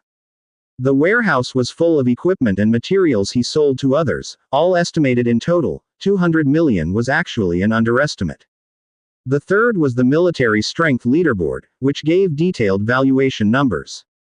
Tier 1 troops scored 1 point, level 2 2 points, and so on, followed by the evaluation of heroes. Mythical troops scored 100 points. Green heroes scored 1,000 points, each increase in tier added another 100 points. Blue heroes scored 10,000 points, each increase in tier added 500 points. Purple heroes 50,000 points, orange heroes 100,000, dark gold heroes 300,000. This surprised everyone in the World Channel. The military strength evaluation appeared in lowercase digits. Fang Hao's military strength value was over 30 million. And the leaderboard was just a small section in the top right corner of the World Channel. The length of the numbers spanned 4 lines, which was simply exaggerated. Additionally, what Fang Hao paid special attention to was that above the tier 10 troops, there were mythical troops. Mythical troops provided 100 points each. Fang Hao himself found these ranking numbers a bit exaggerated. With this method of calculation, it wasn't strange for him to rank first in all 3 categories.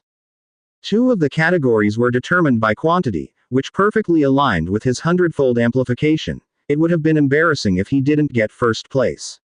As for the land area, he leveled 8 Peaks Mountain, the Bloody Mountain Range, the Cold Wind Mountain Range, and Crescent Heights.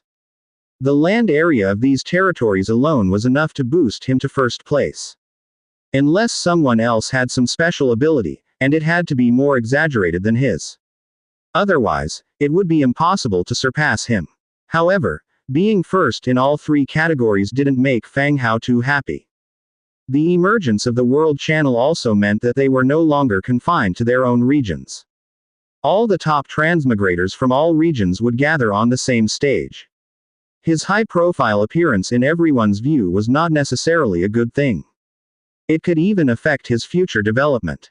Moreover, he had just managed to divert Shuhade and Silverwing City's attention to the great cemetery of Oddies through Shuhade. This leaderboard ranking might just attract Shuhade's attention again. And continue to cause trouble for him. Otherwise, he really might need to make arrangements to eliminate this saint sooner. He refocused his attention on the Book of Lords. Fang Hao's regional channel was also exploding with activity. Did you guys see that? The World Channel is all asking who Fang Hao is. It's like spam. I saw it. Fang Hao is first in all 3 leaderboards, literally sky-high powerful. They think there's a problem with the calculation of the leaderboards, saying the boss has exploited some bug to get these exaggerated values, otherwise, it wouldn't be possible. They know nothing. How could Fang Hao be something those little trash can imagine?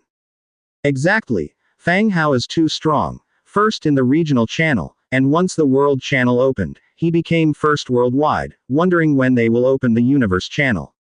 You mean fight with aliens? No wait, on this planet, we are the aliens. OMG, I want to catch a local girl and study her body structure. Guys, some kid in the channel is cursing Fang Hao. Anyone free to come help me curse him back?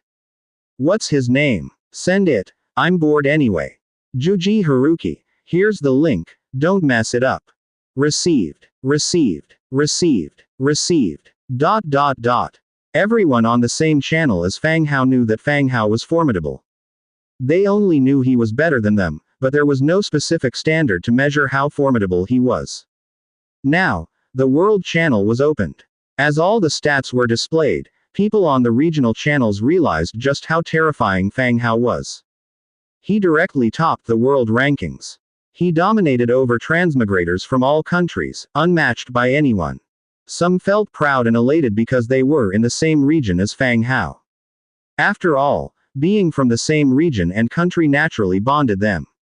And those who secretly wanted to compete with Fang Hao now dismissed the idea. They even felt relieved that they hadn't been foolish enough to trouble Fang Hao.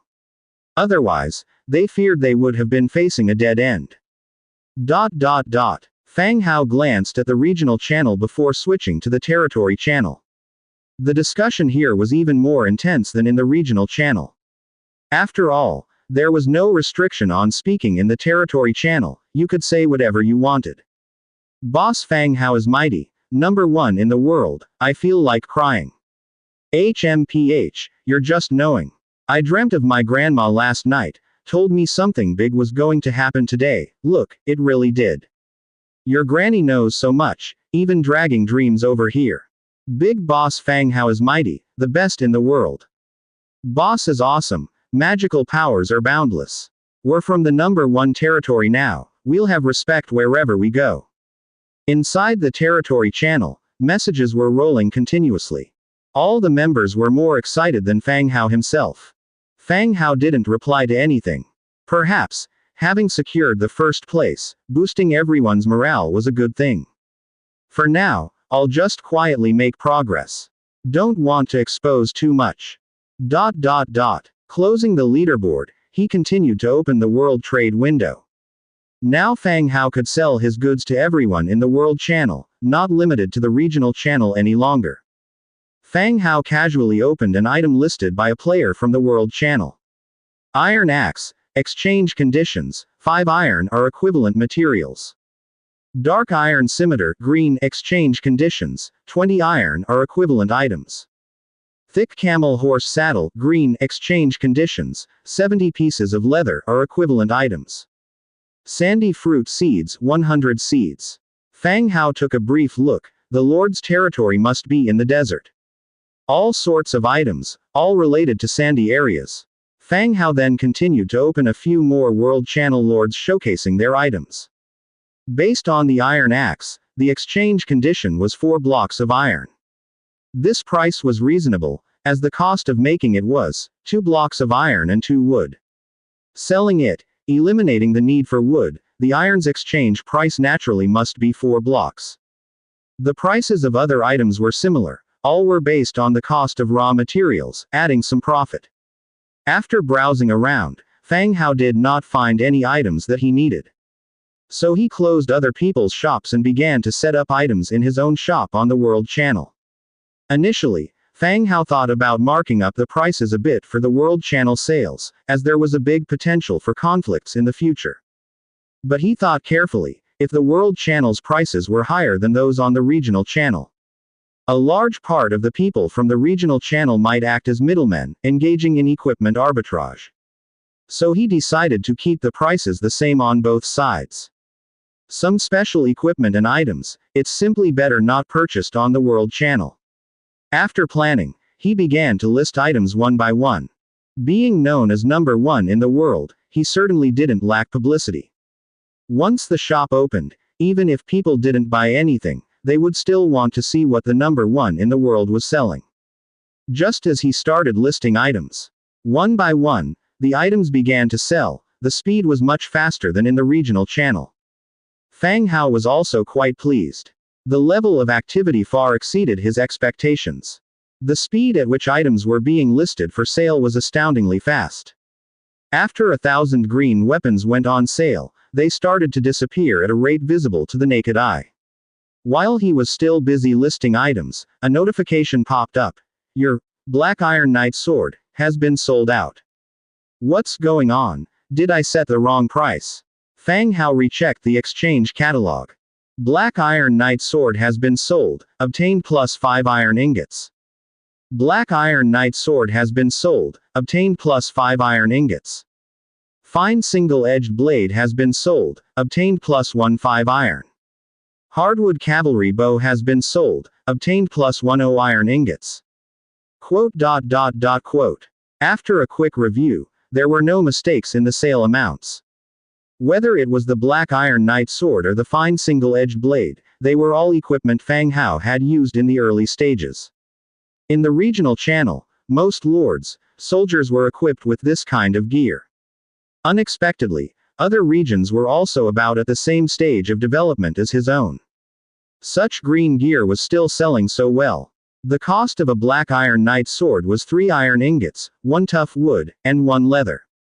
Fang Hao's selling price was 5 iron ingots. Factoring in the production costs and excluding the tough wood and leather, the price was actually quite fair. After all, you can't expect a seller to not make any profit, right? Other people's prices for the same equipment, unless it was a green single-handed sword being phased out, were never lower than Fang Hao's for new equipment. Furthermore, he was selling in large quantities. Assured that he was making a profit without loss, Fang Hao continued to list weapons and equipment on a large scale. He went from listing 1,000 items in one go to 5,000, and then directly to 10,000.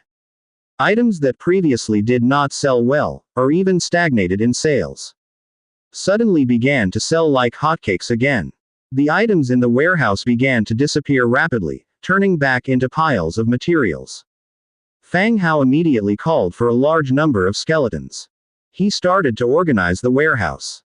All kinds of assorted goods that were piled together were sorted and categorized before being stored back in the warehouse. A smile hung on Fang Hao's face. The world channel wasn't as bad as he initially imagined, was it? The transmigrators from all over were still very enthusiastic. They were all his beloved customers. Meanwhile, in a carriage heading towards the eastern cities of the 100 Cities Federation, Saint Shu Haid stared blankly at the data on the leaderboard. Fang Hao's military strength was listed as 30 million. How could that be possible? In that moment, he began to doubt his own judgment again. If the numbers on the statistics were true, where exactly was his army? Given the time since the transmigrators had arrived, how could it be possible to support such a large military force? Only the undead, who do not eat or drink, could ensure the survival of so many soldiers.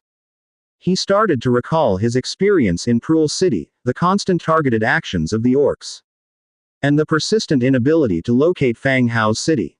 A feeling of being led by the nose began to rise in his heart. Bang! With a direct punch, he struck the carriage wall beside him. Saint, is there something wrong? Outside the carriage, the accompanying knights of the Hall of Justice approached and asked softly. The curtain was drawn open, and Shu Haid looked at the troops moving swiftly outside. The Hall of Justice and the church had already turned their attention to the great cemetery of Oddies. At the same time, because he was one of the first to scout the preparation of the cemetery, the church's higher-ups had placed even more importance on him. The support in resources had also increased 2 or 3-fold. Now, he couldn't even share his suspicions. To say now that he should continue to investigate north of Prul City, where there had never been any clues. The higher-ups in the church would certainly deal with him. This wasn't a game of house. Every decision of the church involved manpower and wealth. They wouldn't allow him to test the waters back and forth repeatedly. Looking at the inquiring eyes of the Knight of the Hall of Justice, Shu Haid could only force a smile. Nothing's wrong, it's just stuffy inside the carriage, needed some fresh air. Right, remember to close the curtain later, Saint, to avoid being spied on by the enemy from afar. Understood. The knight nodded and called for several attendants. They followed on both sides of the carriage to ensure Shu Haid's safety. Silver Wing City, Mage Guild. Li Rong sat among a group of 11 or 12-year-old children, standing out somewhat. As an apprentice, she was clearly too old. But the uniqueness of being a transmigrator had set her on this path, and she had already become an apprentice mage. A fire elemental mage apprentice, no less. The main reason for picking the fire elemental, instead of the more common water or wood elemental among females, was the convenience of lighting her cigarettes. Here, finding a source of fire was not something you could do any time you wanted. Suddenly, a prompt for the opening of the World Channel reached her ears, causing Li Rong to pause. Taking advantage of the mage's inattentiveness on the podium, she picked up the Book of City Lord and began to read. Upon seeing the conversations of everyone and the numbers on the leaderboard, Li Rong's eyes widened in amazement, her face filled with surprise. She had still underestimated Fang Hao. Underestimated his capability, his wealth, and his military strength. 30 million, that's insane. But soon, Her surprise was replaced by joy. She had an eye for talent. After all, she had reached out to Fang Hao and later became a subsidiary city. She hadn't made the wrong choice in coming here, it was the most correct step she had taken since crossing over. Now, it was just a matter of seeing how she could win over this man. Considering all those bunny maids in his territory, he should be fond of women, so why wasn't he taking the bait with her? I really need to think of a solution. As the thought crossed her mind, the mage instructing the class turned his gaze upon her. Li Rong, what are you smiling about? The sudden call-out made Li Rong's body tremble. She immediately closed the book of City Lord and straightened her back. Teacher Gregoria, I wasn't smiling at anything. Good, come up here and help me demonstrate the casting of magic to everyone, he said. Ah, Li Rong's face fell, but she still went forth and donned the protective gear. Soon, the teaching session was over. Li Rong was eager to leave and congratulate Fang Hao as soon as she removed the protective gear. But just as she had packed her belongings, Gregoria stopped her. Li Rong, stay for a moment, please. No way. I didn't mean to laugh. Li Rong complained inwardly. At over 30 years old, being scolded by a teacher among a bunch of kids, how embarrassing. Teacher Gregoria. Even though a shared class doesn't mean a mentor-apprentice relationship. Yet, calling someone teacher can still bridge a connection between two people. Gregoria cracked a smile. You've been here for 2 months, how's your learning coming along? Li Rong immediately replied, I can skillfully cast fireball, flame arrow, and summon flame spiders. Oh, you've progressed that quickly. Gregoria was genuinely surprised at this point. She hadn't expected Li Rong to improve so rapidly. It seems transmigrators really do have many differences. Li Rong just smiled, without offering an answer. Gregoria did not dwell on the matter and got straight to the point. The Hall of Justice has requested that the Mage Association dispatch members to assist at the eastern border. I intend for you to be among those sent. Li Rong felt a surge of emotion. The east is the border with the great cemetery of Oddies, and it was she who had conveyed this information to Shu Haid through Cao Zhengji. Now, how had it come to involve her? Teacher Gregoria, but I am still an apprentice. I won't be of any help if I go, she argued. Gregoria shook her head and said, Transmigrators have many abilities, of which I am well aware. The association will not send you without reward, and besides, there hasn't been any actual combat. Both sides are in a state of standoff and negotiation. The reason that Li Rong was added to the departing group was influenced by the church. In recent times, Saint Shu Haid of the church had become an important figure among the younger generation of Silver Wing City.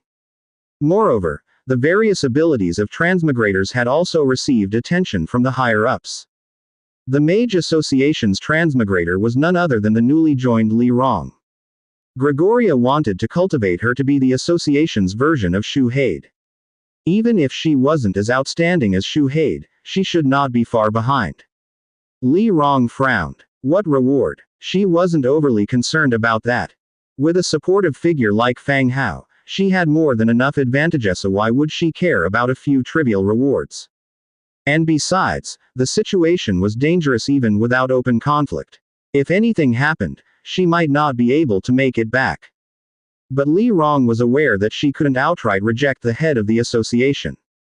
She hesitated, then spoke, Teacher Gregoria, I need to discuss this matter with my husband as it's not a trivial decision. Fine. The association's mage team will set out with the army in 3 days. Have a good talk with your husband, Gregoria said with a smile. Li Rong nodded and turned to leave. Within the main city.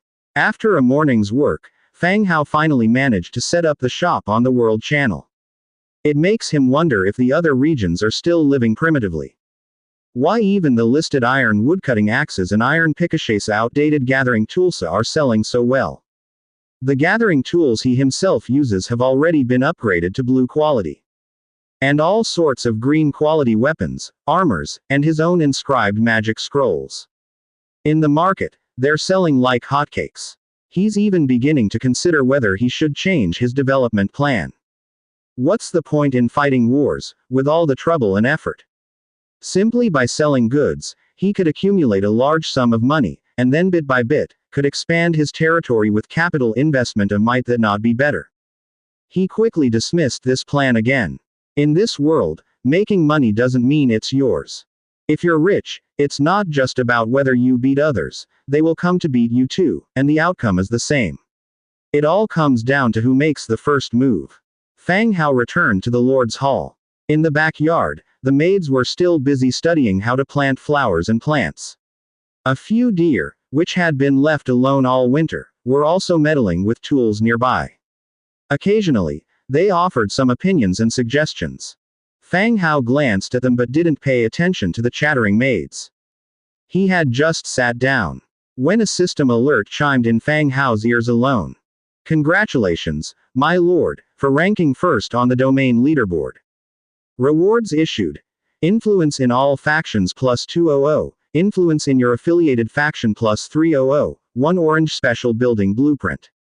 Congratulations, my lord, for ranking first on the wealth leaderboard. Rewards issued. Influence in all factions plus 100, influence in your affiliated faction plus 150, 1 orange crafting blueprint. Congratulations, my lord, for ranking first on the military power leaderboard. Rewards issued. Influence in all factions plus 100, influence in your affiliated faction plus 150, 1 orange item. As each notification appeared, Fang Hao felt a surge of delight in his heart. He had just been inwardly cursing himself for being too ostentatious and not concealing his strength. Now, he was overjoyed. It was a good thing he hadn't been foolish enough to hide his power, or all these rewards would have gone to someone else. Likewise, the system didn't let him down this time. The rewards notifications weren't announced to everyone like the first time, only he could hear them. This way, at least others wouldn't know he had received rewards. He had to keep an eye on the other top-ranking contestants later. If he received rewards, at least the top 3 should have them too. He checked the first blueprint. Holy Spirit City, Level 15 Castle. Category: Wonder Main City. Effects: durability of all buildings plus 100%, food production plus 150%, production and mining plus 100%, recruitment and transformation speed of all troops plus 50%, public security plus 50%, fertility plus 30%, public faith plus 30%. Prerequisites: Lord's Mansion at or above level 15, city walls at level 15, and 5 other buildings in the city at level 15. Description: a palace where the gods are said to reside, blessed with many special effects.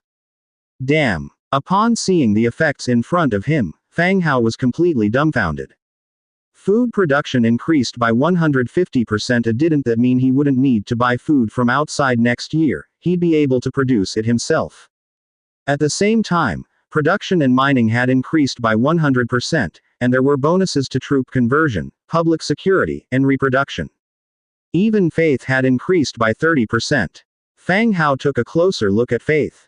Faith: the spontaneous worship and reverence of you by the people of your domain. The higher the devotion, the more they revere and love you. As Fang Hao understood it, this 30% meant that those who didn't believe in you now had a 30% base level of faith, and those who already did were further reinforced in their faith. These 30% became the foundation of faith.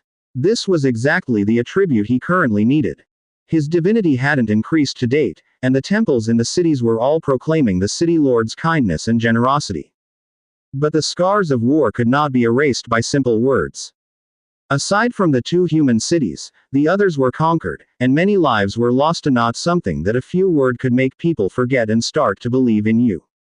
This 30% was an excellent start. As long as the hatred in their hearts diminished, faith would gradually increase. Unfortunately, the building required the city to be at level 15 before it could be used. At the moment, the Lord's Mansion was only at level 12, and some less important buildings in the city remained at level 7 or 8, which he hadn't specifically upgraded. It seems that upgrading building levels is still a critical direction for development this year. Everything could pause, but gathering and development must not stop. The reward of the first blueprint made Fang Hao's heart dance with joy. After filing away the blueprint, he continued to look at the second one. Small Hair Aerial Ship Blueprint. Energy Core 1. Hair Airship Hull 1. Hair Airship Deck 1. Hair Airship Tower 1. Hair Airship Sail 1. Hair Airship Original Parts. Cast Iron Blocks 5. Bronze Ingots 8. Mithril 18. Metal Parts 12. Precision Parts 18. White Steel Plates 5. Glue 22. Thick Leather 8. Essence of Magic 12. Perfect Essence 8. Hair Airship Hull. Hardwood 350. Ironized Wood 220. Leather 200. Thick Leather 180. Cast Iron Blocks 150. Fine Iron Ingots 85. Metal Parts 320. Precision Parts 250. Trace of Flying 5. Essence of Magic 3. Hair Airship Deck. Hardwood 220. Ironized Wood 180. Thick Leather 150. White Steel Plates 200. Thick Leather 150. Metal Parts 280. Precision Parts 200. Trace of Flying 3. Essence of Magic 1. Hair Airship Tower. Hardwood 320. Ironized Wood 200. Leather 180. Thick Leather 150. White Steel Plates 150. Metal Parts 200. Precision Parts 120. Trace of Flying 2. Essence of Magic 1. Hair Airship Sail. Thick Leather 120. Swift Eagle Leather 50. Linen Canvas 150. Spun Yarn 120. Precision Parts 50. Trace of Flying 5. Traces of Wind 5. Essence of Magic 3. Description. An early Goblin technology aerial ship, it is a vehicle for transporting goods between territories. As time passed, aerial ships were phased out by the teleportation array, and the blueprints were archived, with only a few decommissioned ships displayed in Goblin parks and museums for exhibition. Upon seeing this reward, Fang Hao's brows first knitted together, then he understood what it was. The first reward for the territory was a main city building. And the first reward for wealth was a decommissioned Goblin transport aerial ship.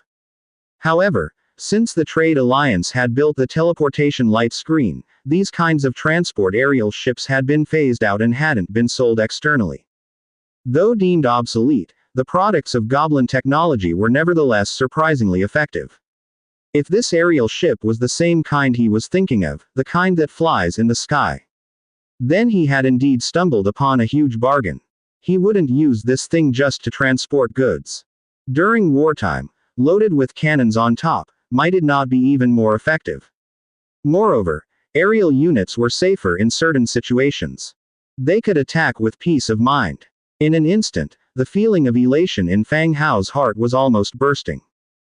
Being first is great. First. Thank you, system. Long live the system.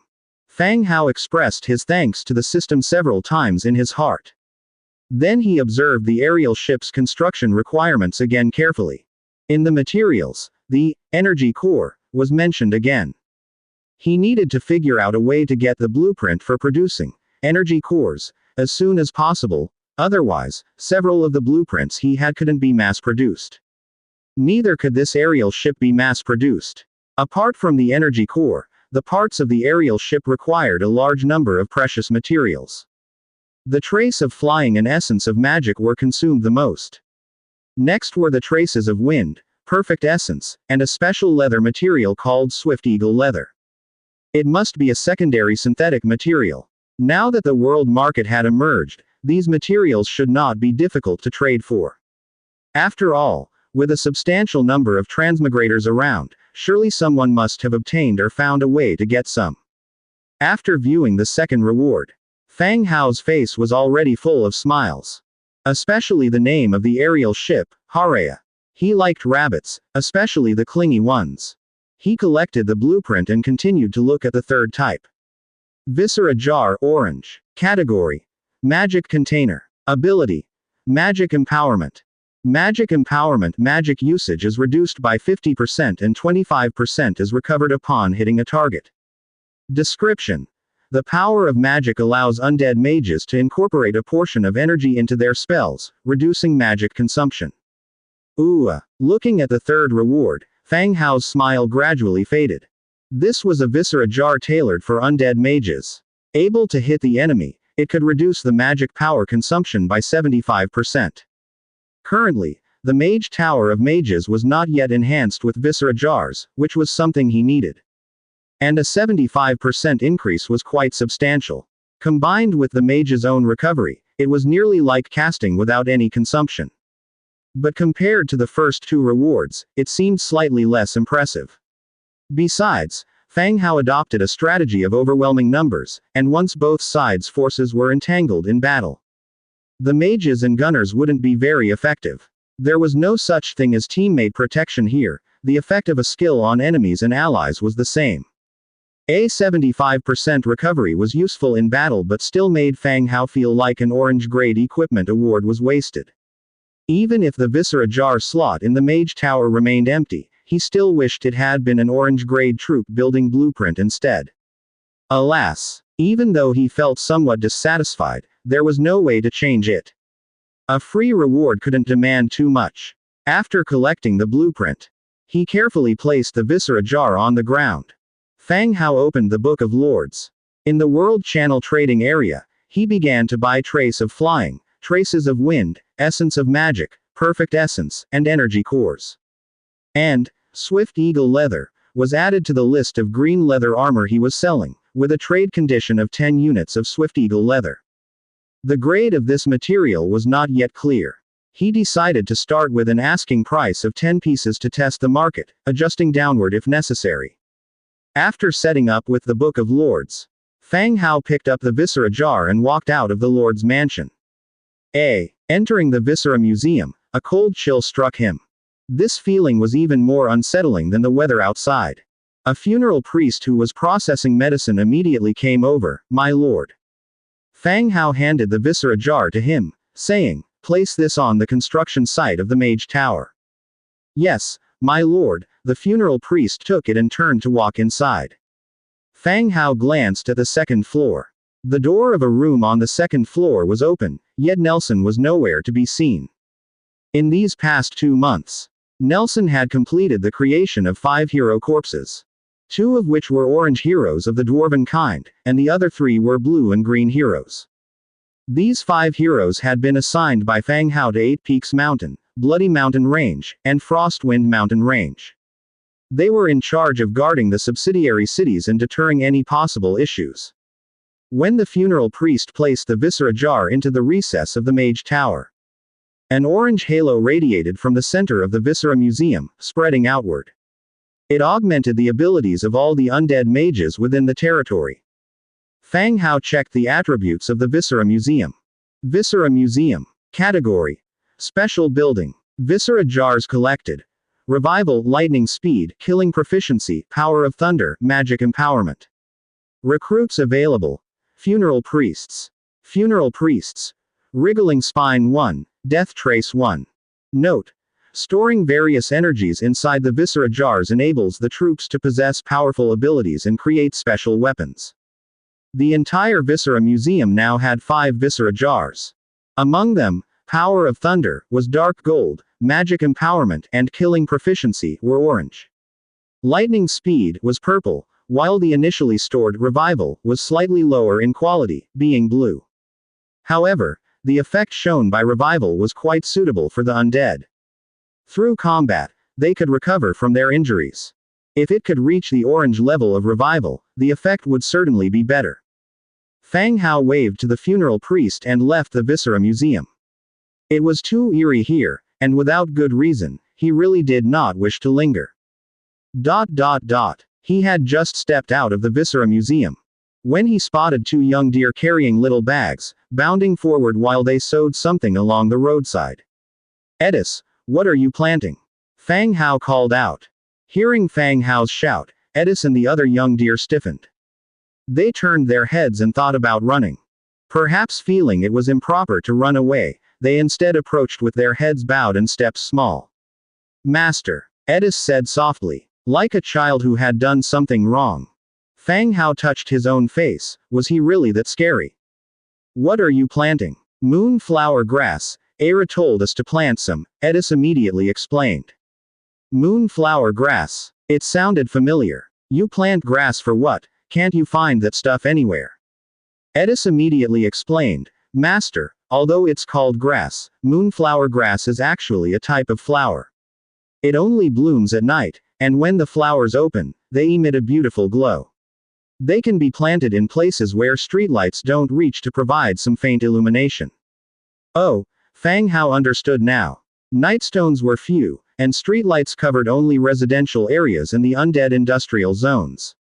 The rest of the places were still dark. If they had this moonflower grass, even if the light was faint, it could still provide some illumination.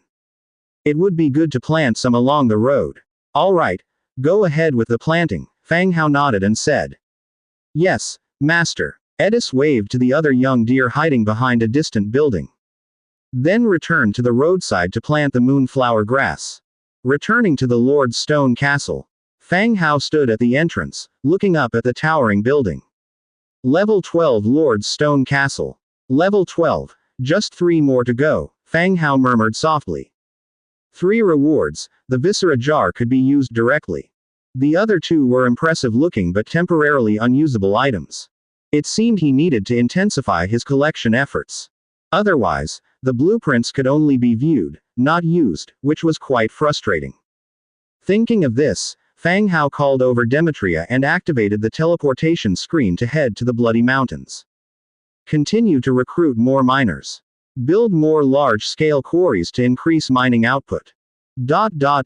Afternoon. The screen lit up in the main city's square.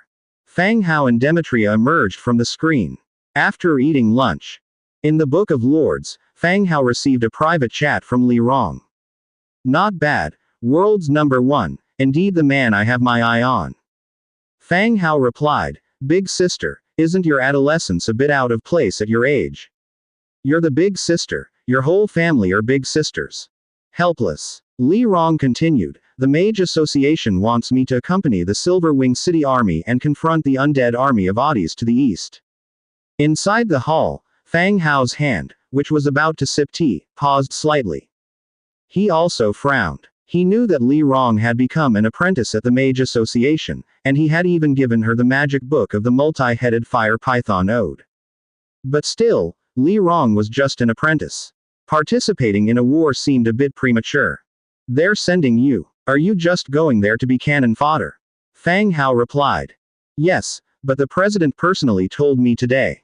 I didn't outright refuse, just said I'd go home and discuss it with my husband.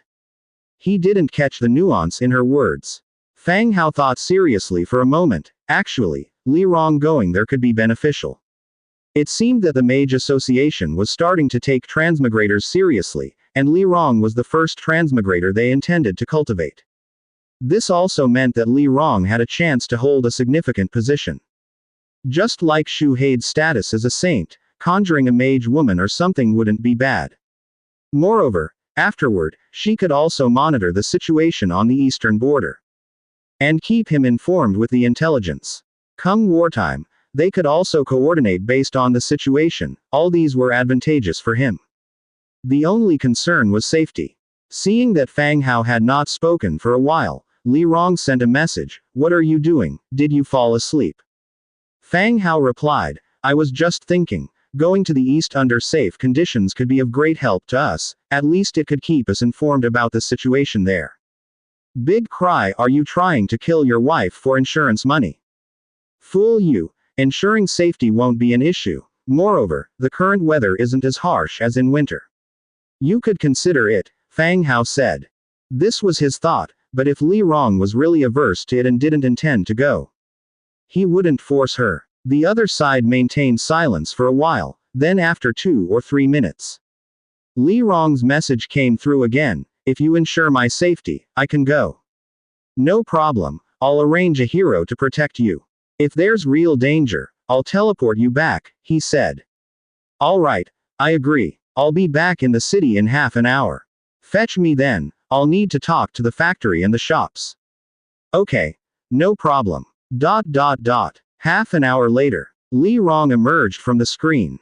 Different from her previous leather armor, now Li Rong wore a form-fitting mage robe. With flames embroidered on the cuffs and hem, symbolizing her identity as a fire elemental mage. She indeed looked every bit the aloof female mage. Li Rong looked around, saw Fang Hao, and a purple-skinned woman. She frowned. Her attention bypassed Fang Hao and she began to scrutinize the woman intently. Small face, delicate features, long black hair, pointed ears. Wearing leather armor, A dagger with a strange design hung at her waist. So beautiful. No wonder no matter how she flirted, Fang Hao never took the bait. The quality of the women around him was so high. Especially one with purple skin, wonder if it's specially painted or something. Sit down. Fang Hao motioned. Without saying much, Li Rong quietly sat down. Fang Hao continued, "This is Li Rong, city lord of a subsidiary city of our territory, managing the Fairy Dream Tower." Then he said to Li Rong, "This is one of our territory's heroes, Morse." The two nodded to each other, acknowledging the introduction. Fang Hao continued, "Morse, this time when you accompany Li Rong to the border city of the Federation, you have no other task but to ensure her safety. Even if it means running away with her if there's danger." This was the bodyguard Fang Hao had arranged for Li Rong. It was also Morse's first assignment. Since coming to the territory, Morse had not yet been given any tasks. This would be his first. Upon hearing Fang Hao's words, Li Rong's eyes immediately sparkled with joy. She could see the hero class and name, and a purple hero was something that had not appeared in the regional channel. Not to mention assassinating someone, protecting her should be enough. Plus, she wasn't an important figure, so enemies wouldn't specifically come to assassinate her. As a former spy, she should be able to avoid danger by being cautious. Her gaze joyfully turned to Morse, filled with anticipation. Morse nodded expressionlessly, "Okay. Wow, so cool and detached. Great, then you stay with Li Rong for now, get to know each other," Fang Hao said, then got up directly, "Li Rong, let's go check out a few shops." "Okay." Li Rong nodded. Fang Hao released teleportation again, and the three of them stepped into the teleportation space. He went over instructions for the city's shops again. Night. After sending Li Rong off, Fang Hao went to the backyard to soak in the hot spring. Nighttime entertainment options here were really sparse. Besides soaking in hot springs, it was just sleep. While enjoying a massage from Little White, Fang Hao opened the Book of Lords to browse.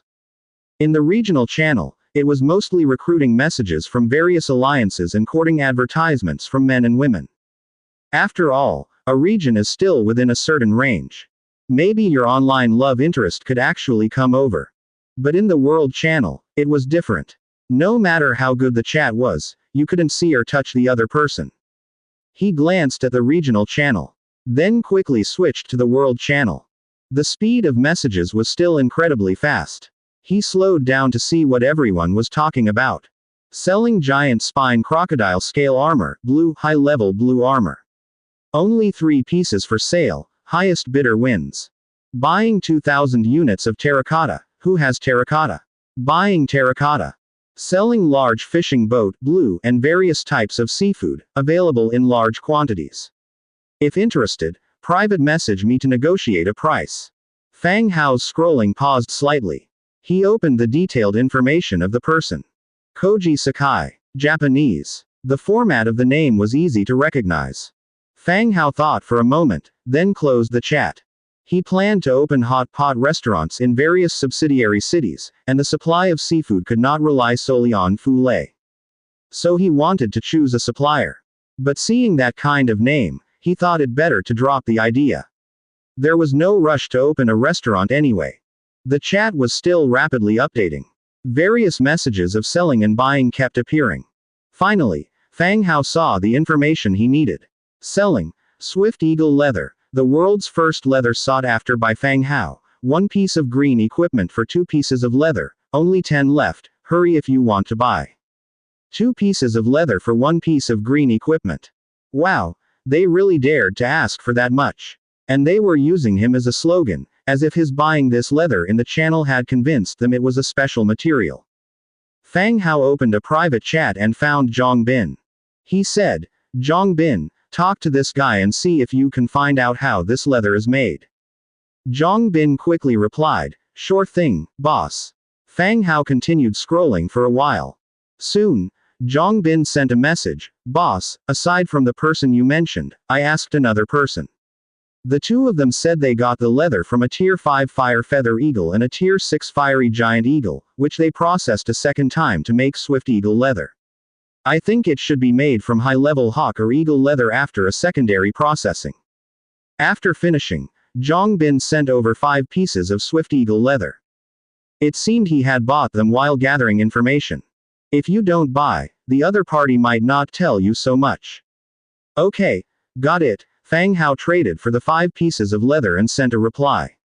So it was leather from hawks or eagles that underwent a secondary processing. With this, Fang Hao now had a clear target. He ended the chat with Zhang Bin. Fang Hao then bought 2 blueprints in the channel. Advanced Spirit Field, blue, and Sturdy Top Well, green. The blue Spirit Field blueprint could increase crop yield, while the Sturdy Top Well could prevent well water pollution, ensuring the water's clarity and purity. Even though he had the rejuvenation spring, the well was still in use. Now with the Sturdy Top Well, he could also replace the plain white wells. After sharing the 2 blueprints with his city lords, he scrolled through the world channel a bit more, but, finding nothing else he needed, he went back to the room with Era and Little White to rest. He had worked diligently through the whole winter. How come there was no change in those two? The next day, Fang Hao woke from his sleep. Gently touching the softness beside him, he stretched and rolled out of bed. His feet had just touched the floor when the Book of Lords made a crisp sound. Someone spying on me. How timely. He opened the Book of Lords to see. It was Cao Junming, the one in the dwarf city who had taken the revolver blueprint, aiming to develop the revolver. In Dong Jiayu's and other transmigrators' mouths, their appraisal of him wasn't high. But this man seemingly really had some talent. At least the bolt-action rifle was something he helped the dwarves improve upon. Could it be that the revolver was made? On second thought, since winter had passed, it was about time. Opening the private chat, however, left Fang Hao somewhat disappointed. Fang Hao, big bro, Lord Belerga hopes you can find the time to come over for a trip. There's something important he wants to discuss with you. Belerga was looking for him. Having a transmigrator around really did make things easier. Not even the sound transmitting shell could offer this convenience. Sure, tell him to wait a moment, I'll head over immediately.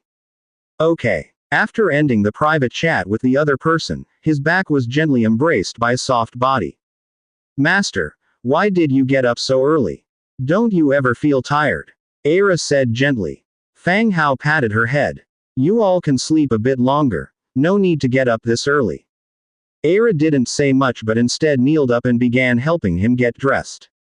After breakfast, having called for Demetria, Fang Hao activated the transportation light screen and headed to Grey Iron City. He appeared in a hall that had a modern style yet was exceptionally luxurious. He found that Belerga and a group of dwarf ministers were all gathered in the hall. It didn't seem like a meeting. They likely knew Fang Hao would appear here and were waiting for him. My lord, Belerga saluted. My lord. The group of dwarves simultaneously saluted. Fang Hao waved his hand, indicating that everyone could rise, and then sat down to one side. There weren't many dwarves present. But there were still over 20 people, likely all confidants Belerga had promoted. Once everyone was seated, attendants brought over roasted tea that suited the dwarves' taste. Seeing that everyone had taken their seats, Fang Hao also asked, Belerga, what's the important matter? Belerga spoke softly. My lord, the Human Federation sent a message yesterday regarding the situation at the Great Cemetery of Oddies, hoping that the dwarves could provide reinforcements and planning to purchase a certain amount of armaments. Fang Hao's brows furrowed instantly. Were the undead and humans already on the brink of war? They had even started to ask the dwarves for help. How did the Federation communicate with you? Belerga organized his words and said, the Dwarves and Human Federation maintain contact through the sound transmitting shell. They mentioned that the situation with the Great Cemetery of Oddies is increasingly dire. Several negotiations have failed, so they want the dwarves to be prepared in advance to jointly resist the undead, and they have also placed orders for 5,000 cannons as well as tens of thousands of crossbow equipment. Fang Hao fell into thought. Several rounds of negotiations had failed. It seemed like they truly were on the verge of war. Belerga, according to dwarf tradition, after receiving a message from humans, how would you handle it? Belerga said, My lord, humans and dwarves have a mutual agreement to provide aid to each other against the Blood Clan and the Undead. But peace has lasted for several decades, it's a matter of whether or not to maintain this agreement. What about the armaments they want to buy? In recent years, dwarves have ceased selling new type armaments externally. Humans buying now could be to cope with the undead, or it might also be an excuse to update a new batch of firearms, analyzed Belerga. Belerga, now that you are in charge of Eight Peaks Mountain, what do you think? Fang Hao continued to ask. Given Belerga's fluent responses, it was clear he and his subordinates had already discussed the matter thoroughly in advance. Fang Hao also wanted to hear his opinion. Belerga didn't hide anything and directly said, "My lord, I think we can sell the armaments to them. It's a considerable income, but regarding the support of troops, Grey Iron City just ended a big battle and there's no spare manpower to help the humans at this moment." Fang Hao agreed in his heart after listening. Grey Iron City had just been through a great battle with the undead. Indeed, there was an excuse to refuse sending troops. The armaments and equipment could be sold to them. To boost the human side's combat power and in turn deplete the Great Cemetery's forces. Didn't they purchase rifles? No, the Human Federation is not very accustomed to muskets, and perhaps they haven't received news about rifles yet. Well then, proceed as per your plan. Yes, my lord. Belerga nodded and looked back down at the group of dwarf ministers. You all heard the my lord's words, go prepare now. Yes. The group of dwarves filed out one after another. What followed? Belerga reported the recent situation in Grey Iron City to Fang Hao. All the mines had resumed extraction and the smelteries within the city, as well as various workshops, had also resumed production. The dwarves returned to their posts and gradually returned to their everyday lives. This was something Belerga had handled quite well. He had some prestige among the dwarves and was able to stabilize their emotions.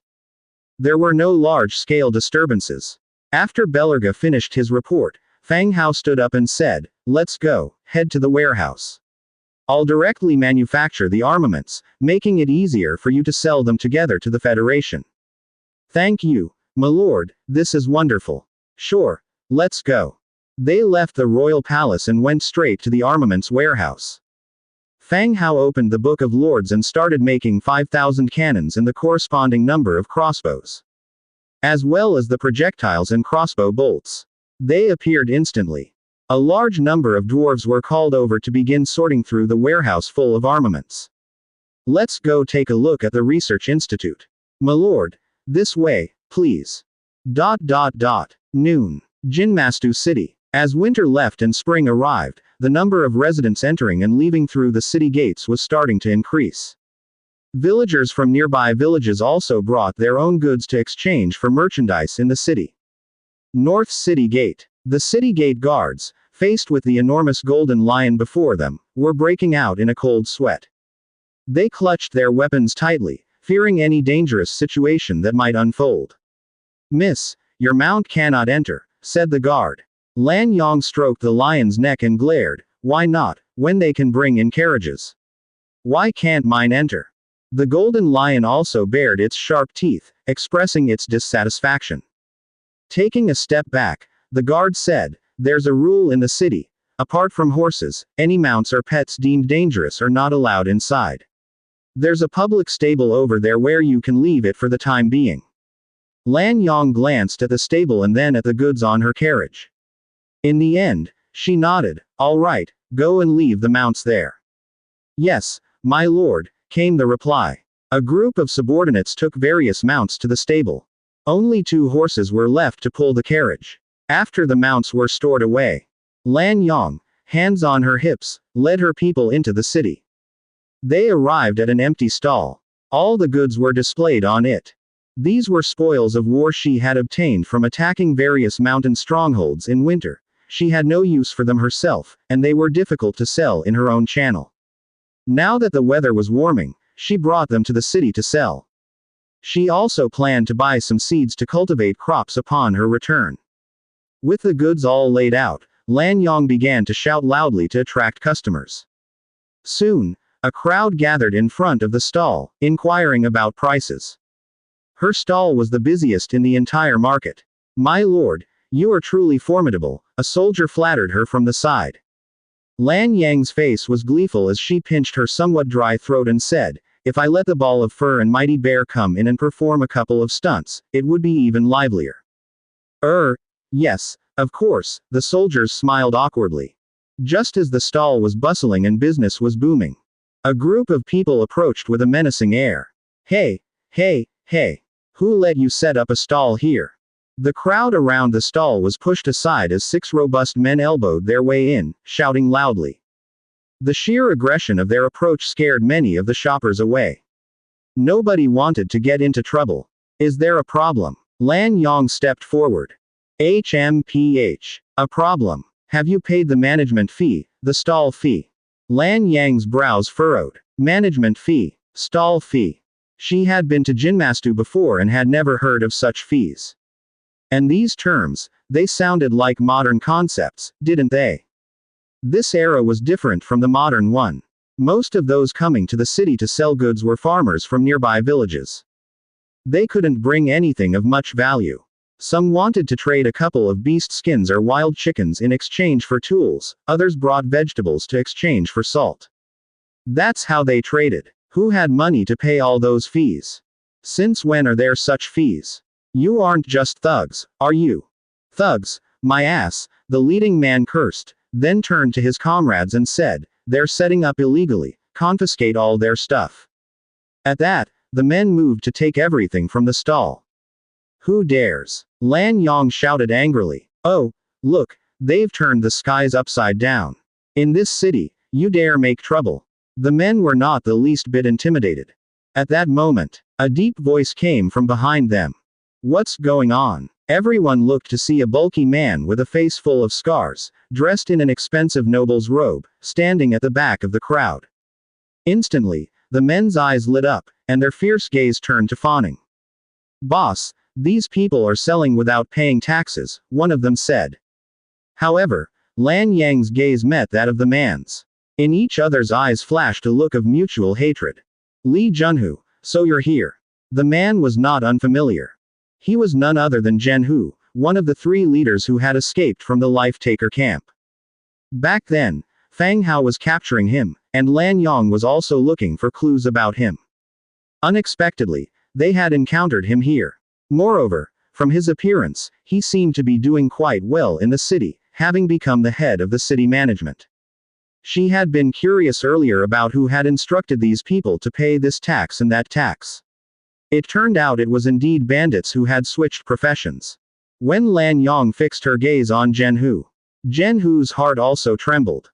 At first sight, he had recognized Lan Yong as well. Here, they had actually met. Yesterday, when the World Channel was activated, he too had checked the World Channel at the first opportunity. He was still sending messages in the World Channel, teasing. But when he saw everyone starting to discuss Fang Hao, who was ranked first on the leaderboard, Zhenhu grew nervous. He immediately checked the leaderboard, and indeed, Fang Hao was ranked first in 3 categories. As someone who had ambushed Fang Hao before, he could not calm down at all. Everyone who had once provoked Fang Hao was dead. He had only narrowly escaped. Originally, he planned to lie low in the city for a good while. Now that he had been directly caught by Lan Yong, panic, shock, and fear overwhelmed Zhenhu's heart. His gaze fleetingly touched on the Book of City Lord at Lan Yang's waist. A fierce light flashed in his eyes. What's going on? Zhenhu pretended to be calm and asked in a stern voice, still maintaining an air of officialdom. One of his lackeys immediately said, Boss, they haven't paid the stall fee and the management fee. Zhenhu, with his hands behind his back, said coldly, according to Jinmastu's latest regulations, markets and stalls within the city are to be managed and planned uniformly. Stall fees and management fees must be paid. Since you haven't paid, the goods are confiscated, and you'll come with us until the payment is completed, then you can return. No one around the stalls spoke. It seemed that this so-called latest regulation was indeed real, and others had paid as well. At the same time, more people had gathered again behind Zhenhu. Altogether, there were at least 20 or 30 people.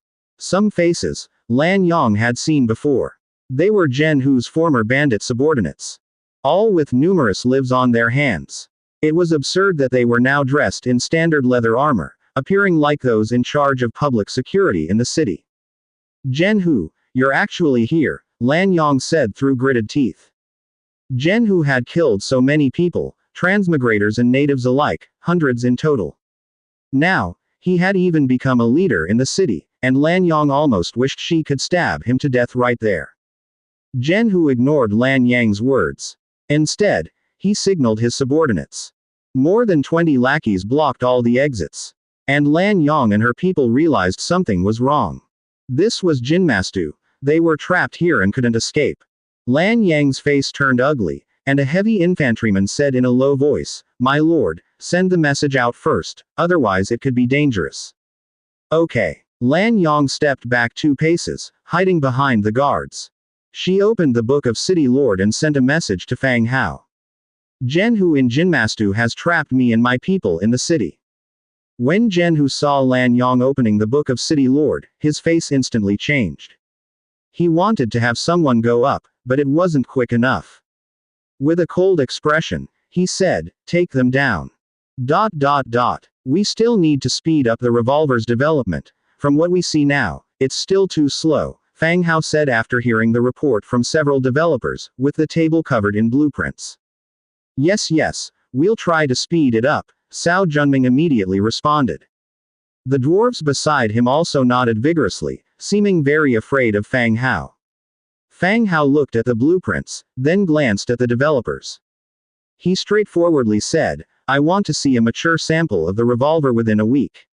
If it's not completed, everyone will be sent to mine." Thissa. Perspiration began to appear on everyone's foreheads. Who wanted to mine? They definitely didn't want to go to those dark mines.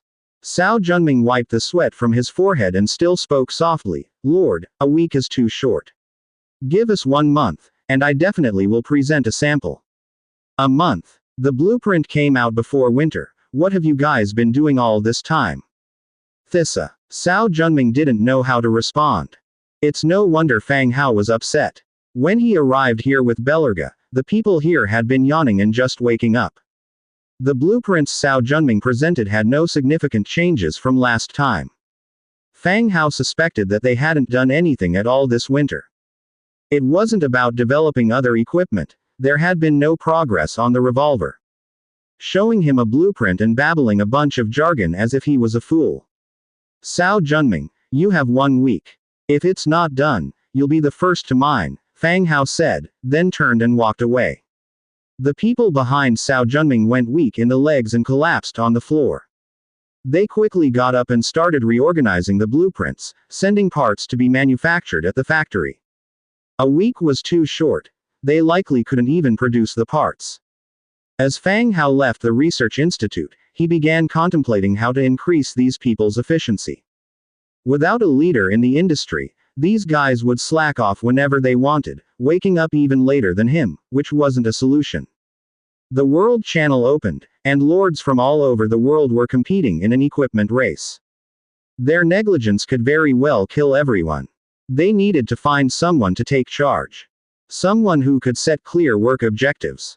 Thinking this, he walked briskly outside. When he reached the central square, the Book of Lords made a notification sound. It seemed that people had been seeking him out more frequently lately. He opened it to see. It was a private message from Lan Yong. But when Fang Hao saw the content, his brow furrowed instantly. Li Junhu. Darn. Seeing the message from Lan Yong, Fang Hao knew something was wrong. Given Li Junhu's character, there was a good chance Lan Yong was in danger now. Fang Hao immediately sent a message to Lan Yong asking for details. But he received no reply. Noticing Fang Hao's grave expression, Belerga at his side also realized something had happened. He immediately asked, "My lord, is there a problem?" Fang Hao asked, "Is it possible to contact the human city of Jinmastu?" Belerga shook his head. Gray Iron City only maintains contact with Silver Wing City and cannot reach the other cities. After thinking for a moment, Fang Hao still said, "You immediately contact Silver Wing City, cancel the sale of the equipment, and tell them Jinmastu has captured a transmigrator named Lan Yong. Ensure her personal safety. To go to Jinmastu, one couldn't just teleport there directly. Even if Fang Hao rushed there now, it would take several hours.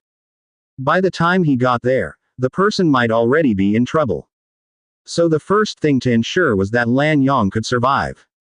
Hearing Fang Hao's instructions, Belerga nodded. Understood, my lord. I will contact Silver Wing City immediately. Good. Fang Hao nodded and then did not continue to stay. He activated the teleportation screen to return to the main city. Belerga, on the other hand, quickly headed to the royal palace to contact Silver Wing City. In Jinmastu, the marketplace. Lan Yong closed the book of City Lord and took off the beast whip hanging from her waist. Crack. With a swing of the whip in her hand, she struck the cart in front of her. The wooden handrail of the cart instantly shattered, and splinters flew everywhere. The surrounding residents scattered, hiding in the distance to continue watching the excitement.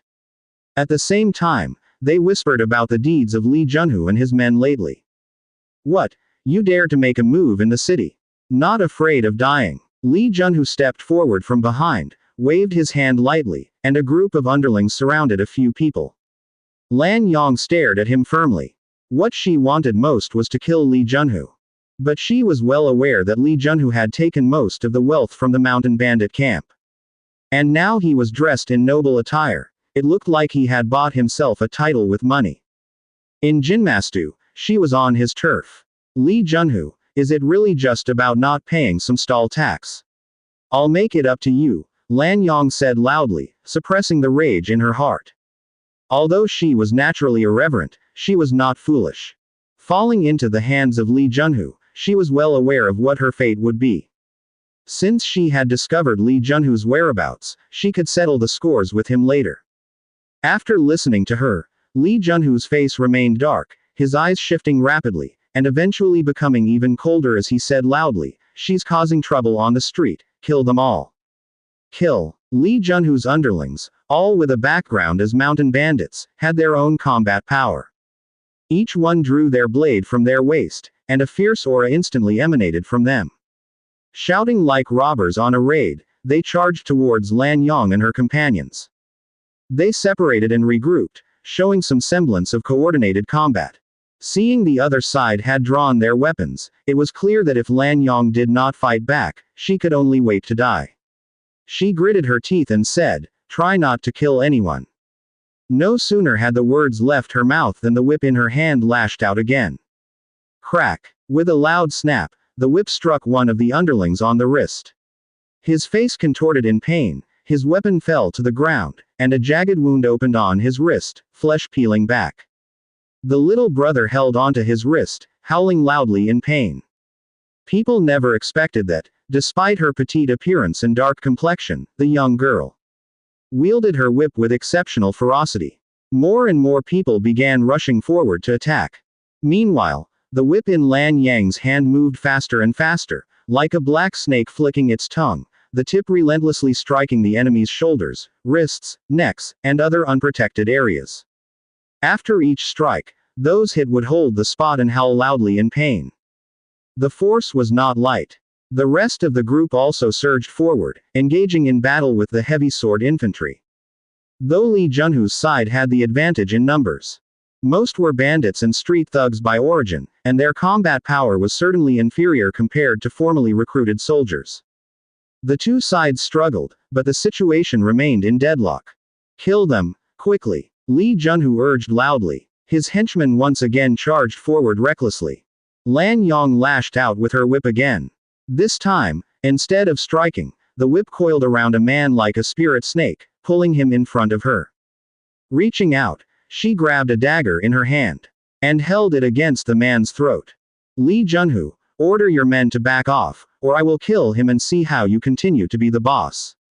Lan Yong shouted. The faces of the attackers who rushed up changed instantaneously, all looking toward Li Junhu. Good, very good, you little girl do have some skill, Li Junhu said somberly, his face filled with resentment. Come back first. His subordinates, looking ragged, all retreated. They hadn't expected these people to be so fierce. Their numbers were greater, yet they were beaten into such a state. The henchman who was being held tried to resist and struggle. Lan Yong knees him from behind right in the groin, and he immediately curled up without struggling any further. Take us out of the city, Lan Yong demanded. Li Junhu scoffed, you won't make it out. As the standoff continued, a group of patrol guards wearing uniform armor and carrying iron swords rushed over. The captain, with a grim expression, surveyed the scene. He said coldly, dare to cause trouble in the city, do you all want to die? Li Junhu looked disparagingly at Li Rong, straightened his collar, and stepped forward. Captain, these people refused to pay the city lord's management fee and even wounded people on the streets with weapons.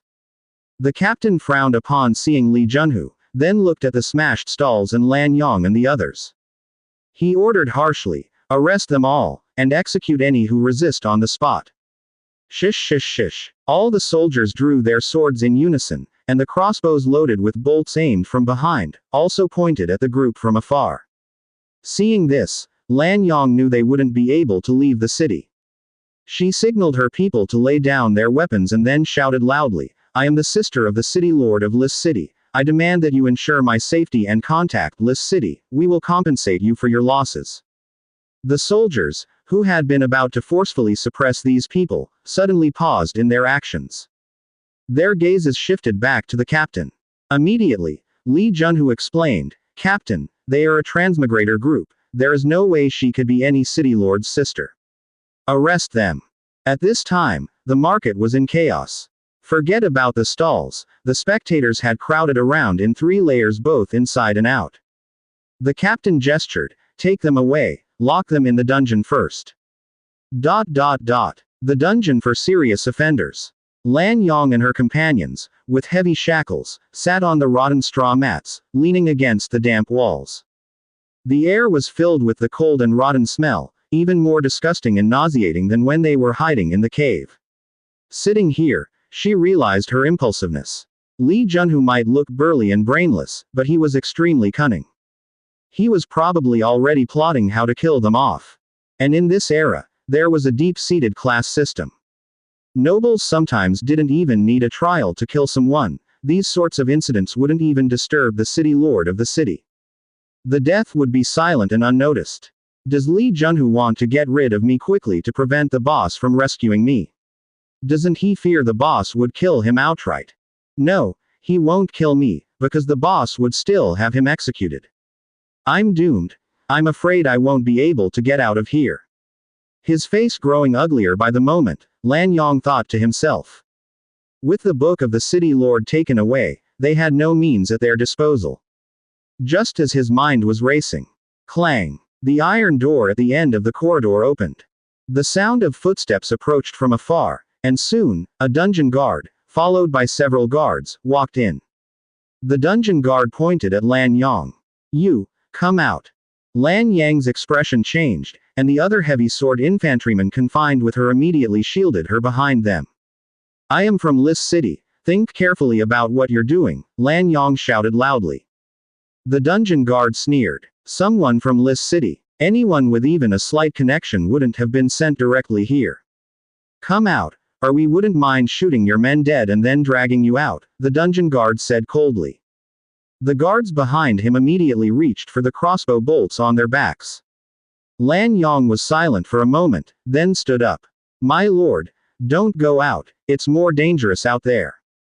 Yes, my lord, you can't go with them. The heavy sword infantrymen all tried to stop her. They were also frustrated, as those troublemakers clearly had no real skill, yet had backing from these people. Lan Yong looked back at them and said, don't be foolish, wait for someone to save us. The heavy sword infantryman fell silent. Lan Yong walked towards the front of the iron cage. The guard opened the iron cage and made way. Those who had followed him in were actually full of caution. This woman was not easy to deal with. She had taken down 4 or 5 men on the outside. Lan Yong stepped out of the iron cage and followed the men out. Jinmastu, City Lord's mansion. On the spacious bed, City Lord Isaacir was expending his remaining energy on a maid. In the middle of his exertion, a series of urgent knocks suddenly came from the door. Isaacir continued his oscillations as if deaf to the sound, his body slick with sweat. Finally, After letting out an angry roar, he heard the knocking at the door. He pulled up his trousers, his bulky body slipped into a leather poncho. Smack. He slapped the maid on the butt and said, "Stop playing dead, go open the door." The maid quickly rose, ran to the door, and opened it. A neatly dressed butler stood outside. Paying no heed to the strange smell wafting from the room, he stepped forward twice. "City Lord." Isaac's face was filled with displeasure. He hated being disturbed at such times, as it affected his performance. He moved his corpulent body to the side and sat down. Pouring himself a glass of fruit wine, he savored it before inquiring, "What's the matter, to rush in like this?" The old butler bowed slightly, glancing at the disheveled maid beside him. "You, go out." The maid looked at Isaac, and seeing him nod, she picked up the scattered clothes from the floor and ran out. When there were no others in the room, the butler began to speak. "Lord Isaac, Silverwing City has just sent a message that we've captured a transmigrator, an important person, and to ensure her safety. Caught Silverwing City's person. Isn't that madness? The only ones capable of passing messages from Silverwing City across the 100 cities were a few powerful entities. The Hall of Justice and the Church, or someone associated with a big shot in the city. Although he was the ruler of Jinmastu, he was equally reluctant to provoke Silverwing City." Isaac put down his wine glass. "Who is this transmigrator from Silverwing City? What did she do, and has the investigation been clear?" He decided to ask for details first. As long as it wasn't too serious, he would release her immediately. Silverwing City was busy preparing for the war with the undead. He didn't want to draw their focus toward himself. Just as the butler was about to speak, an attendant stepped into the room with urgency, reporting in a grave tone, "Lord City Lord, the Trade Alliance has sent someone. They say there's urgent business to discuss with you." Not far behind the attendant stood a goblin in a black suit. No one overlooked him due to his small stature. Because he represented the Trade Alliance, a neutral power, playing the role of merchant. Yet their influence and wealth far exceeded the Federation of 100 cities. Frowning, Isaac gestured to the butler to wait and said, "Please let the gentleman from the Trade Alliance come in." The attendant stepped aside, making a welcoming gesture. Adjusting his glasses, the goblin walked into the room with purposeful strides. After giving a slight bow, he spoke blandly, "City Lord Isaac, I come on behalf of the Trade Council requesting that you ensure the safety of one individual." Hearing this, Isaac's heart gave a sharp jolt. Who? Lan Yong, a human transmigrator, was captured today in Jinmastu City. The Trade Alliance does not intervene in the internal matters of the cities, but I ask that you ensure her personal safety until her guilt is confirmed, Lord City Lord. Isaac glanced sideways at the butler, who subtly nodded, confirming that he too was referring to the person named Lan Yong. At this moment, Isaac was even more astounded. Just who was this transmigrator to have both Silverwing City and the Trade Alliance requesting her protection? He dared not offend Silverwing City, nor did he wish to provoke the Trade Alliance. The development of Jinmastu indeed relied on the channel of the Trade Alliance. Without further delay, Isaac said, "Butler, go check on this transmigrator named Lan Yong." "Yes, my lord." The butler rushed off, while Isaac told the goblin, "Sir, please wait for me in the hall for a moment, I'll get ready and then provide you with an answer." The goblin nodded, "Very well, Lord Isaac." The goblin was taken away, and Isaac quickly got dressed. He also hurried towards the hall. Inside the hall, the goblin, the butler, had long been waiting. And in the middle of the hall, stood a soldier in armor. With a glance, Isaac understood the situation. He sat down and asked, "The people you've captured?" The captain hung his head low, clearly uneasy, as sweat began to appear on his forehead. "Yes, my lord, these people were setting up stalls in the city market without paying the stall fees. They got into a conflict with the new market supervisor, Li Junhu, and his men. I was leading the patrol team at the time, and we apprehended them," he said. Obviously, the matter had escalated, and the captain didn't dare to fabricate any lies. There were many witnesses at the time. A simple inquiry would reveal the truth, so there was no hiding it. Furthermore, Both parties had drawn their weapons, and he had merely followed procedures, so none of this could be blamed on him. After hearing the report, Isaacir's flesh trembled with anger. This Lee Junho, he remembered, had come up with the idea of charging market fees to increase revenue. He hadn't expected trouble to arise so quickly. And to cause such a commotion over a stall fee.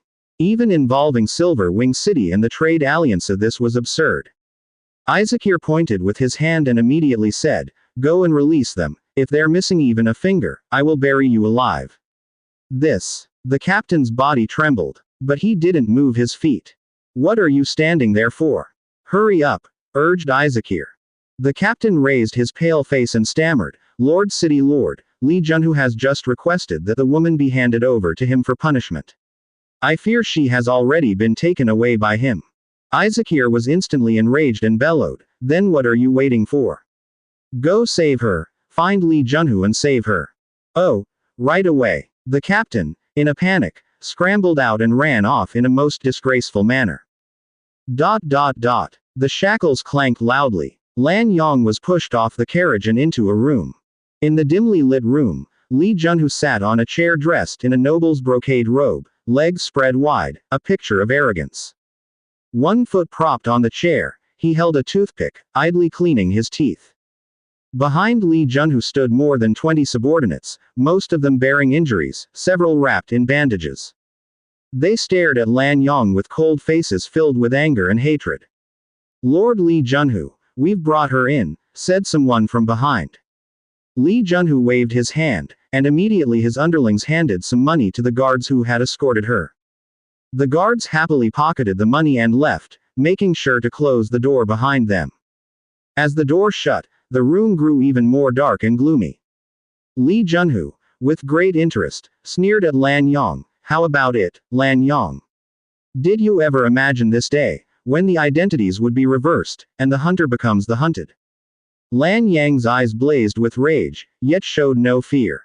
She had fought Lee Junho and his band of bandits for a long time and had once expected to be killed by them. Now, she only regretted miscalculating one step and falling into the hands of Lee Junho.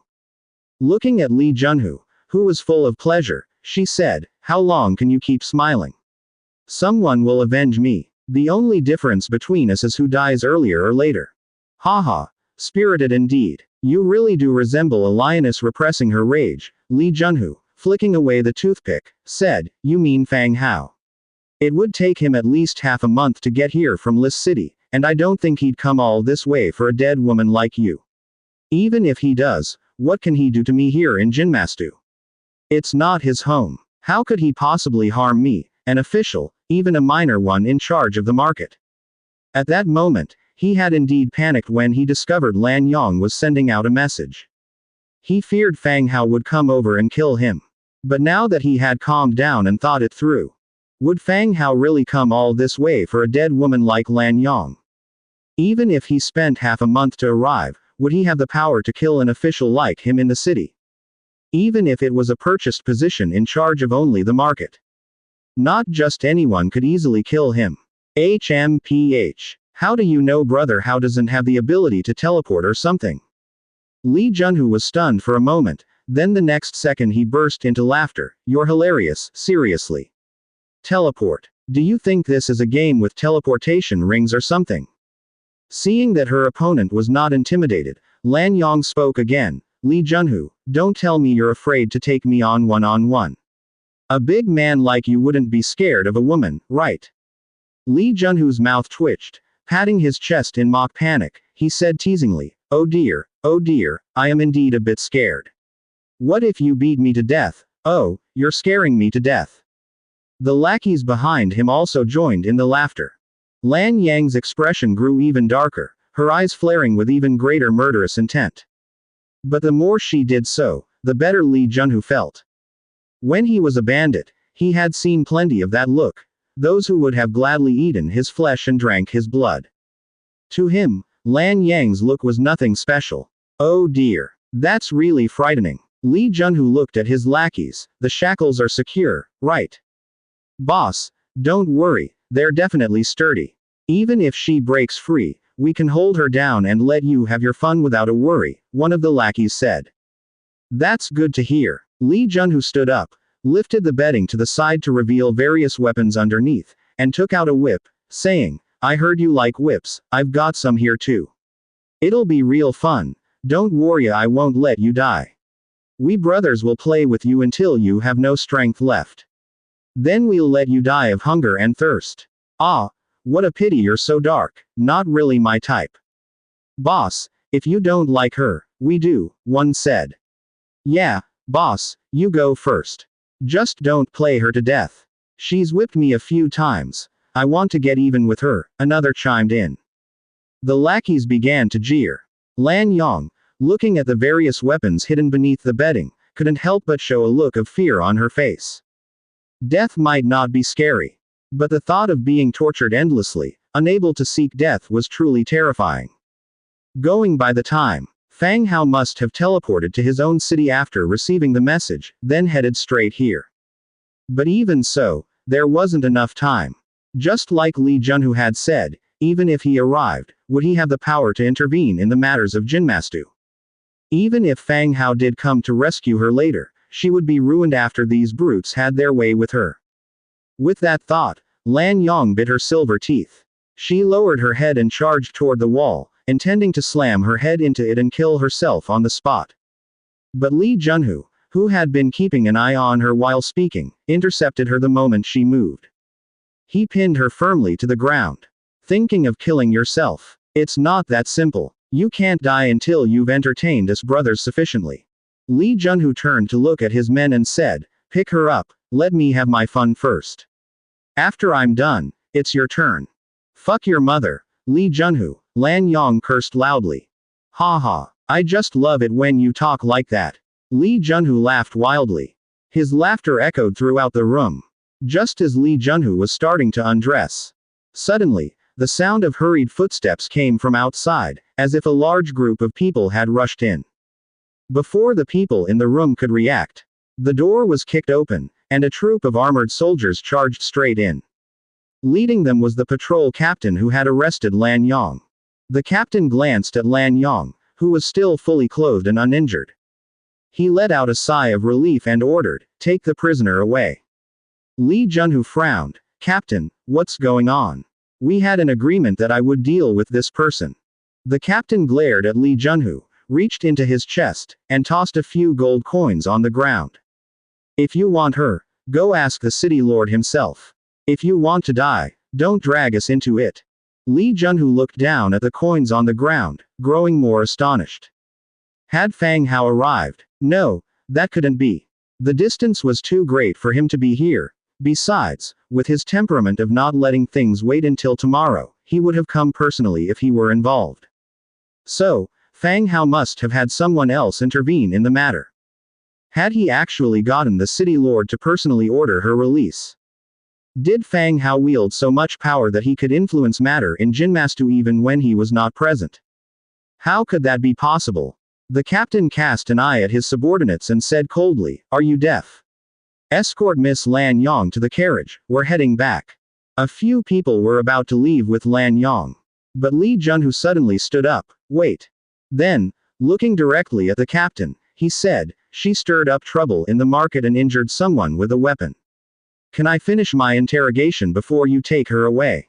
He knew Fang Hao had found people to protect Lan Yang.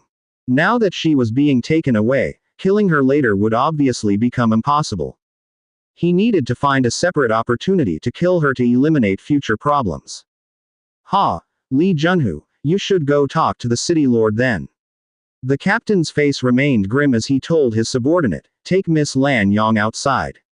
Lee Junho frowned, his gaze landing on the weapon under the bed, but he did not have the courage to pick it up. But he was not content to just let her leave like that. He followed the group out. Exiting the dim room, the warm sunlight restored some color to Lan Yang's face. She had been silent the whole time, just following behind the guards as they walked outside. Following the guards, they left the courtyard. Outside the gate, a carriage was parked, and next to it were the detained heavy sword infantry. Upon seeing Lan Yang, they immediately showed joy and rushed up to ask about the situation. The shackles on her were taken off. The captain said, "Miss Lan Yong, here are your belongings. Please check if anything is missing." The whip, the book of City Lord, everything was there. Lan Yong nodded. "Nothing is missing." "Good. The City Lord has prepared a feast at the City Lord's mansion, and invites you to come," the captain said with a smile. Lan Yong gathered her belongings one by one. She glanced back at Li Junhu and the others in the courtyard and slightly furrowed her brow. She said to the captain, "Well, it all happened so suddenly, my people are still outside the city waiting. Without news from me, they may cause trouble." Pausing slightly, she added, "How about this, escort us out first so I can reassure my followers, then we'll come to the City Lord's mansion for the feast." The captain and his men agreed. Those left outside would definitely be very anxious, having waited a long time without seeing anyone. It was very possible that news had already leaked out, and they didn't want any more trouble.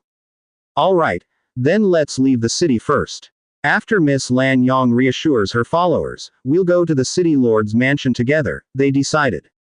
"Good." Lan Yong smiled and nodded. "Miss Lan Yong, please get into the carriage." Lan Yong quietly got into the carriage. She didn't look at Li Junhu outside, but she could guess he was probably feeling resentful. "It's best if you don't leave a wait and see who dies." The carriage slowly started moving. Exiting this dark alley, she opened a slit in the curtain to see the carriage heading out of the city. Lan Yong then let out a heavy sigh of relief. That was a close call. Too dangerous. They reached the city gate. From a distance, they could see the station soldiers and the golden-haired lions kept near the stables. Lan Yong tapped on the carriage to have it stop. "It's fine if we stop here, we can go the rest of the way on our own. Lions are wary of strangers, getting too close might cause danger," Lan Yong said. The escorting soldiers also saw the enormous lion. Hearing Lan Yong say this, they naturally did not dare to get close. "Alright, once Miss Lan Yong has finished explaining to her people, come back here and we will regroup," the captain said. "Okay," Lan Yong replied with a smile. Then, she led her people briskly to where the rest were encamped. It felt like walking through the gates of hell. Returning to her own people truly felt like being reborn. As Lan Yong and her group arrived, the soldiers at the camp stood up. Seeing everyone a bit disheveled and even injured, they realized there were issues. "My lord, what happened?" someone immediately asked.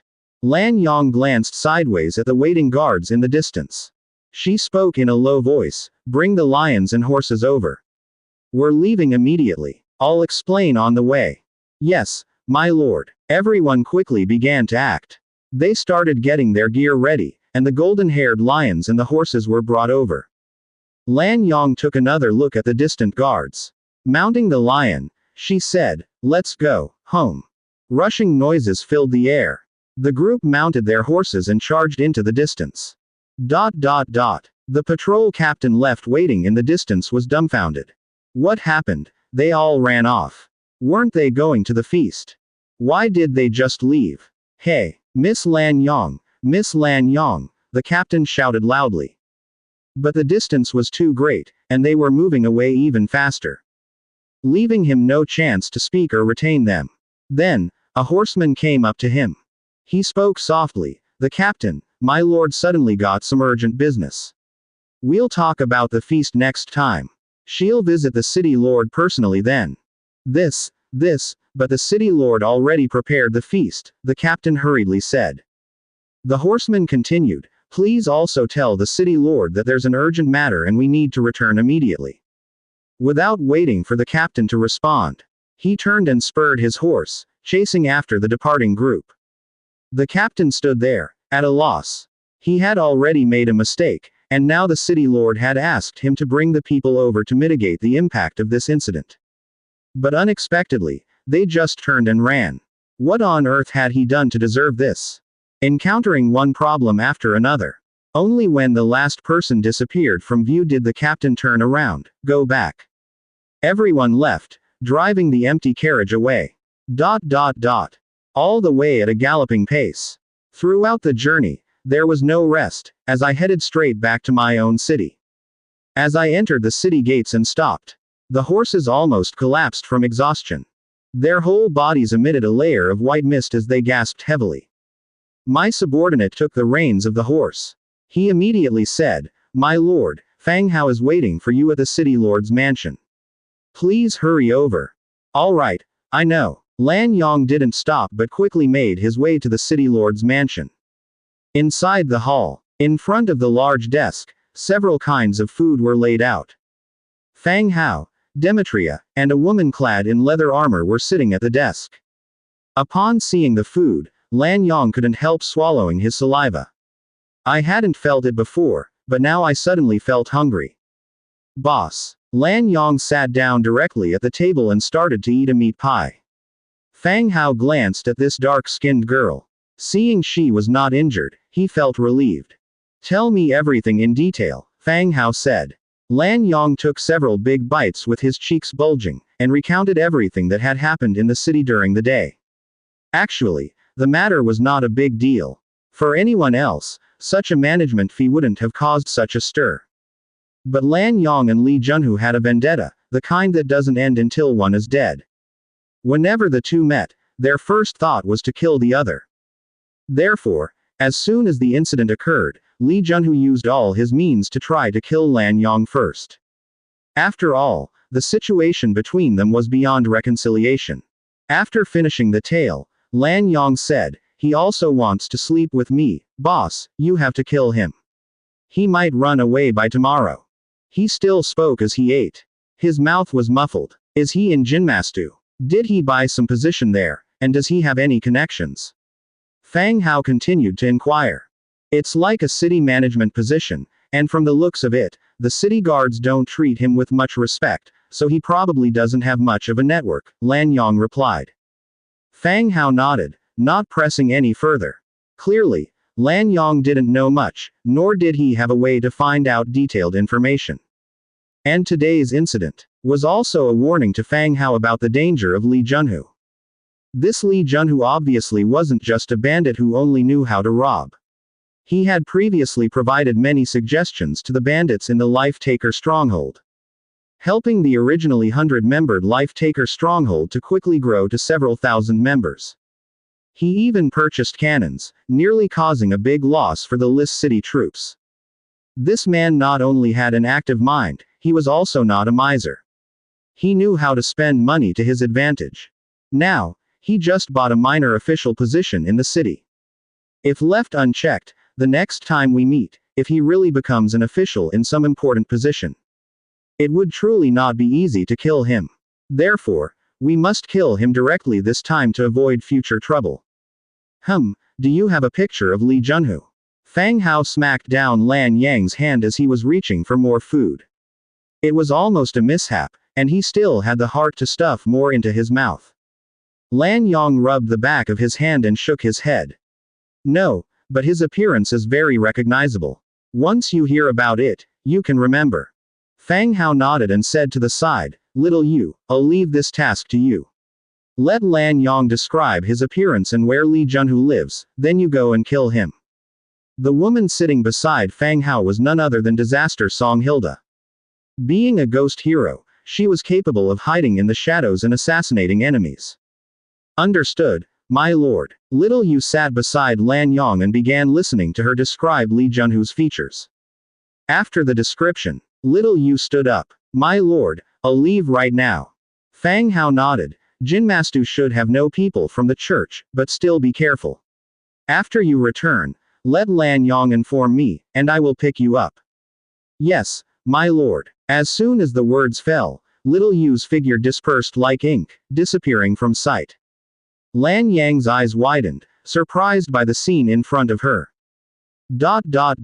As night fell, Jinmastu gradually returned to peace. In a dim room, more than 20 men, either sitting or standing, silently waited. On the bed in the room, various parcels were packed up. They were ready to leave at a moment's notice. At last, the door opened, and Li Junhu, smelling of alcohol, pushed the door open and walked in. "Brother, how did it go? Are we still running?" The younger brother immediately surrounded him. Today, with this incident, and Lan Yong being rescued. In the afternoon, He had his men pack up all their belongings and wait in the room for his news. He then went out, first dragging the captain aside and stuffing him some money to learn some information. It was the goblin from the Trade Alliance who saved Lan Yong. The city lord didn't want to offend the Trade Alliance, so he simply let Lan Yong go. Knowing that Fang Hao had intervened through the Trade Alliance gave Li Junhu some peace of mind, at least he was not in a rush to flee anymore. As evening approached, he hosted a banquet for some of the city's dignitaries. After spending a large amount of his money, he received a promise. The city had a vacant military supply officer position, which they would introduce him to the city lord in time. This made Li Junhu even happier. If he were to attain this position, then he would enter into significant official ranks. Even if Fang Hao came, he could not just kill him. He might even find a way to deal with him. Backquote, backquote, backquote. Watching his anxious-looking brothers, Li Junhu smiled and said, "Go. Why go? From now on, we'll enjoy the good life right here in this city, sipping the finest drinks and savoring the spiciest dishes." Huh, big brother, you found a way. During the day, it had been a harrowing experience for Li Junhu. But now, he was sure that Fang Hao wouldn't come for a while, and as long as he became the quartermaster, even if Fang Hao was the darling of Lis City, he wouldn't be able to touch him. Of course, this time, we've turned a misfortune into a blessing and found a new way forward. No need to leave anymore. That's great, big brother. Yeah, I do have some attachments here. You're attached to your little lover, huh? Ha ha ha. The atmosphere in the room instantly lightened, far from the oppressive mood from before. Li Junhu waved his hand and said, "Everyone's taken some knocks today. Take some money and go out and have some fun tonight. Make sure you all come back on time in the morning." Got it, big brother. Everyone took their share of money, said their goodbyes, and headed out to find some fun. Outside the door, only a few brothers remained to stand guard over the place. Li Junhu returned to his room. He took out a nightstone and placed it on the bedside table. Under the dim light of the stone, he stared blankly at the world channel. He didn't know if he was making the right move, but things had progressed to the point where he had no other choice. Time ticked away, and the room was extraordinarily quiet. In a hazy daze, Li Junhu thought he saw someone standing in front of the table. Li Junhu was startled. His body sprung up instantly, weapon in hand. But looking closely, the spot where he'd thought he saw someone was empty again. The room was filled only with darkness, no hint of a figure to be seen. Damn, that kid Fang Hao really has me on edge, Li Junhu muttered, massaging his temples. Just as he was about to lie down and rest some more, a woman's voice rang out, "So, you must be Li Junhu then." What the? Before he could speak, he felt a sharp pain in his neck. He didn't dare to move and instead asked, "Who are you?" "I'm here to kill you." "You." Thud. The sound of flesh being pierced reverberated as a sharp blade thrust through his jaw and into his brain. Li Junhu's body began convulsing violently, blood flowing from all orifices. Eventually, his body went limp and he fell to the ground, lifeless. Li Junhu never thought that despite all his planning and contingencies, it would be so easy for Fang Hao to kill him. No need for others. What's that noise, big brother? Bang. The door was burst open, and two brothers who had been standing outside rushed in upon hearing the commotion. Little Yu's form melted away into the dark night like ink. The next second, she appeared behind the two brothers. Two daggers pierced through their necks. The men slowly collapsed. Little Yu dragged the two into the room and closed the door again. After rifling through the room and finding nothing of value, she took their packed belongings. Then she left, disappearing into the night. The next morning, early, Fang Hao awoke and glanced at the Book of Lords, still no message from Lan Yong. It seemed that Little Yu hadn't returned yet. But he wasn't worried. By now, Little Yu was a purple hero, and with her ability to appear and disappear at will, even if the assassination failed, there would be no risk to her life. The bigger possibility was that no one would have even noticed her presence. After washing up and dressing with the help of the maids, he felt completely integrated into this world. He accepted the maids, assistance with his clothes quite naturally. Descending the stairs, he saw the skeleton merchant Dujin, sitting calmly downstairs, waiting. Fang Hao was slightly taken aback. Ah, it seemed like the undead always liked to sit somewhere and then start contemplating life. Passing the surplus of time. Good morning, Dujin. Dujin looked up at the sound, seeing Fang Hao come down the stairs. He immediately stood up to greet him. Good morning, Lord. You needed to see me. Yes, my lord. An hour ago, Mr. Moru of the Trade Alliance sent a transmission request, said Dujin. Moru was a goblin teller of the Trade Alliance. Mr. Fang Hao had entrusted the Trade Alliance yesterday to contact Jinmastu to ensure Lan Yang's life. Thinking about it, he still owed them a favor. Let him come over, Mr. Fang Hao said. Yes, sir. Dujin withdrew, and when he came back, he was followed by the neatly dressed goblin Moru, carrying a briefcase. The small figure took large strides, trying hard to keep up with Dujin's pace. Upon entering the hall, he revealed a joyful smile. Mr. Fang Hao, I've missed you so much this winter. Mr. Fang Hao smiled as well. Mr. Moru, it has been a while since I've seen you too. I must thank the Trade Alliance for yesterday's help. What are you talking about? Not to mention that you are an important member of the Trade Alliance, we are also friends. It is right to help a friend. Moru jumped onto a nearby chair. Mr. Fang Hao had a maid bring some fruit wine and he asked with a smile, even as friends, thanks are still necessary. Moru opened the briefcase, took out a contract, and said, let's not talk about that for now. Last time, didn't you say you wanted to open a store at Residence 032? It's already been arranged. Here's the contract, you can start operating normally after you sign it. There are rules that you have to adhere to, make sure to read them well. Yes, okay, Mr. Fang Hao took the contract and read it carefully. The last time Moru came, Mr. Fang Hao had indeed asked him to handle the store setup. At Residence 032, a cosmetics store would be set up on the first floor, clothing on the second, and jewelry on the third. He wasn't expecting it to generate a lot of profit, but the important thing was to build recognition. Still, the store was set up a bit late. Today was the day Li Rong was leaving Silver Wing City. She wouldn't see this store. But it didn't matter. The shop's decoration and stocking could be handled by his subordinates. After reading the agreement, Mr. Fang Hao had someone bring a pen and he signed his name on it. Now, this store is mine, right? He asked. Of course, Moru took a key out of the bag and said, this is the key to the store. During the renovation period, the number of people going to the residence will be increased to 20. Mr. Fang Hao instructed a nearby maid. He handed over a Warfire card with the corresponding price to Moru. Now, both parties had reached an agreement. For this coming year, the store would belong to Mr. Fang Hao. As long as it didn't violate the regulations of the Trade Alliance, its use wouldn't be interfered with by the Trade Alliance. Shall we go take a look at the store now? Mr. Fang Hao asked. However, Moru shook his head and continued, no rush, there's one more thing. Oh, what is it? Moru took out a card and pushed it toward Mr. Fang Hao. What is this? He held it in his hand, examining it carefully. The material of the card was similar to that of a Warfire card, almost like a black crystal stone, shaved into a thin layer. In the center was a shield showing a Warfire coin pattern, surrounded by openwork carved patterns. It looked very impressive, like a VIP card. This is an invitation card from the Trade Alliance headquarters.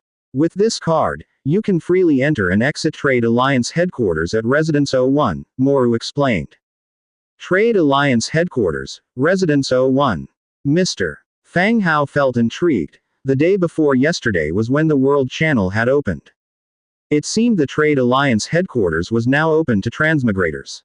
Does everyone have one? Mr. Fang Hao asked. Of course not. Apart from a few long-established and powerful members in each location, only member stores that meet the sales requirements get this privilege and receive this card, Moru explained. Oh, so that means have met the sales requirements. Of course. The volume of goods sold in Mr. Fang Hao's store had indeed met the requirements. In fact, the quantity had reached astonishing levels, and the trade alliance had made a tidy sum from the fees they charged. If goblins kept annual records, Mr. Fang Hao would surely be number one in sales, far surpassing other long-established powers in his region. Then I'll keep it, and perhaps visit different places in time, Mr. Fang Hao said as he flipped his hand, stowing the card in his storage space. Moru didn't object. Instead, he continued, you must keep this card safe. Losing it would be troublesome. Plus, Residence 01 will host a spring auction in half a month. With this invitation card, you can also attend the auction. An auction. He had attended the auction at Residence 032 last time. Many desirable items were sold there. But what made him regret not purchasing was the magical reactor blueprint from Goblin Technology. He was now planning to build his own aerial combat force, and mass-producing energy cores was the most crucial step. He had been waiting for another auction at Residence 032 to come around. Now it seemed possible that he might be able to buy the blueprint at the auction at Residence 01.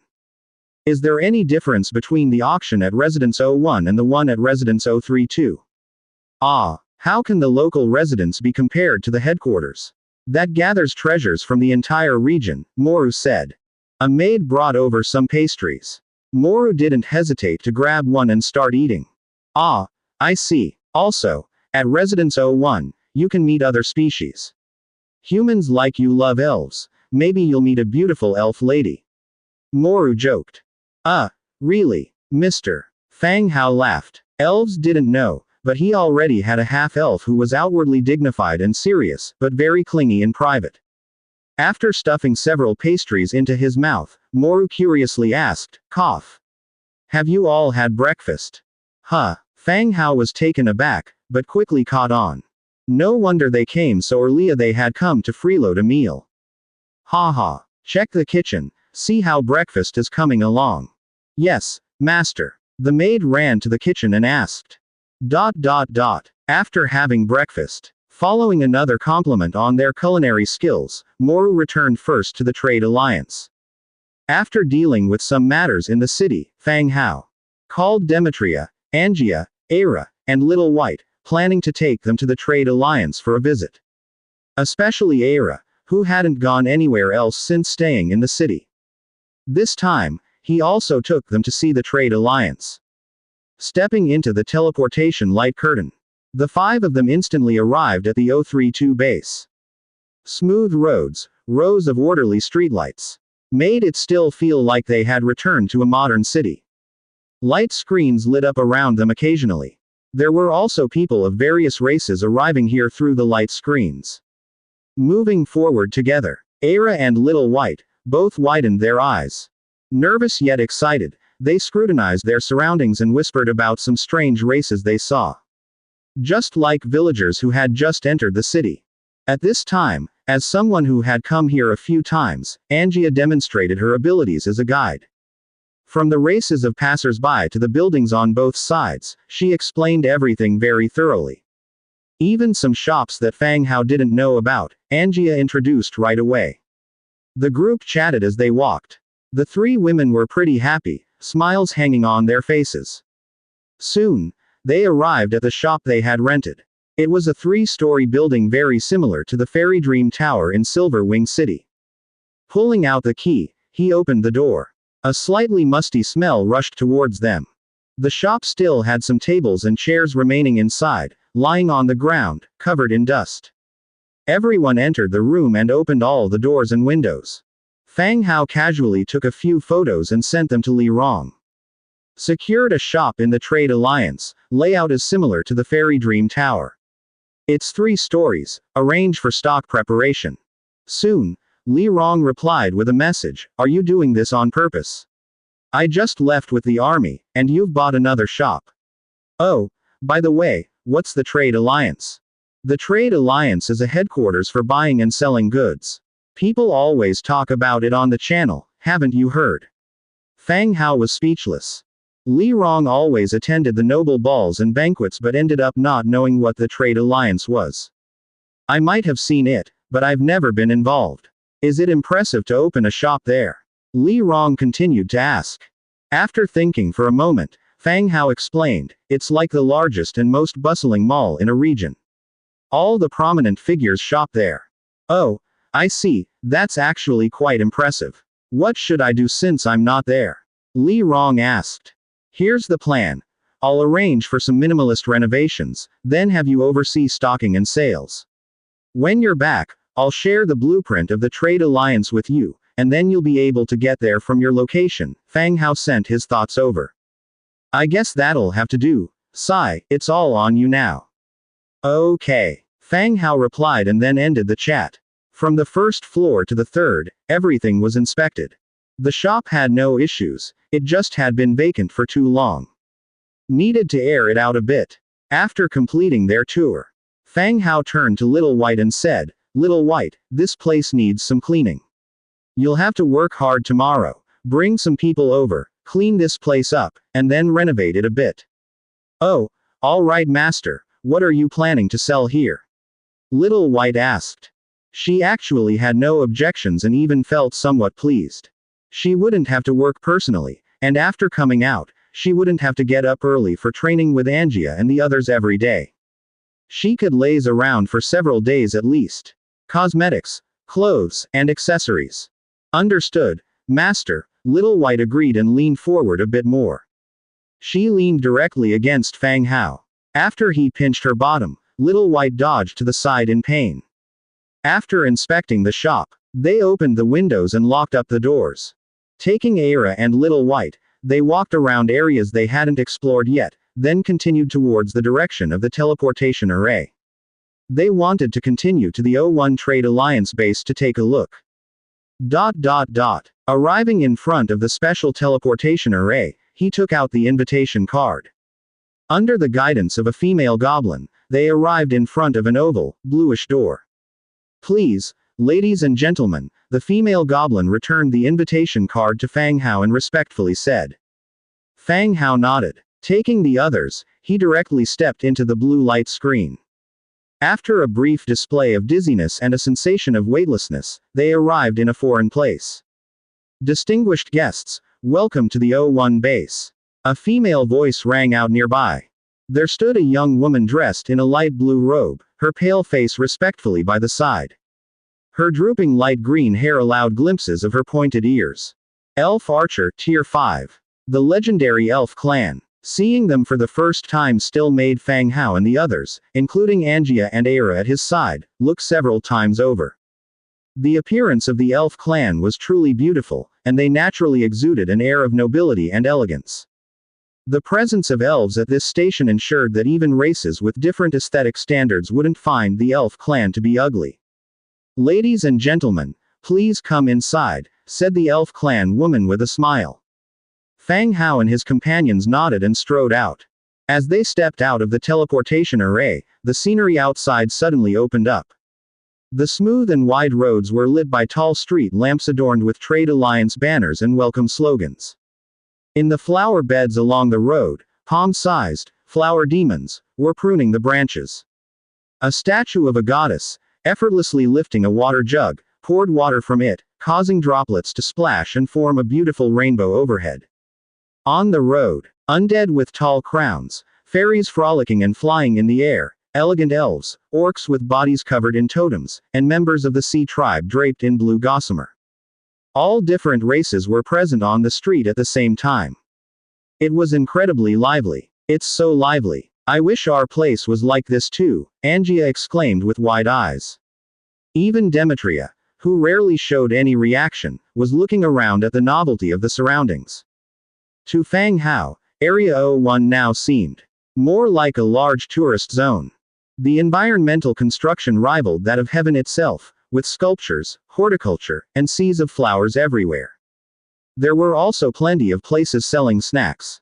As they walked and looked around, they emerged from the teleportation array area and stepped into the market district. Here, shops stood in rows and were owned by many different races. Humans, dwarves, goblins, fairies. All kinds of races. Each had a sign hanging overhead. Arriving at a human clan shop, they saw a sign that read, Hall of Justice, above it. They pushed the door and entered. Inside, several humans were selecting goods at the counter. A human female salesperson came over with a smile. Ladies and gentlemen, yes, we're just looking around. Okay, if you need anything, please feel free to call me. Fang Hao nodded and led his friends to start browsing the shop. Brilliant cavalry bow, blue, priced at 120 warfire coins. Classic battle halberd, blue, priced at 200 warfire coins. Sunglow redwood shepherd's crook, blue, priced at 180 warfire coins. Opening square bracket ... closing square bracket. Fang Hao looked through all the counters on the first floor in succession. They were selling blue equipment, with a small amount of green gear. Are these sold separately? Fang Hao asked curiously. The saleswoman from earlier came quickly, still smiling professionally. Sir, we do sell items individually here, but the main purpose is for product exhibition, for bulk orders through the trade alliance, she explained. Fang Hao nodded, indicating that he understood. So the items on display were mainly for show. The attendees here were members of the trade alliance, representatives of various powers. If something caught their eye, they would naturally purchase it in large quantities to equip their armies. Having realized this, Fang Hao immediately broadened his perspective. He felt as though he was selling cosmetics in Area 032. His commercial mindset was too narrow. Do you sell blueprints? Sir, we rarely have blueprints for sale here, they occasionally make it onto the counters, the saleswoman continued to explain. Fang Hao then turned his attention to the second floor. Are things sold on the second floor as well? Yes, sir. The second floor has certain requirements. Only forces with a friendly relationship can make purchases. May we take a look there? Of course, sir. Fang Hao and his companions ascended to the second floor. It was still lined with counters, but the items they contained had reached purple quality. Trident purple, priced at 750 warfire coins, human clan influence points 500. Stag battle halberd purple, priced at 880 warfire coins, human clan influence points 500. Light vanguard knight sword purple, priced at 900 warfire coins, human clan influence 800. Mountain splitter double-edged axe purple, priced at 1300 warfire coins, human clan influence 800. Justice brigade emblem shield purple, priced at 1500 warfire coins, human clan influence 1000. Justice Defense Harpoon Kai purple, priced at 2000 warfire coins, human clan influence 1000. Opening square bracket ... closing square bracket. On the second floor, all the equipment had turned purple. Moreover, the closer you got to the inside, the higher the selling price and the more influence of the human clan was needed.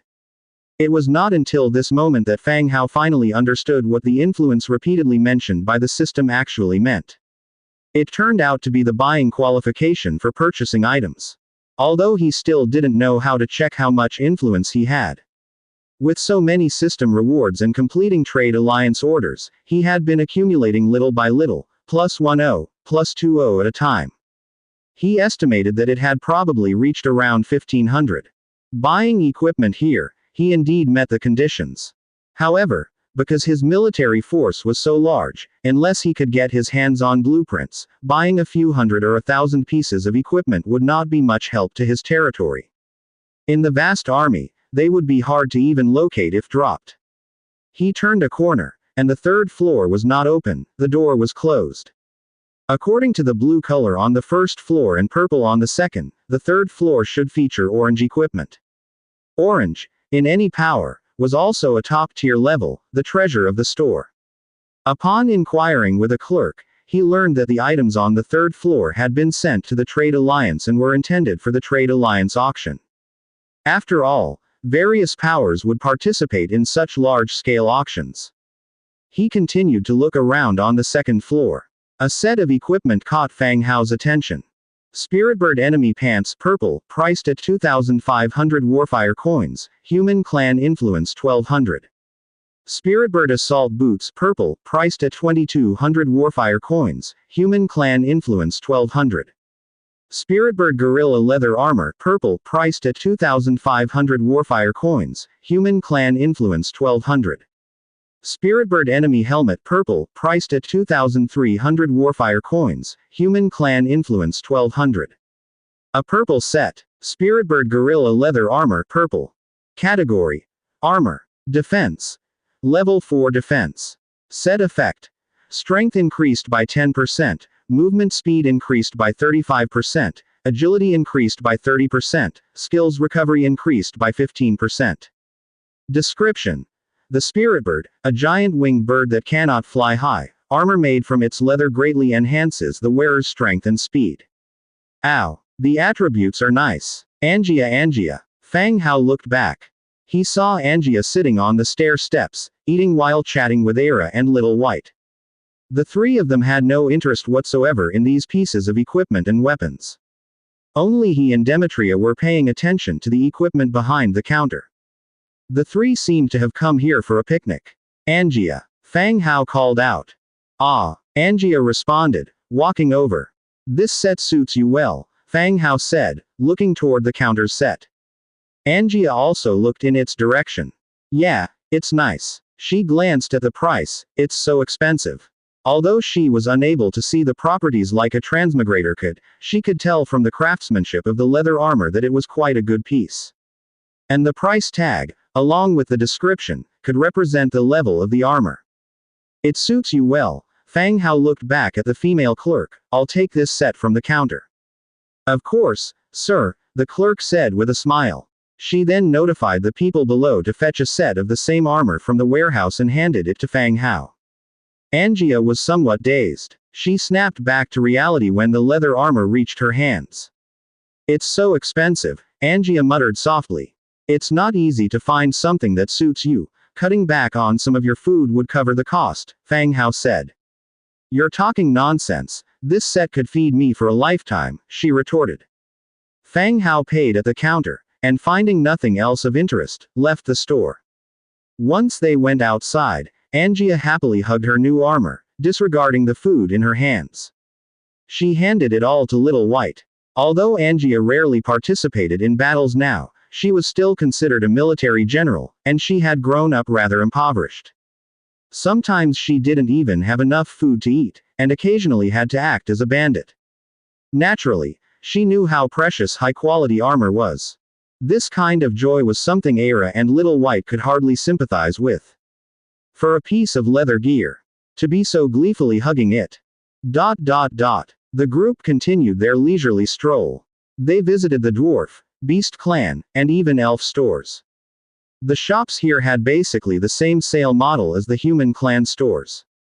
Finished equipment was displayed on counters on both the first and second floors, mainly for sale in bulk to buyers outside. Fang Hao looked at the equipment one by one. The range was quite comprehensive, but for Fang Hao, there was no need to replace things in large quantities. Before them was an Undead store. Fang Hao walked up to the store and pushed open the door directly. Clang. The copper bell hung on the door let out a crisp sound, alerting that a customer had entered. Unlike the other stores, the Undead store was much more desolate. With shelves made of white bone and glass, various finished items were showcased. Tap, tap, tap. A skeleton clerk quickly stepped out. Seeing humans, orcs, and lizardmen enter, its steps hesitated for a moment as its soul fire began to sway back and forth. Fang Hao paid no attention to it. He simply walked straight into the shop and started looking around. Desert Infantry Bow, blue, priced at 120 Warfire coins. Serpent Fang Dagger, blue price, 180 Warfire coins. Fang Spear, blue price, 200 Warfire coins. Opening square bracket. Closing square bracket. After glancing through several pieces of equipment, he found no major differences from other shop offerings. The first floor predominantly featured blue items. Just as Fang Hao was feeling bored and considering going to the second floor, he found something of interest in the latter part of the store. Silverfish Wolf Bones, price, 450 Warfire coins. Carrion Wild Boar Bones, price, 150 Warfire coins. Opening square bracket. Closing square bracket. Desert Camel Bones, price, 500 Warfire coins. Sandy Long-Armed Militia Bone, price, 700 Warfire coins.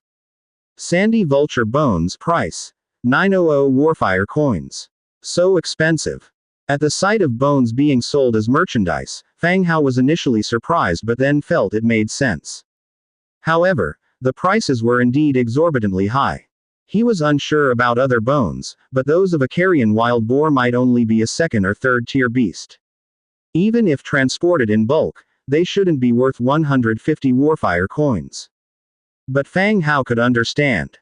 After all, the bones were sold here for the conversion for the Undead clan. Naturally, the prices would be higher. What tier is the Sandy Vulture? Fang Hao asked the skeleton attendant beside him. The skeleton attendant looked at him curiously and answered, "Sir, it is a 6th tier." "Good, I'll take these bones, package them for me." Oh. The skeleton attendant was somewhat dazed. He was surprised that a human was buying bones here. If it was for cooking soup, he could just go outside to buy them. But having a shop in the Trade Alliance means abiding by the rules here, not discriminating against living and undead creatures when making sales. After all, the doors were opened for business.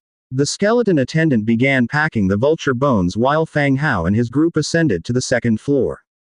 The 2nd floor counters were still set up with skeletal frameworks. Golden drum crocodile leather armor, purple price 900 warfire coins, Undead clan influence 800. Tempered edge one-handed sword, purple price 1000 warfire coins, Undead clan influence 1000. Bloodthirsty helmet, purple price 1000 warfire coins, Undead clan influence 1000. Ravenbone spear, purple price 1500 warfire coins, Undead clan influence 1200. Opening square bracket ... closing square bracket. He looked over the equipment, feeling nothing special. He then moved to another side. Sandy poisonous snake bone, price 1000 warfire coins, Undead clan influence 800. Giant swamp crocodile bone, price 1200 warfire coins, Undead clan influence 1000. Giant hook poisonous scorpion bone, price 1500 warfire coins, 1200. Opening square bracket ... closing square bracket. Opening square bracket ... closing square bracket. Human pilgrim bones, price 1500 warfire coins. Demon rat spear soldier bones, price 1500 warfire coins. Dwarf whitebeard warrior bones, price 1800 warfire coins, 1500. Lizardmen skink skirmisher bone, price 2000 warfire coins, 1800. Opening square bracket ... closing square bracket. The bones sold on the 2nd floor were even more outrageously priced, almost on par with purple equipment. Moreover, there were soldier types from various races. No wonder, there was an endless conflict between living and undead. Displaying someone's bones as merchandise was truly excessive. But it was also evident that the bones sold were measured. All were spear soldiers, warriors, skirmishers, without any special soldier types. This could be out of consideration for the feelings of various factions, or perhaps, higher grade bones were not sold outside. Or maybe the quantities are low, sold as soon as they are displayed. It could also be a means to control the development of other undead creatures. The sandy poisonous snake, what tier is it and does it have any characteristics? Fang Hao continued to ask the attendant beside him. 3rd tier, sir. Are you asking about its characteristics before its death? The skeleton attendant questioned. After its transformation, I'm asking about its usefulness before it died. Oh, after transformation, the sandy poisonous snake can burrow into soft soil layers and its attacks carry a certain amount of poison, the skeleton attendant explained. Fang Hao nodded and continued, what about the giant swamp crocodile? After being transformed, the giant swamp crocodile has amphibious traits and considerable biting force. And what about the giant hook poisonous scorpion? The giant hook poisonous scorpion is an 8th tier unit, almost the size of an adult horse. It uses its 2 front pincers and a spiked tail as its main weapons and can also bury itself in the ground for camouflage. Fang Hao continued to inquire, what about the pilgrim and the skink skirmisher? The pilgrim is a 5th tier special soldier belonging to the human clan's church. It gains a boost in all attributes under stimulated faith. The skink skirmisher is also 5th tier. amphibious in waterways, and moves unaffected in dense forests. The pilgrim must be a soldier type of the human clan's church. Being able to reach the 5th tier is quite good, and the skill to boost all attributes under faith is indeed a good skill. And the skink skirmisher is clearly a soldier type of the lizardmen. The amphibious trait of the lizardmen and their ability to move unrestricted in dense forests isn't particularly outstanding. No matter how fast they move, they can't keep up with my skeleton mantis. The mantismen are excellent at hunting. Moving through the branches is strikingly similar to scenes from Naruto. Fang Hao nodded but didn't speak, walking further inside. Inside, there were some less significant items displayed. His eyes swept over them. They were all green and blue, not a single purple to be seen, let alone orange. Having looked once over, he didn't find anything he needed. He then told the skeleton attendant, "I'll take the Ravenbone spear, giant hook poisonous scorpion, and pilgrim."